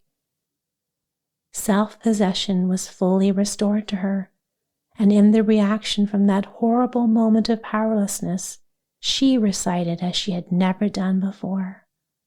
When she finished, there were bursts of honest applause. Anne, stepping back to her seat, blushing with shyness and delight, found her hand vigorously clasped and shaken by the stout lady in pink silk. "My dear, you did splendidly," she puffed. "I've been crying like a baby. Actually, I have. They're encoring you. They're bound to have you back." "Oh, I can't go," said Anne. "But yet, I must, or Matthew will be disappointed. He said they would encore me." "Then don't disappoint Matthew," said the pink lady, laughing. Smiling, blushing, limpid-eyed, Anne tripped back and gave a quaint, funny little selection that captivated her audience still further. The rest of the evening was quite a little triumph for her. When the concert was over, the stout pink lady, who was the wife of an American millionaire, took her under her wing and introduced her to everybody, and everybody was very nice to her. The professional elocutionist, Mrs. Evans, came and chatted with her, telling her that she had a charming voice and interpreted her selections beautifully. Even the white-laced girl paid her a little compliment. They had supper in the big, beautifully decorated dining room. Diana and Jane were invited to partake of this also, since they had come with Anne, but Billy was nowhere to be found, having decamped in mortal fear of some such invitation. He was in waiting for them with the team, however, when it was all over, and the three girls came merrily out into the calm, white moonshine radiance. Anne breathed deeply and looked into the clear sky beyond the dark boughs of the firs. Oh, it was good to be out again in the purity and silence of the night.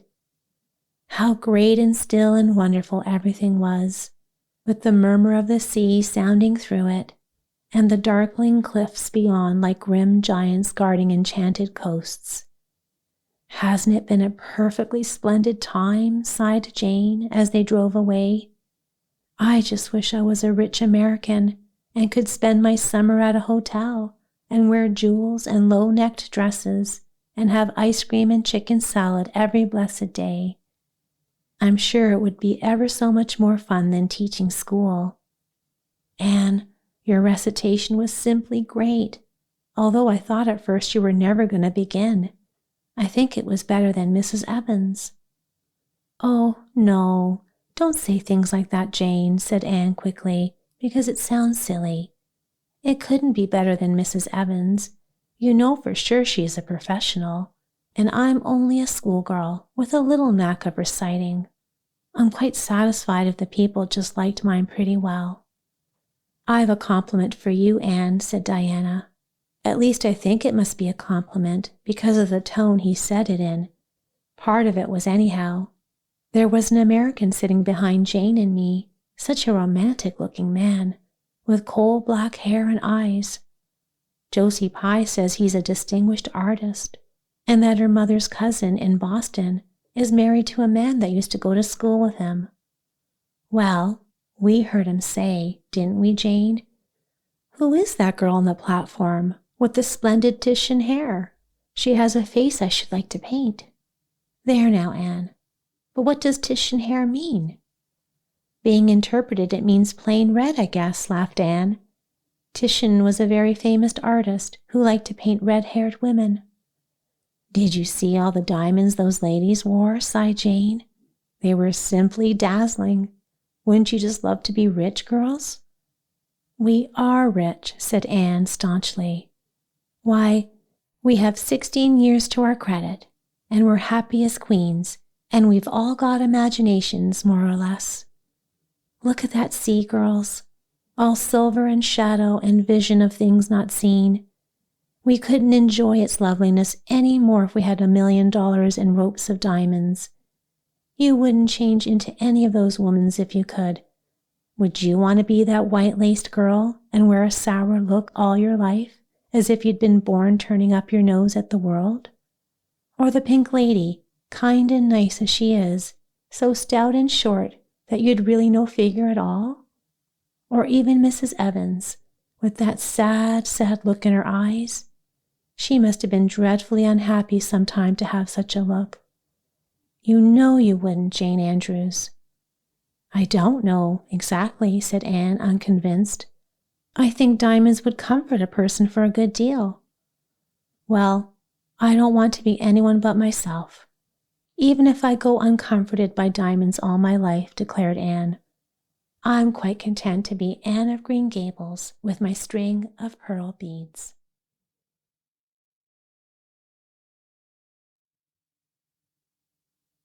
Chapter 34, A Queen's Girl. The following 3 weeks at Green Gables were filled with activity as Anne prepared for her departure to Queen's.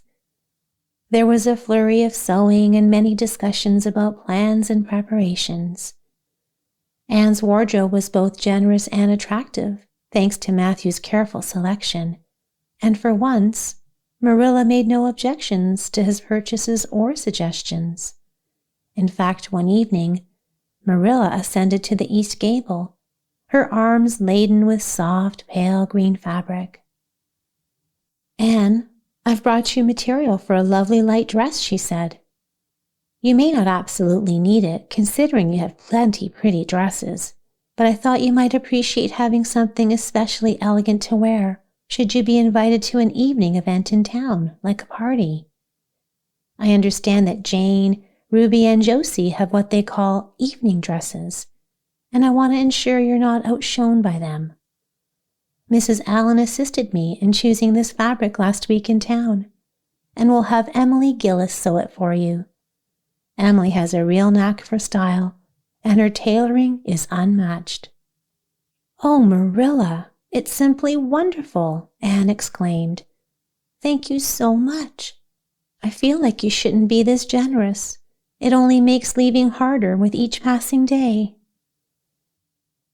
The green dress was crafted with an abundance of tucks, frills, and shirrings, all within the bounds of Emily's impeccable taste. One evening, Anne donned the dress to show Matthew and Marilla performing the Maiden's Vow in the kitchen for their enjoyment.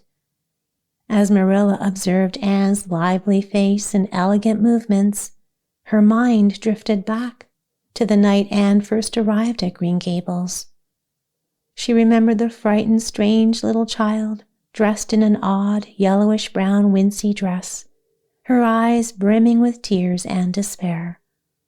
This memory stirred a wave of emotion in Marilla, bringing tears to her eyes. "I see my recitation has moved you to tears, Marilla," Anne said cheerfully, bending over to give Marilla a gentle kiss on the cheek. "That must be considered a grand success." "No, it wasn't your recitation that made me cry," Marilla responded, quick to dismiss any suggestion that poetry could affect her so deeply. "It was just remembering the little girl you once were, Anne. I found myself wishing you could have remained that little girl, quirky as you were. Now you've grown up, you're leaving, and standing there in that dress. You look so tall, elegant, and so different, as if you don't belong in Avonlea anymore. It made me feel quite lonely thinking about all of it." "Marilla," Anne exclaimed, settling herself on Marilla's lap, which was covered in a gingham apron. She gently held Marilla's weathered face between her hands, gazing into her eyes with a serious yet tender expression. "I haven't really changed, not at the core. I've just matured and grown in different ways. The true essence of me, right here, remains the same, no matter where I go or how much I might change on the outside. At heart, I will always be your little Anne. I will continue to love you, Matthew, and dear Green Gables more deeply with each passing day." Anne pressed her youthful cheek softly against Marilla's worn one and extended her hand to give Matthew's shoulder a comforting pat. Marilla wished she could express her feelings as eloquently as Anne. However, nature and habit had shaped her differently, and instead, she could only wrap her arms tightly around Anne, holding her close and wishing she could hold on forever. Matthew, feeling a suspicious moisture in his eyes, quietly stood and walked outside. Under the stars of the serene summer night, he paced across the yard to the gate beneath the poplars. "Well now, I reckon she hasn't been spoiled," he murmured to himself with a hint of pride. "Perhaps my occasional interference wasn't so bad after all. She's intelligent, beautiful, and loving, which is the most important. She's been a true blessing to us, and there never was a more fortunate mistake than the one Mrs. Spencer made, if you can even call it a mistake. I don't believe it was just luck. It was Providence, because the Almighty knew we needed her, I reckon." The awaited day arrived for Anne to depart for town. She and Matthew set off on a fine September morning after Anne had a tearful goodbye with Diana and a more composed, practical farewell with Marilla. Once Anne had left, Diana managed to dry her tears and joined her Carmody cousins for a picnic at White Sands Beach, where she found herself enjoying the day quite well. Meanwhile, Marilla threw herself into a frenzy of unnecessary chores, tirelessly working all day long, tormented by a deep, persistent heartache that no tears could wash away. That night, as Marilla prepared for bed, painfully aware that the small gable room at the end of the hall lay empty, without the presence of Anne's vibrant youth and gentle breathing, she buried her face in her pillow. Overwhelmed by her emotions, Marilla wept intensely for her girl, later shamed by the intensity of her grief, pondering how it could be so wrong to feel so deeply for another human being. Anne and the other Avonlea students arrived in town just in time to make their way to the academy. The initial day was filled with excitement as they met new students, recognized professors, and were sorted into their respective classes. Following Miss Stacy's advice, Anne chose to undertake the second-year coursework. Gilbert Blythe decided to do the same. This ambition meant that they could earn a first-class teacher's license in 1 year instead of 2 if they succeeded, although it required significantly more effort.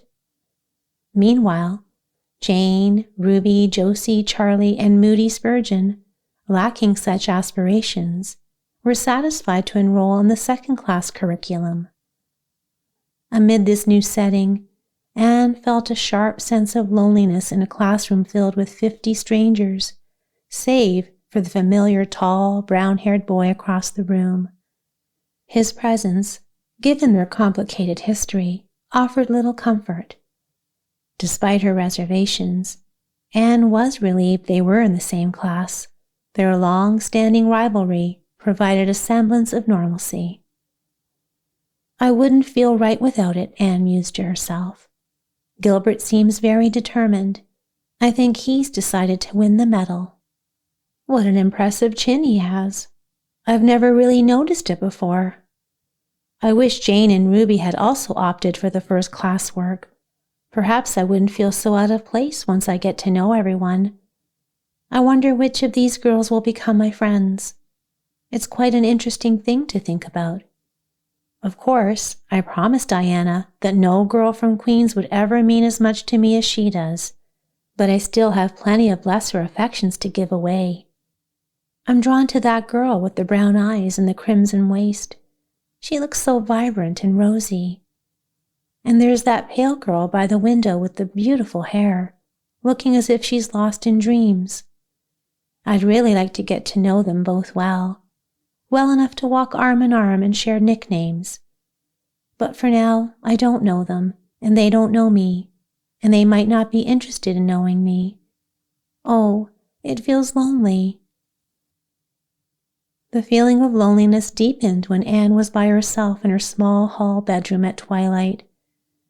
Unlike the other girls, she wasn't staying with relatives in town who could offer her a place. Miss Josephine Barry would have loved to host her, but Beechwood, where she lived, was too far from the academy. Therefore, Miss Barry found a boarding house for Anne, reassuring Matthew and Marilla it was the perfect spot for her. The lady who runs it is a reduced gentlewoman, Miss Barry had explained. Her husband was a British officer, and she's very particular about who she lets in. Anne won't encounter any unsuitable characters there. The food is good, and it's close to the academy in a peaceful neighborhood. All this was indeed true and proved so, yet it offered little comfort to Anne in her initial bout of homesickness. She gazed around her narrow little room, noting its dull, unadorned walls, the small iron bedstead, and the empty bookcase.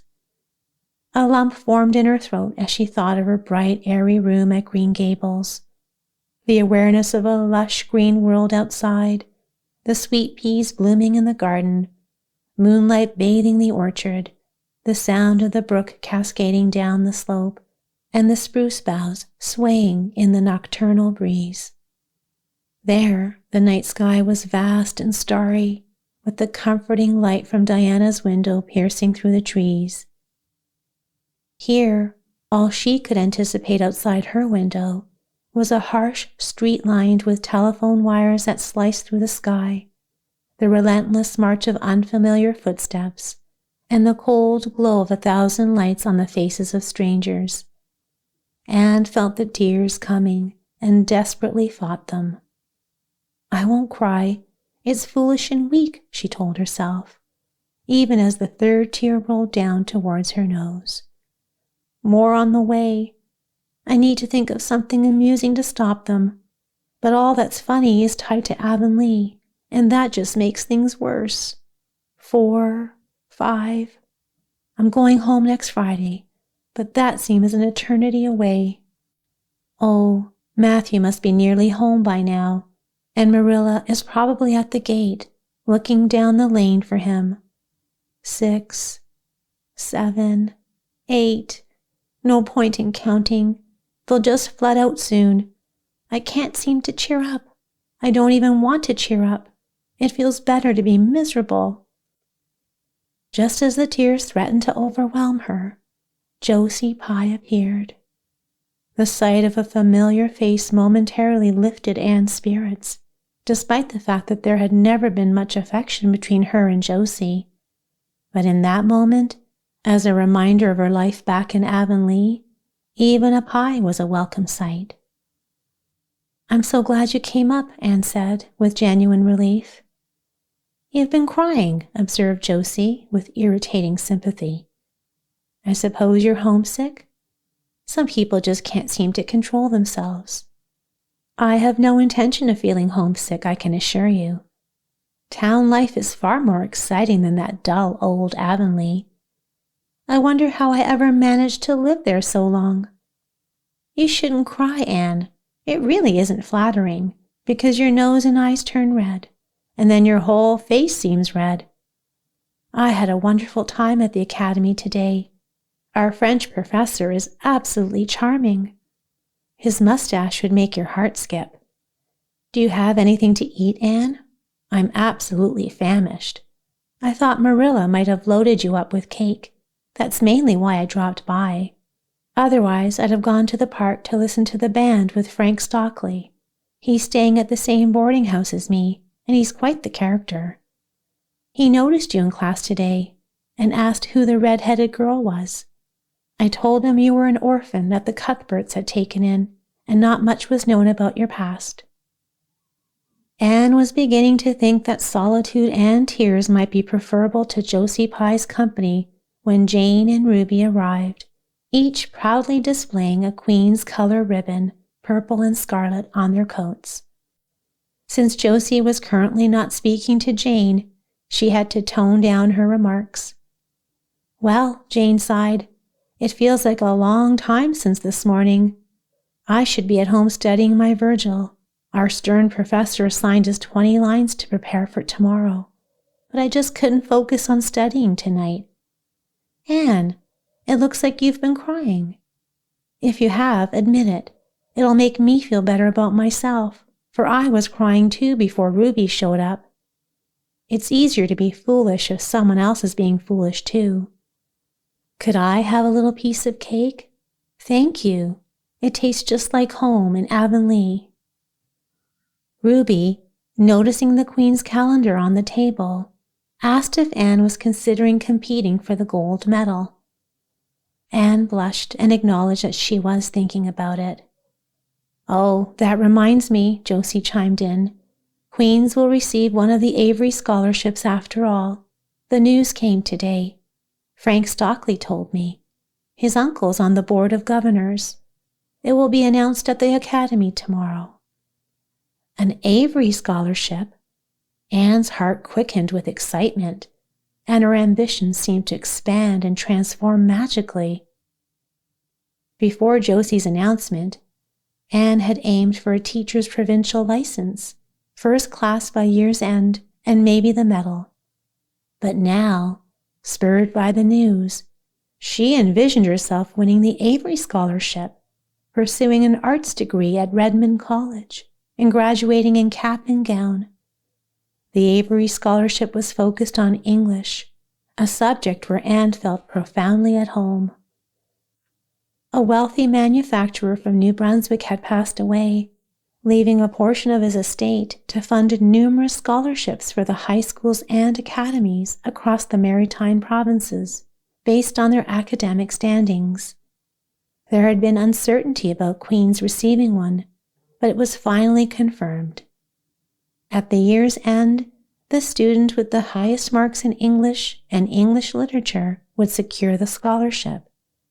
$250 annually for 4 years at Redmond College. No wonder Anne's cheeks tingled with excitement as she went to bed that night. I'll win that scholarship if hard work can do it, she determinedly thought. Wouldn't Matthew be proud if I became a B.A.? Oh, it's so thrilling to have ambitions. I'm so glad I have so many. And the best part is, they never seem to end.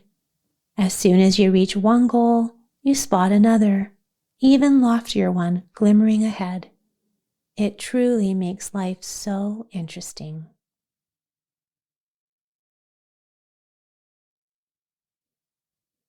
Chapter 35, The Winter at Queen's.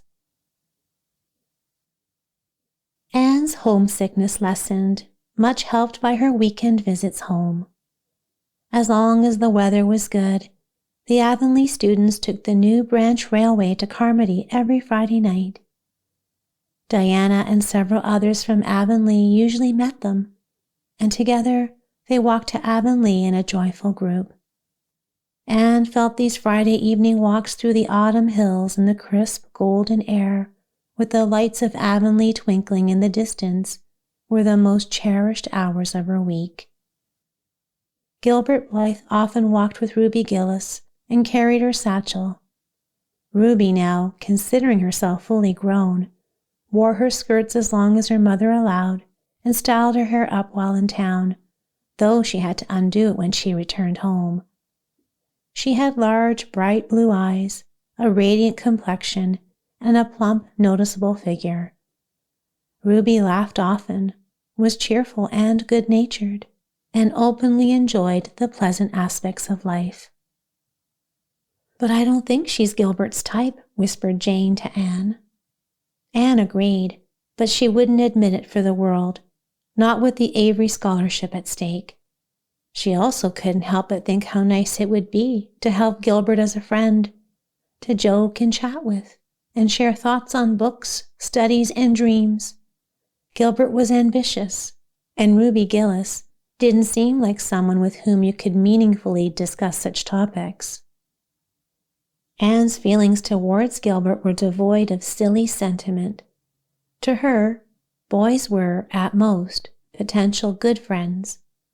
If she and Gilbert had been friends, she wouldn't have minded his other friendships or whom he walked with. Anne had a natural talent for forming friendships. She had many girlfriends, but also recognized the value of male companionship in broadening her perspectives and enriching her judgments. While Anne couldn't articulate her feelings precisely, she imagined that walking home with Gilbert from the train through the crisp fields and along fern-lined paths would lead to many lively and insightful conversations. They could discuss the new world unfolding around them, along with their hopes and ambitions within it. Gilbert was smart and determined, seeking the best from life and aiming to contribute equally in return. Ruby Gillis, on the other hand, confessed to Jane Andrews that she hardly grasped half of what Gilbert said. His talks were similar to Anne's when she was in a reflective mood. Ruby found little enjoyment in discussing books and scholarly matters when it wasn't necessary, unlike Frank Stockley, who was more spirited yet not as handsome as Gilbert. Ruby remained undecided about her preference. At the academy, Anne slowly formed a close-knit group of friends, all thoughtful, imaginative, and ambitious students like herself. She quickly became close with Stella Maynard, the rose-red girl, and Priscilla Grant, known as the Dream Girl. Despite Priscilla's pale spiritual appearance, Anne discovered she was brimming with mischief and fun. Stella, with her vivid black eyes, harbored a heart full of wistful dreams and fancies, as whimsical and colorful as Anne's own. After the Christmas break, the Avonlea students stopped their Friday trips home and dedicated themselves to their studies. By then, all the Queen scholars had found their places in the academic hierarchy, and each class had developed its own distinct personality. It was widely acknowledged that the competition for the medal had narrowed down to 3 main contenders: Gilbert Blythe, Anne Shirley, and Lewis Wilson. The outcome of the Avery Scholarship was less certain, with any one of 6 students potentially winning it. The bronze medal for mathematics was almost certainly going to a plump, humorous boy from up-country, known for his bumpy forehead and patched coat. Ruby Gillis was acknowledged as the most attractive girl in her year at the academy. However, in the second-year classes, Stella Maynard was considered the most beautiful, although a small, discerning group preferred Anne Shirley.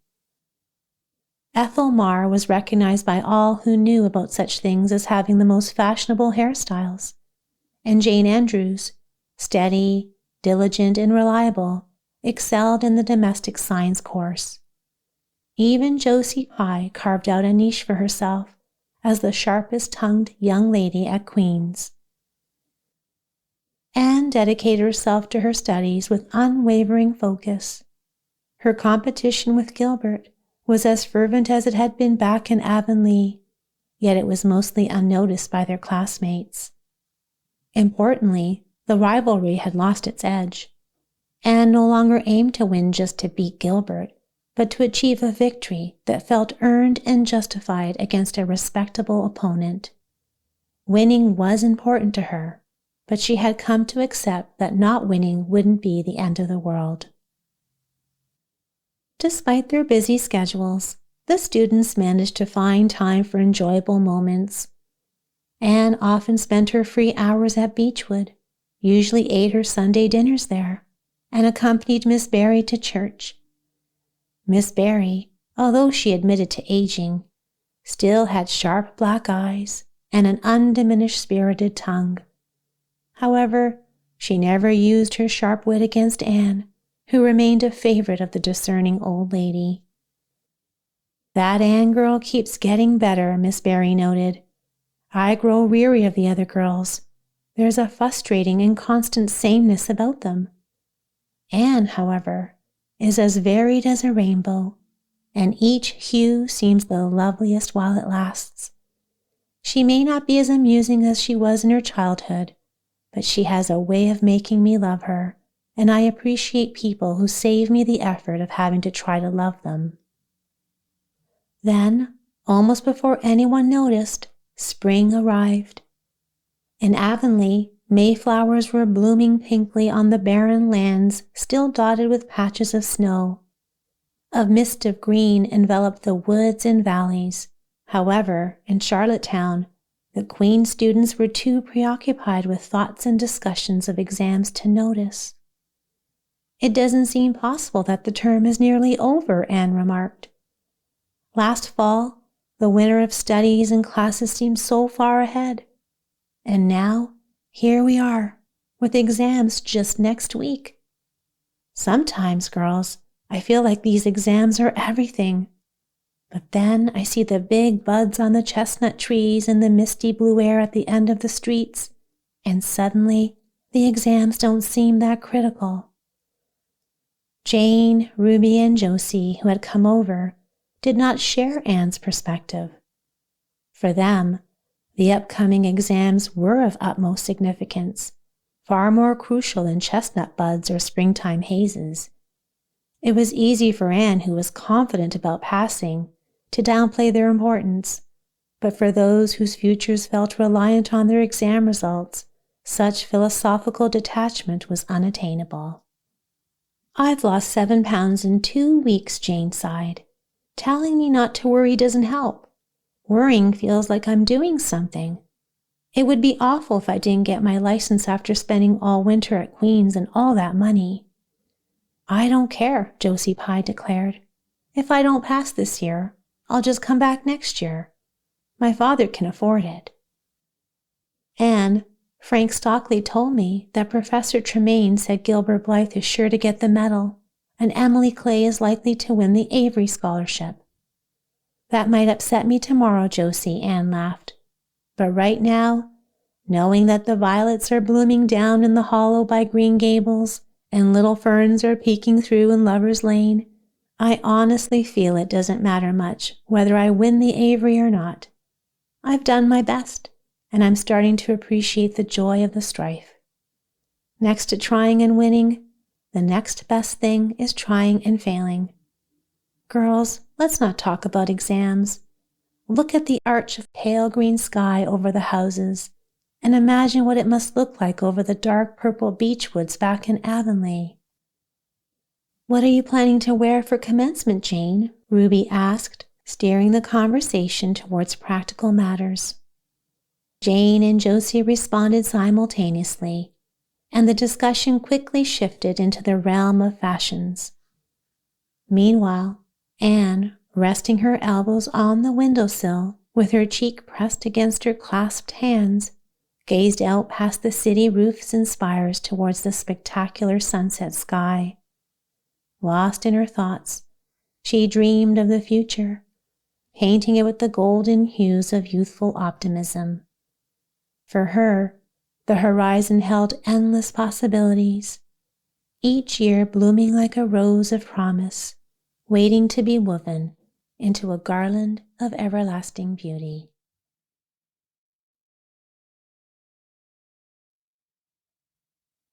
Chapter 36. The Glory and the Dream. On the morning the final exam results were to be posted on the bulletin board at Queen's, Anne and Jane walked together down the street. Jane was all smiles, relieved that exams were over and confident she had passed. Further ambitions did not concern her, freeing her from the accompanying anxiety. We indeed pay a price for every gain in this world, and while ambition is worthwhile, it demands its share of effort, sacrifice, worry, and disappointment. Anne, in contrast, was pale and subdued. In 10 more minutes, she would learn the outcomes of the medal and the Avery scholarship. For her, in that moment, it seemed there was no future beyond those 10 minutes, nothing else that merited the label of time. "Of course you'll win one of them anyhow," said Jane, who couldn't imagine the faculty deciding otherwise. "I don't have any hope for the Avery," Anne replied. "Everyone says Emily Clay will win it, and I can't bring myself to walk up to that bulletin board in front of everyone. I just don't have the courage. I'll go straight to the girls' dressing room. You'll have to read the announcements and come tell me, Jane. And please, for the sake of our old friendship, tell me quickly. If I've failed, just say it plainly without trying to soften the blow. And please, no sympathy. Promise me this, Jane." Jane gave her solemn promise. However, it turned out to be unnecessary. As they approached the entrance steps of Queen's, they found the hallway crowded with boys hoisting Gilbert Blythe on their shoulders, cheering at the top of their lungs. "Hurrah for Blythe, medalist!" For a brief moment, Anne experienced a sharp pang of defeat and disappointment. She had failed, and Gilbert had succeeded. Matthew would be particularly disheartened. He had been so certain of her victory. But then, suddenly someone shouted, "3 cheers for Miss Shirley, winner of the Avery." "Oh, Anne!" Jane gasped as they rushed to the safety of the girls' dressing room amidst robust cheers. "Oh, Anne, I'm so proud. Isn't it splendid?" Then they were surrounded by girls, and Anne found herself at the center of a jubilant congratulatory throng. Her shoulders were thumped, her hands vigorously shaken. Amidst the pushing, pulling, and hugging, she managed to whisper to Jane, "Oh, won't Matthew and Marilla be thrilled? I must write the news home right away." Commencement was the next significant event. The ceremony took place in the large assembly hall of the academy. Addresses were delivered, essays presented, songs performed, and diplomas, prizes, and medals publicly awarded. Matthew and Marilla were present, their attention focused solely on one student on the platform, a tall girl dressed in pale green, with gently flushed cheeks and bright starry eyes, who delivered the best essay and was recognized as the Avery winner. Around them, whispers of her achievement floated through the crowd. "Reckon you're glad we kept her, Marilla?" Matthew whispered, speaking for the first time since they had arrived at the hall, right after Anne had finished her essay. "It's not the first time I've been glad," Marilla snapped back with a hint of warmth in her voice, teasing Matthew. "You do like to rub things in, Matthew Cuthbert." Behind them, Miss Barry leaned forward and gently poked Marilla in the back with her parasol. "Aren't you proud of that, Anne girl?" "I am," she declared. Later that evening, Anne returned to Avonlea with Matthew and Marilla. She had not been home since April, and her heart yearned for the familiarity of home. The apple blossoms were in bloom, casting a rejuvenating spirit over the landscape. Diana was waiting at Green Gables to greet her.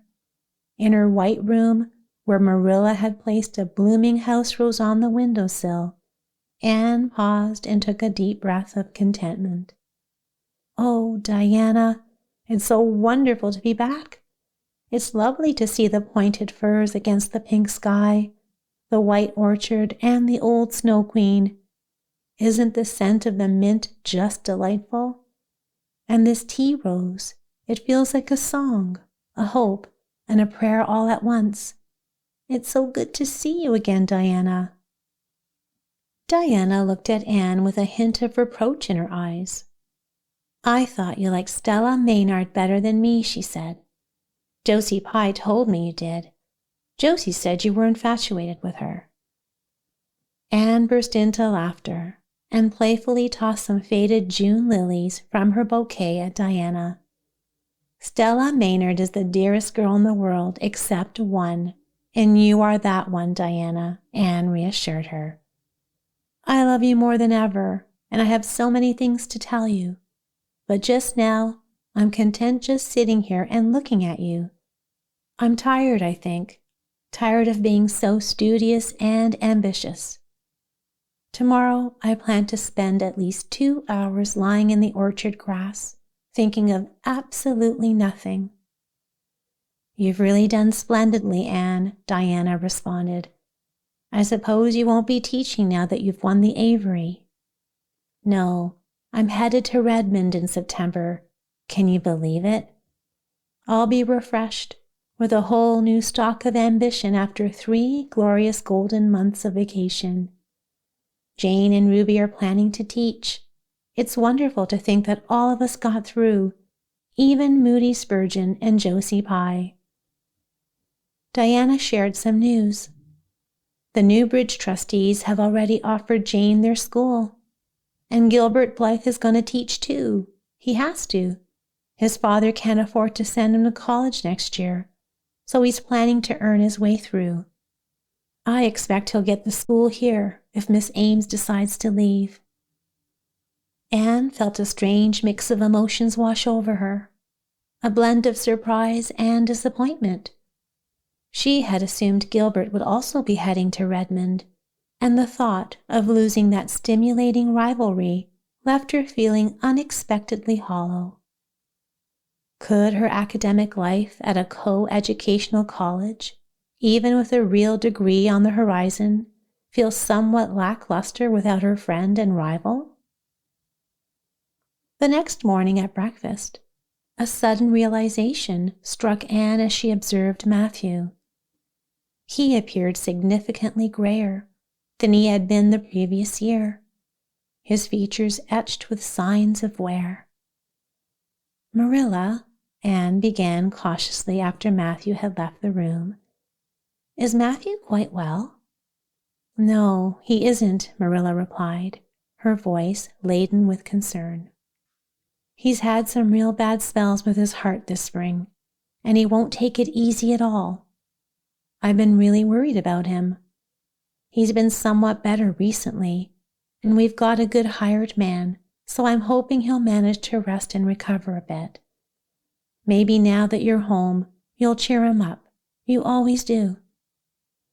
Moved by concern and affection, Anne reached across the table and gently took Marilla's face in her hands, offering a silent gesture of support and love. "You are not looking as well yourself as I'd like to see, Marilla. You look tired. I'm afraid you've been working too hard. You must take a rest now that I'm home. I'm just going to take this one day off to visit all the dear old spots and hunt up my old dreams, and then it will be your turn to be lazy while I do the work." Marilla smiled affectionately at her. It's not the work, it's my head. I've got a pain so often now behind my eyes. Dr. Spencer's been fussing with glasses, but they don't do me any good. There's a distinguished oculist coming to the island the last of June, and the doctor says I must see him. I guess I'll have to. I can't read or sew with any comfort now. Well, Anne, you've done real well at Queen's, I must say, to take first-class license in 1 year and win the Avery Scholarship. Well, well, Miss Lynde says pride goes before a fall, and she doesn't believe in higher education of women at all. She says it unfits them for women's true sphere. I don't believe a word of it.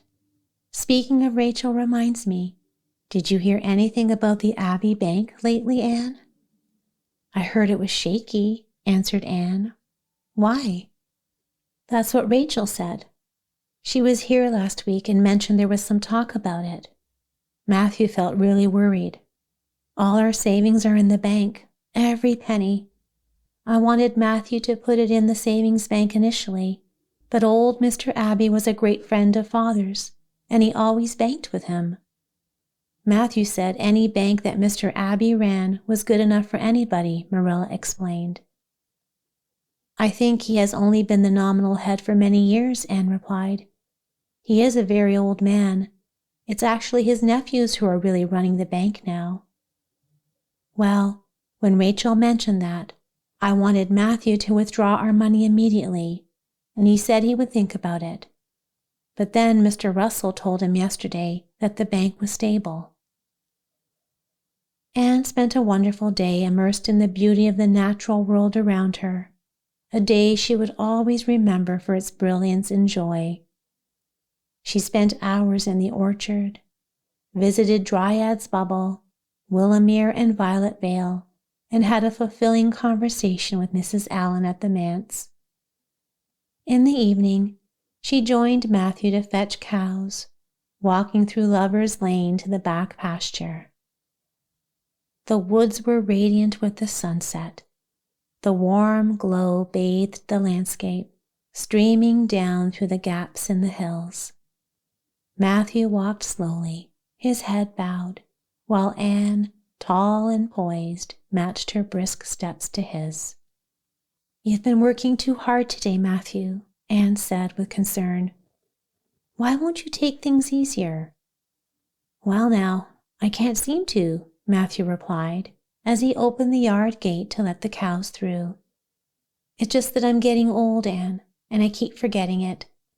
Well, I've always worked pretty hard, and I'd rather drop in harness.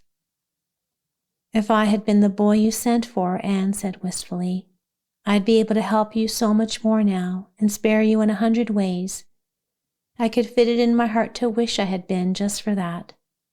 Well now, I'd rather have you than a dozen boys, Anne, Matthew said, patting her hand. Just remember that, rather than a dozen boys. Well now, I guess it wasn't a boy who won the Avery Scholarship, was it? It was a girl. My girl that I'm proud of. He smiled his shy smile at her as he walked into the yard. Anne carried the memory of that smile with her when she went to her room that night and sat for a long while at her open window, pondering the past and dreaming of the future. Outside, the Snow Queen was mistily white in the moonlight. The frogs sang in the marsh beyond Orchard Slope. Anne would always remember that silvery, peaceful beauty and the fragrant calm of that night. It was her last night before sorrow touched her life, and no life is ever quite the same again once that cold, sanctifying touch has been laid upon it.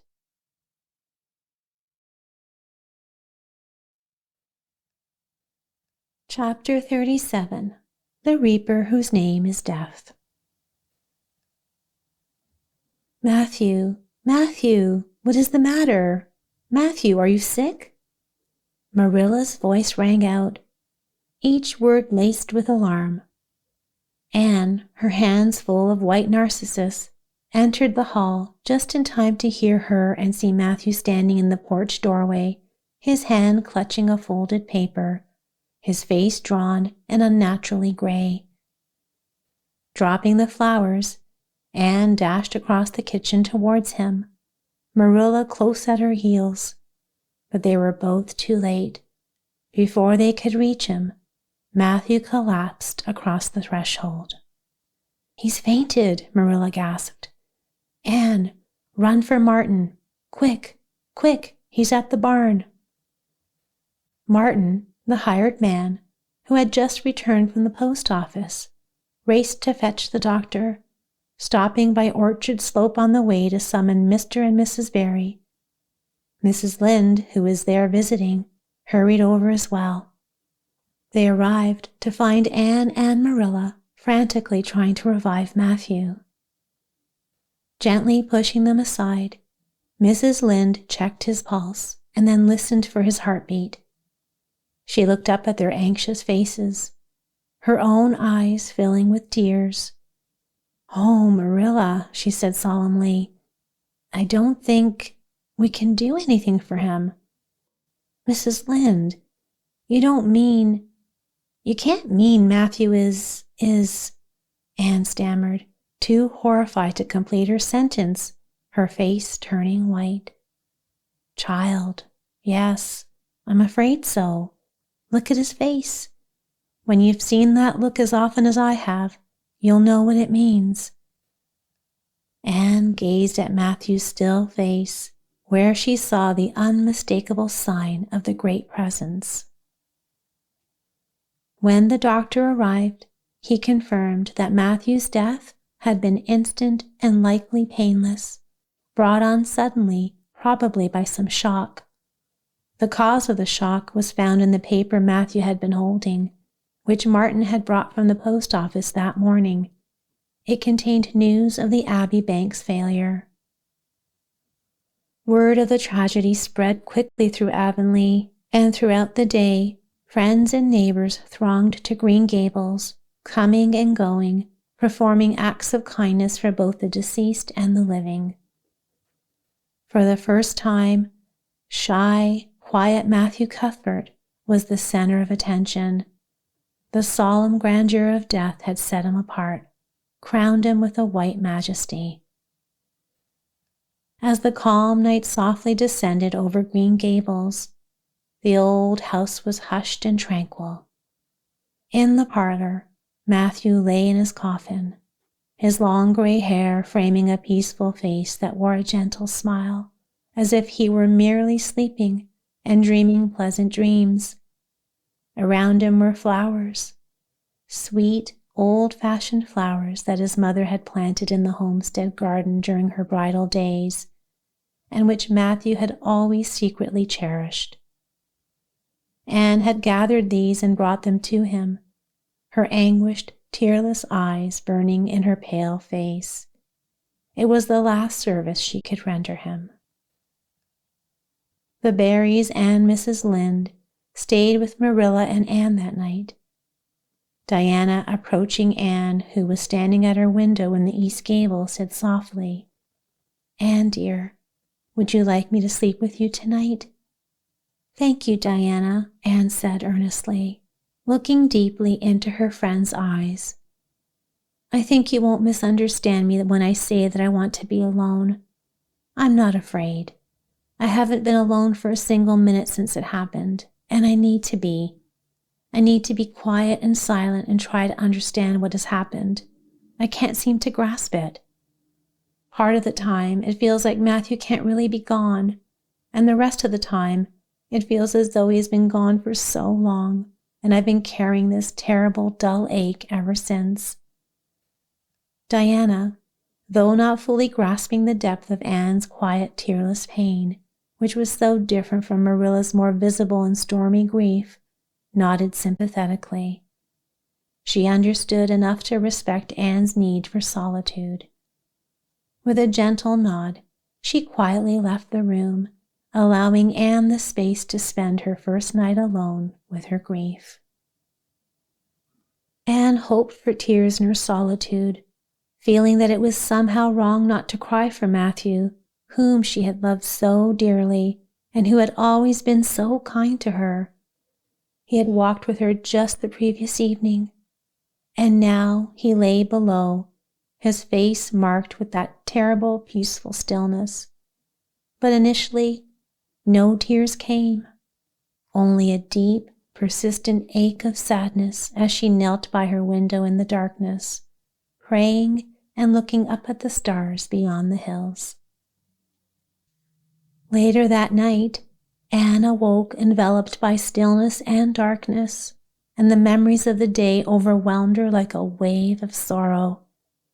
She vividly recalled Matthew's smiling face and his voice saying, my girl that I'm proud of."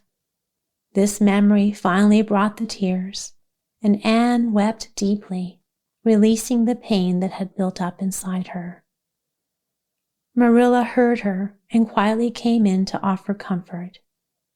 There, don't cry so, dearie. It can't bring him back. It isn't right to cry so. I knew that today, but I couldn't help it then. He'd always been such a good, kind brother to me, but God knows best." "Oh, just let me cry, Marilla," Anne sobbed. "The tears don't hurt me like the ache did. Stay here with me for a while. Keep your arm around me so." "I couldn't have Diana stay. She's good and kind and sweet, but it's not her sorrow. She's outside of it and couldn't come close enough to my heart to help me. It's our sorrow, yours and mine. Oh, Marilla, what will we do without him?" "We've got each other, Anne. I don't know what I'd do if you weren't here, if you'd never come. Oh, Anne, I know I've been kind of strict and harsh with you maybe, but you mustn't think I didn't love you as well as Matthew did. I want to tell you now when I can. It's never been easy for me to say things out of my heart, but at times like this, it's easier.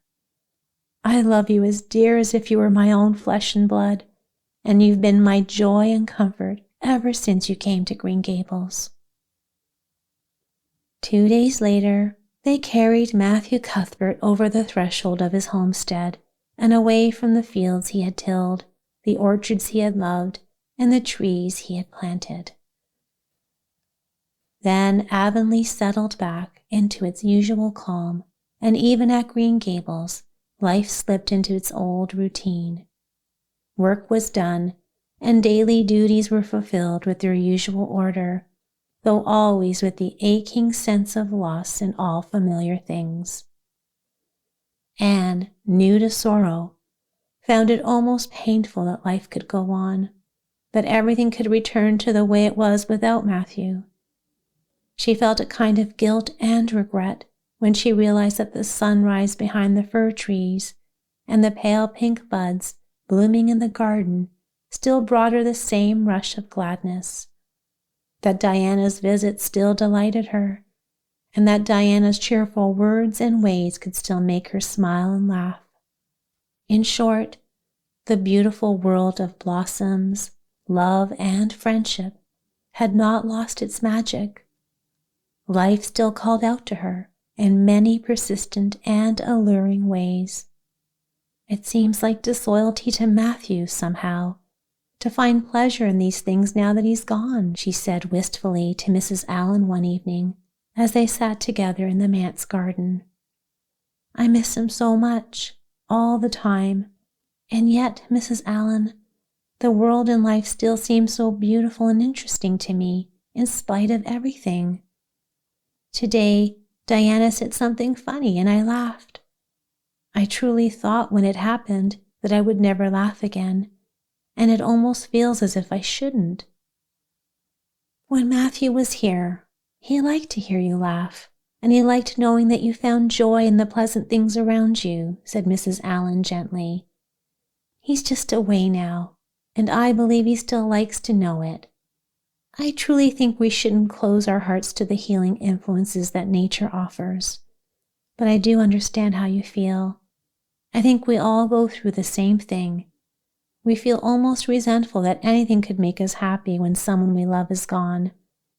It feels, in a way, like we're being unfaithful to our sorrow when life begins to interest us again. I went down to the graveyard this afternoon to plant a rose bush on Matthew's grave, said Anne, dreamily. I took a slip from the little white Scotch rose bush that his mother brought from Scotland long ago. Matthew always liked those roses best. They were so small and sweet on their thorny stems. It made me feel glad to plant it there, as though I were doing something he would like. I hope there are roses like that in heaven. Maybe the souls of all the little white roses he loved over so many summers were there waiting to meet him. I must go home now. Marilla is alone and she gets lonely at twilight. She'll be even lonelier, I'm afraid, when you go away again to college, said Mrs. Allen. Anne didn't answer. She said good night and walked slowly back to Green Gables. Marilla was sitting on the front doorstep, and Anne sat down beside her. The door behind them stood open, held in place by a large pink conch shell, its smooth inner curves glowing faintly with the memory of sea sunsets. Anne gathered a few sprays of pale yellow honeysuckle and tucked them into her hair. She liked the soft hint of fragrance that hovered above her with every movement, like a gentle blessing in the air. Dr. Spencer was here while you were out, said Marilla. He says the specialist will be in town tomorrow, and he insists I must go in and have my eyes examined. I suppose I'd better get it over with. I'll be more thankful if he can give me the right glasses at last. You won't mind staying here alone while I'm gone, will you? Martin will have to drive me in, and there's baking and ironing to be done. I'll be perfectly fine. Diana will come over to keep me company. I'll take care of the ironing and baking beautifully. You needn't worry that I'll starch the handkerchiefs or flavor the cake with liniment. Marilla laughed. What a girl you were for getting into scrapes in those days, Anne. I used to think you were possessed. Do you remember the time you dyed your hair? Oh, yes, I'll never forget it, Anne smiled, reaching up to touch the thick braid of hair wound around her head. Sometimes I laugh a little now when I think of how much I used to worry about my hair, but I don't laugh too much because it was a real sorrow to me then. I truly suffered over my hair and my freckles. My freckles are mostly gone now, and people are kind enough to tell me my hair is auburn, all except Josie Pye. She told me just yesterday that she thought it looked redder than ever, or maybe it was my black dress making it look worse. And then she asked if people with red hair ever got used to having it. Marilla, I think I've almost decided to give up trying to like Josie Pye. I've made what I used to call a heroic effort, but Josie Pye simply won't be liked. Josie is a Pye, said Marilla sharply, so she can't help being disagreeable.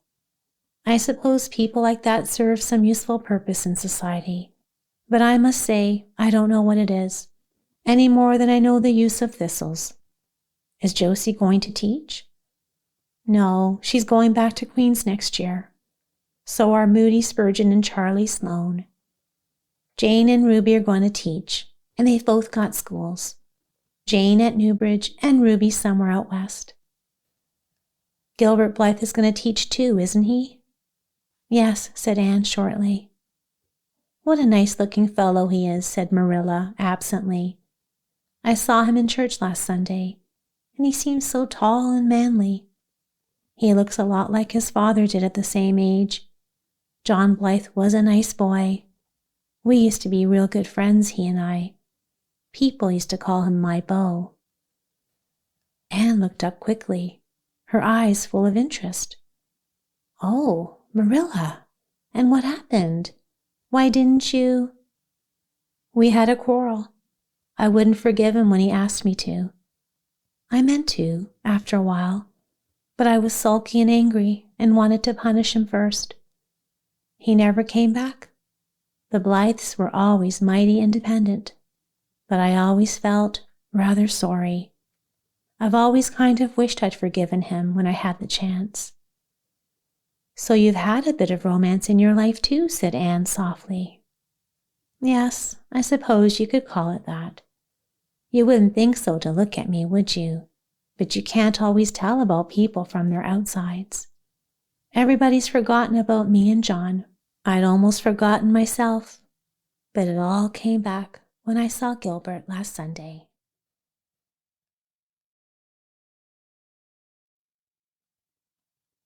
Chapter 38, A Bend in the Road. Marilla went to town the next day and returned in the evening. Anne had been over at Orchard Slope with Diana, and when she came back, she found Marilla sitting in the kitchen by the table, her head resting on her hand.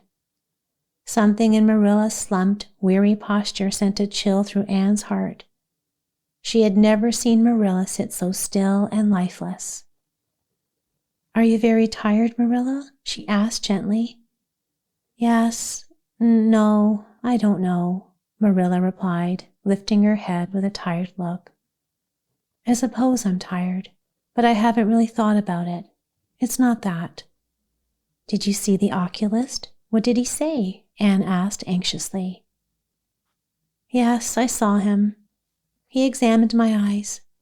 He says that if I give up reading and sewing completely, and any kind of work that strains the eyes, and if I'm careful not to cry and wear the glasses he gave me, he thinks my eyes might not get worse and the headaches will go away. But if I don't, he says I'll be stone blind in 6 months. Blind, Anne, just think of it." For a moment, Anne said nothing. After her first quick gasp of dismay, she sat in stunned silence. Then, with a tremble in her voice, she spoke as bravely as she could. "Marilla, don't think of the worst. He gave you hope. If you're careful, you won't lose your sight completely, and if the glasses stop the headaches, that's something to be thankful for." "I don't call it much hope," said Marilla bitterly. "What's the use of living if I can't read or sew or do anything like that? I might as well be blind or dead. And as for crying, I can't help that when I get lonesome, but there's no use talking about it now. If you'll make me a cup of tea, I'd be grateful. I'm worn right out. And don't say anything to anyone about this. Not yet, anyway. I can't stand people coming around to ask questions and sympathize and talk about it." When Marilla had eaten her lunch, Anne gently persuaded her to go to bed. Then Anne went quietly to the east gable and sat by her window in the dark, alone with her tears and the heaviness in her heart. How much had changed since the first night after she came home. Then she had been full of joy and hope, and the future had seemed bright with promise. Now it felt as though years had passed. But before she went to bed, a faint smile touched her lips and a quiet peace settled in her heart. She had faced her duty bravely and found it a friend, as duty always is when met honestly and with courage. A few days later, one afternoon, Marilla came slowly in from the front yard where she had been speaking with a visitor, a man recognized by sight as Mr. Sadler from Carmody. Anne wondered what he had to say to cause the troubled expression on Marilla's face. "What did Mr. Sadler want, Marilla?" Marilla sat down by the window and looked at Anne. Tears filled her eyes, despite the oculist's warning, and her voice broke as she said, "He heard I was thinking of selling Green Gables, and he wants to buy it." "Buy it? Buy Green Gables?" Anne could hardly believe what she was hearing. "Oh, Marilla, you don't mean to sell Green Gables?" "Anne, I don't know what else to do. I've thought it all over. If my eyes were strong, I could stay and manage with a good hired man. But as it is, I can't. I might lose my sight altogether, and even if I don't, I won't be fit to run things. Oh, I'd never thought I'd live to see the day I'd have to sell my home. But things would only go from bad to worse until no one would want to buy it. Every cent of our money was in that bank, and there are some notes Matthew gave last fall that still need to be paid. Mrs. Lynde advises me to sell the farm and board somewhere, with her, I suppose. It won't bring much. It's small, and the buildings are old, but it'll be enough for me to live on, I guess. I'm thankful you're provided with the scholarship, Anne. I'm only sorry you won't have a home to come back to in your vacations, but I suppose you'll manage somehow. Marilla broke down and began to cry bitterly. You mustn't sell Green Gables, Anne said firmly. Oh, Anne, I wish I didn't have to, but you can see for yourself. I can't stay here alone. I'd go out of my mind with the trouble and the loneliness, and my sight would go. I know it would. You won't have to stay here alone, Marilla. I'll be with you. I'm not going to Redmond. Not going to Redmond?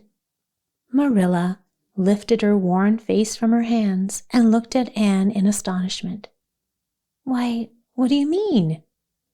Just what I said. I'm not going to take the scholarship. I decided that night after you came home from town.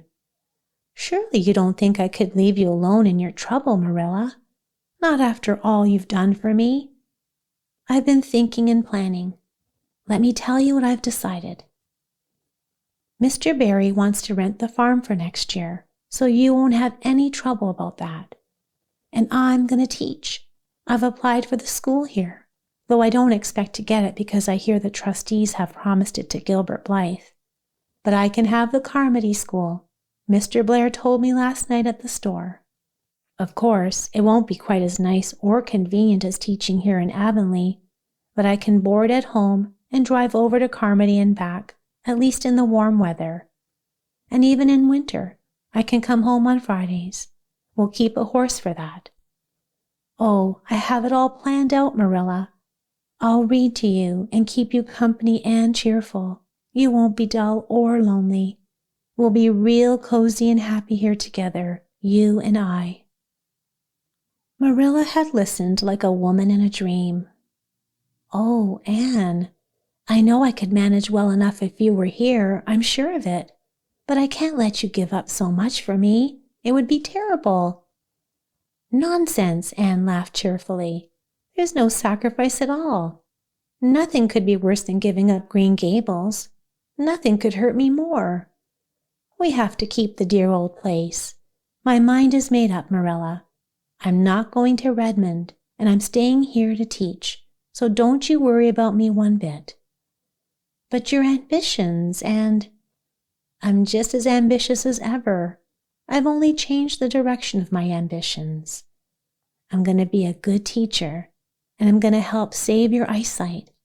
And besides, I plan to study at home and take a little college course on my own. Oh, I've got dozens of plans, Marilla. I've been thinking them all out this past week. I'm going to give my very best to life here, and I believe it will give its best to me in return. When I left Queens, I thought my future stretched out like a straight arrow, and I believed I could see far along it, past many milestones. But now there's a bend in the road. I don't know what lies beyond it, but I'm going to believe that the best does. The bend has a charm all its own, Marilla. I wonder what the road beyond it looks like. What green glory, what soft, dappled light and shadows, what new landscapes, what fresh beauties, what hills and valleys are waiting ahead. I don't feel as if I ought to let you give it up, Marilla said, thinking of the scholarship. But you can't stop me. I'm 16 and a half. And, as Mrs. Lynde once said, obstinate as a mule, Anne laughed. Oh, Marilla, don't you go pitying me. I don't like to be pitied, and there's no reason for it. I'm honestly glad at the very thought of staying here at dear Green Gables. Nobody else could love it the way you and I do, so we must keep it. "You blessed girl," said Marilla, giving in. "I suppose I ought to insist on you going to college, but I know I can't, so I'm not going to try. I'll find a way to make it up to you, Anne." When it became known around Avonlea that Anne Shirley had given up the idea of going to college and planned to stay home and teach, there was quite a bit of talk. Most of the folks, not knowing about Marilla's eyesight, thought Anne was being foolish. But Mrs. Allen didn't think so. She told Anne so in words of warm approval that brought tears of happiness to Anne's eyes. Nor did kind Mrs. Lynde disapprove. One evening she came by and found Anne and Marilla sitting on the front step in the warm, scented summer dusk. They loved to sit there at twilight as the white moths fluttered in the garden and the sweet smell of mint filled the dewy air. Mrs. Rachel settled her substantial figure on the stone bench by the door, behind which grew a row of tall pink and yellow hollyhocks, and gave a long sigh of mingled weariness and relief. "I declare, I'm glad to sit down. I've been on my feet all day, and 200 pounds is a good bit for 2 feet to carry around. It's a real blessing not to be fat, Marilla. I hope you appreciate it." "Well, Anne, I hear you've given up your idea of going to college. I was real glad to hear it. You've got as much education now as a woman can be comfortable with. I don't believe in girls going off to college with the men, cramming their heads full of Latin and Greek and all that nonsense." "But I'm going to study Latin and Greek just the same, Mrs. Lynde," said Anne, laughing. "I'm going to take my arts course right here at Green Gables and study everything I would have at college." Mrs. Lynde lifted her hands in holy horror. "Anne Shirley, you'll kill yourself." "Not a bit of it. I shall thrive on it. Oh, I'm not going to overdo it, but I'll have plenty of time in long winter evenings, and I've no interest in fancy work. I'm going to teach over at Carmody, you know." "I don't know it. I guess you're going to teach right here in Avonlea. The trustees have decided to give you the school." "Mrs. Lynde!" cried Anne, springing to her feet in surprise. "Why, I thought they had promised it to Gilbert Blythe." "So they did, but as soon as Gilbert heard you had applied for it, he went to them. They had a business meeting at the school last night and told them he was withdrawing his application and suggested they accept yours instead. He said he was going to teach at White Sands. Of course, he knew how much you wanted to stay with Marilla, and I must say, I think it was real kind and thoughtful of him. Real sacrificing, too, because he'll have to pay board at White Sands, and everybody knows he's got to earn his own way through college. So the trustees gave the school to you. I was tickled to death when Thomas came home and told me." "I don't feel that I ought to take it," Anne said softly. "I mean, I don't think I should let Gilbert make such a sacrifice for me." "I guess you can't stop him now.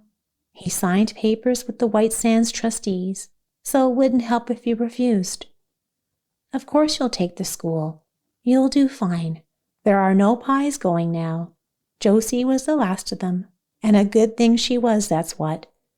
There's been some pie or other at Avonlea School for the last 20 years, and I believe their purpose in life was to remind school teachers that Earth isn't their home.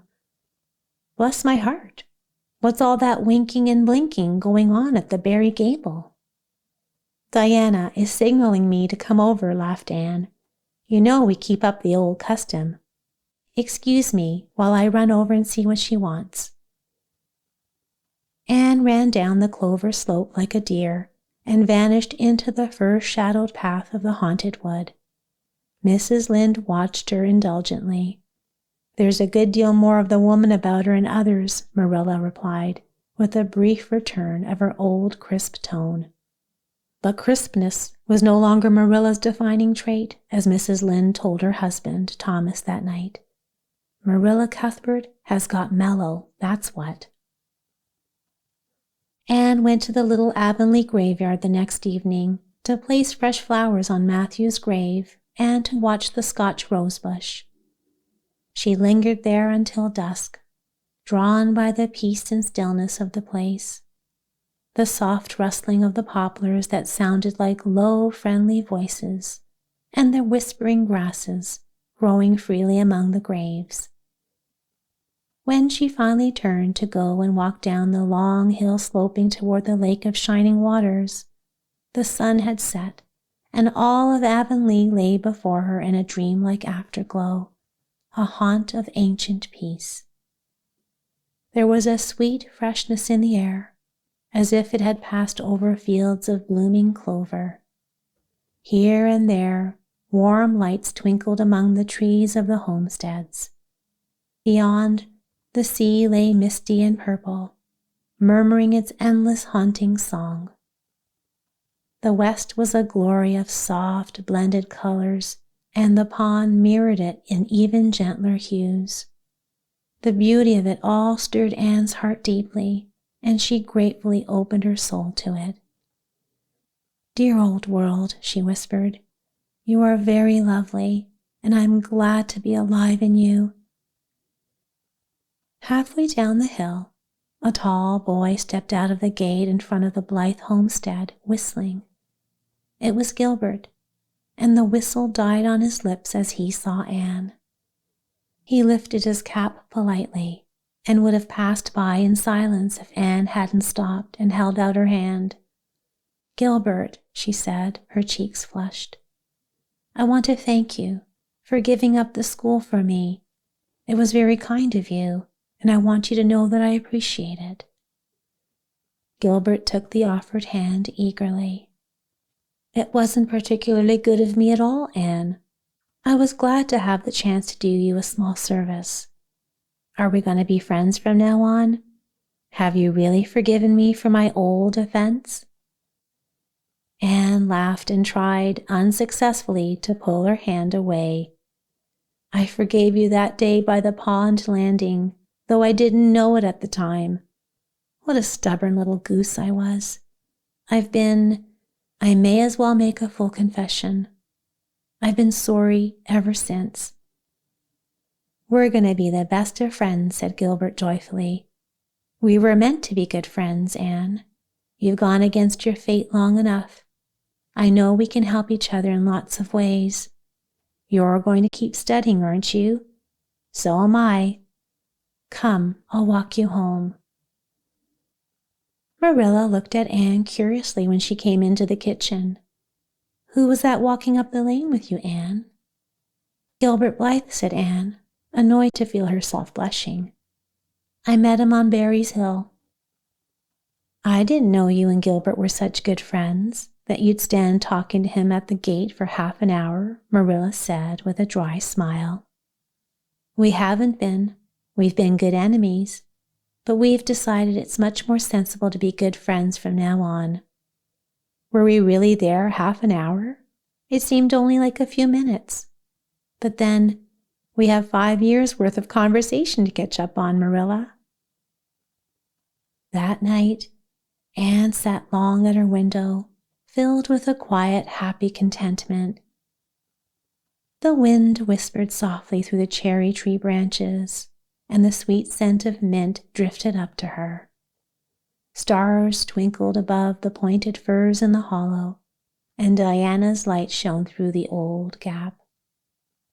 Anne's horizons had drawn closer since the night she returned from Queen's, but if her path was to be narrower, she knew the flowers of quiet happiness would bloom along it. The joy of sincere work, of worthy ambitions, and of dear friendship would be hers. Nothing could take away her gift of imagination or her ideal world of dreams, and always there was the bend in the road. God is in his heaven. All is right with the world, Anne whispered softly.